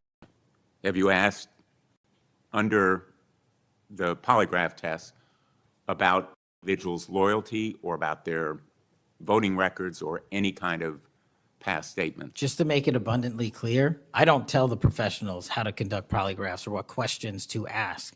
They make those decisions. And I, as the director of the FBI, never ask anyone who they voted for. Have you investigated donors to a political party simply because they are donors? Simply based on that fact alone, no. Have you investigated donors for another reason? Many donors may be involved in criminal enterprises and criminal activities, and those individuals will be investigated. Can you commit to make public the Epstein files that so far have not been released if this committee is able to review them on a classified basis? I think this is an important distinction. The Epstein case file is not classified to my understanding. So we are providing what we legally can, and we are going to give Congress what we are legally permitted to do so to the maximum extent of the law. Will you enable the chairman and the ranking member to review them on a classified basis? That doesn't make any sense. If the material in the Epstein file is not classified, there is no basis for a classified Well, it would review. protect the confidentiality of them if they were able to review them on a classified basis. If anyone in this room can get the multiple district court judges to lift their court protective orders in the ceilings, we will happily provide you with more information. Are you in favor of merging the DEA and the ATF? That's not something for me to comment on. Well, those agencies work with you, don't they? With me, not for me. Are you in favor of orienting the FBI toward a national police function as opposed to the enforcement of federal law? The FBI does enforce federal law across the country. That's what we do. But isn't it a fact that you have told the leadership of the FBI that you view it as moving toward a local and state police function? No, we are prioritizing working with our local and state partners, and they will tell you that that has never happened with this much engagement in the history that they have been serving as local law enforcement officers. I believe local cops are the best intelligence source and the best understanding of their communities, and I folded in my FBI agents under that direction to work with them to get the job done. Thank you, Mr. Chairman. For the fourth time today, I want to remind people that my oversight has made clear that Director Wray's FBI was politicized. I've released a trove of records to prove it, not only today, but in past days. I've also said some FBI personnel who have been fired retaliated against my whistleblowers, and I don't remember my Democratic colleagues defending my whistleblowers when their careers were ruined. Senator Schmidt. Thank you, Mr. Chairman.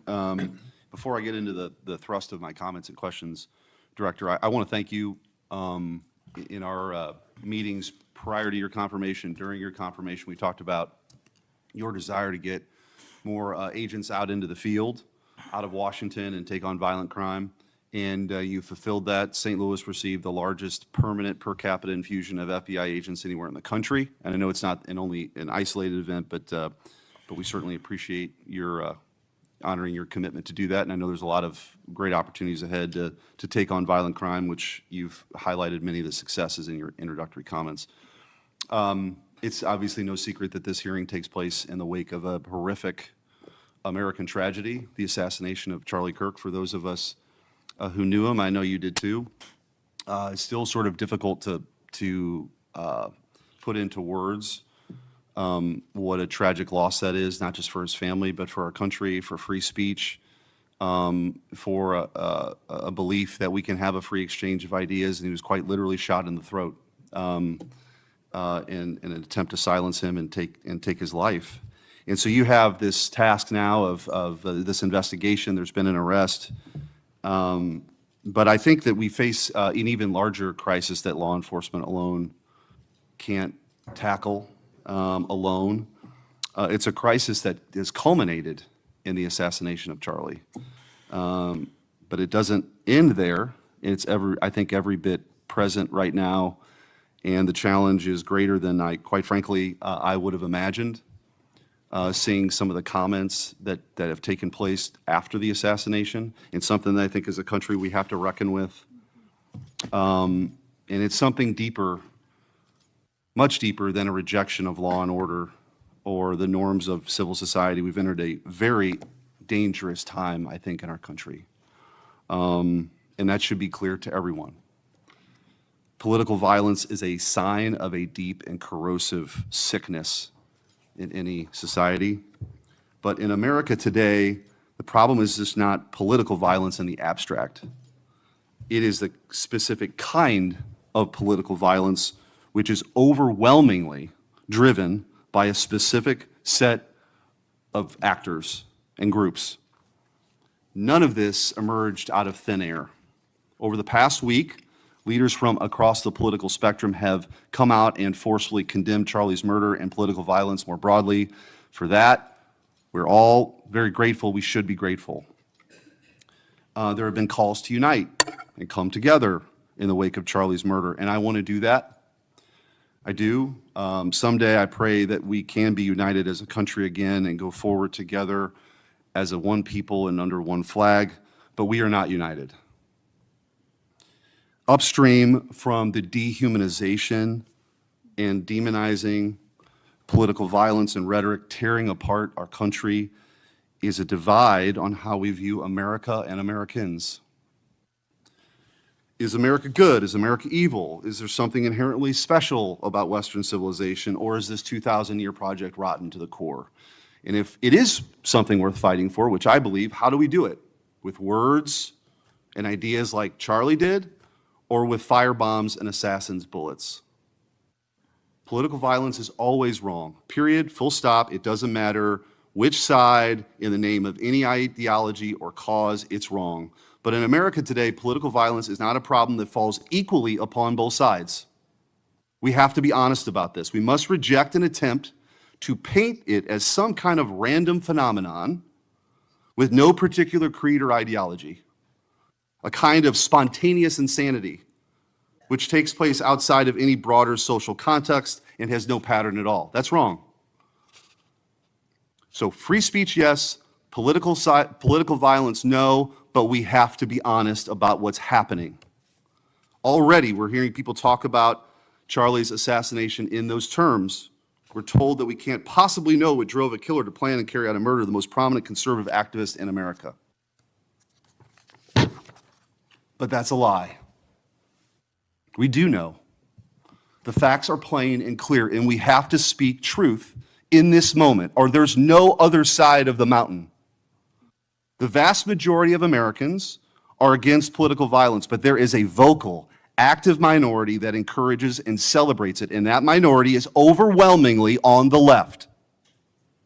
Just last week, a YouGov poll found that a full 25% of those people who describe themselves as very liberal say it can be justified for citizens to use violence to achieve political goals.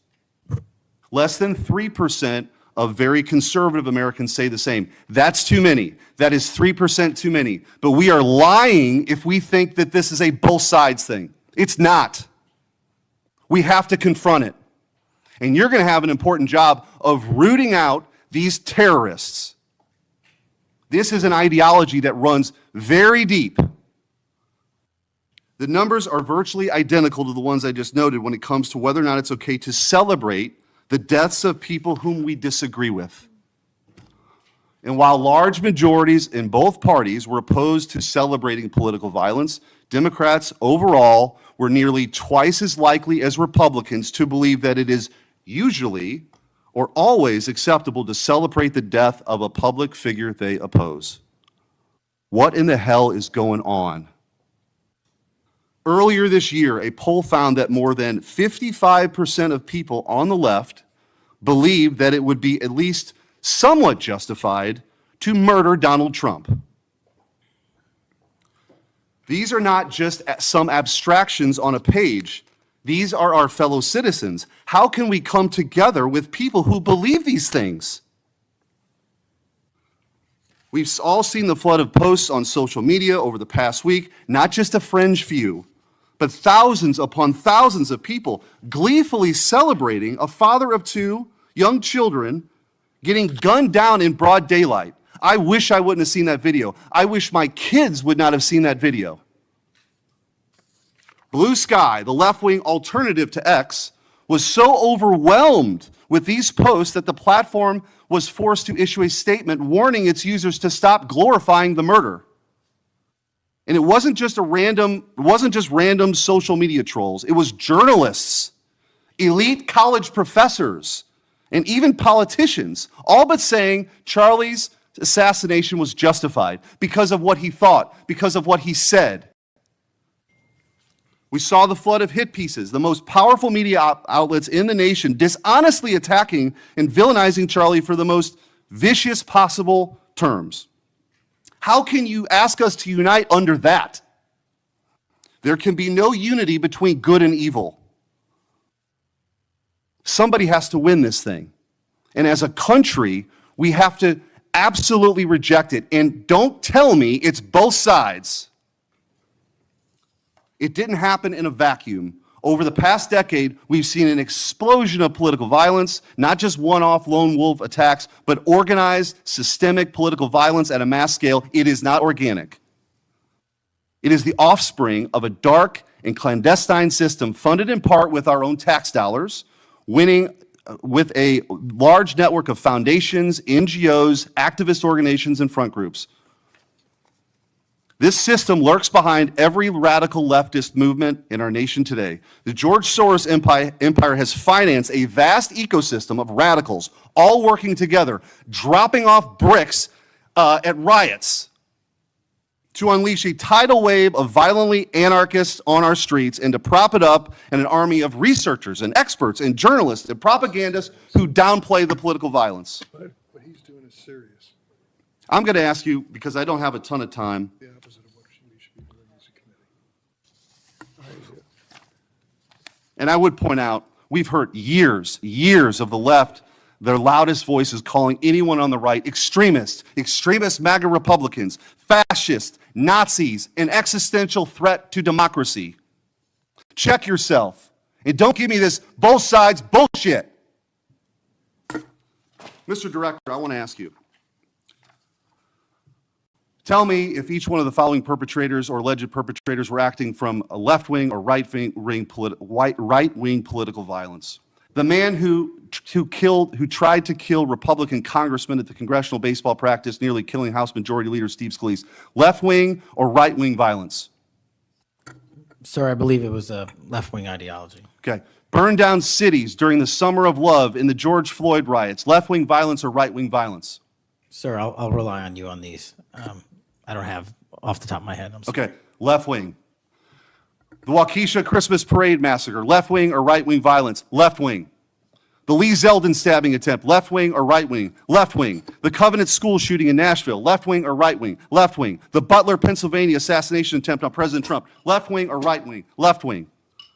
The Trump International West Palm Beach assassination attempt, left wing. The Abundant Life Christian school shooting, left wing. The United Care CEO's murder, left wing. Tesla's burned, keyed, damaged, firebombed, left wing, left wing. The murders at the Israeli embassy, left wing. The ICE facilities firebombed, left wing. The Minnesota Catholic school shooting, left wing. The anti-white Charlotte and North Carolina stabbing, left wing. The attempted Utah News State firebombing, left wing.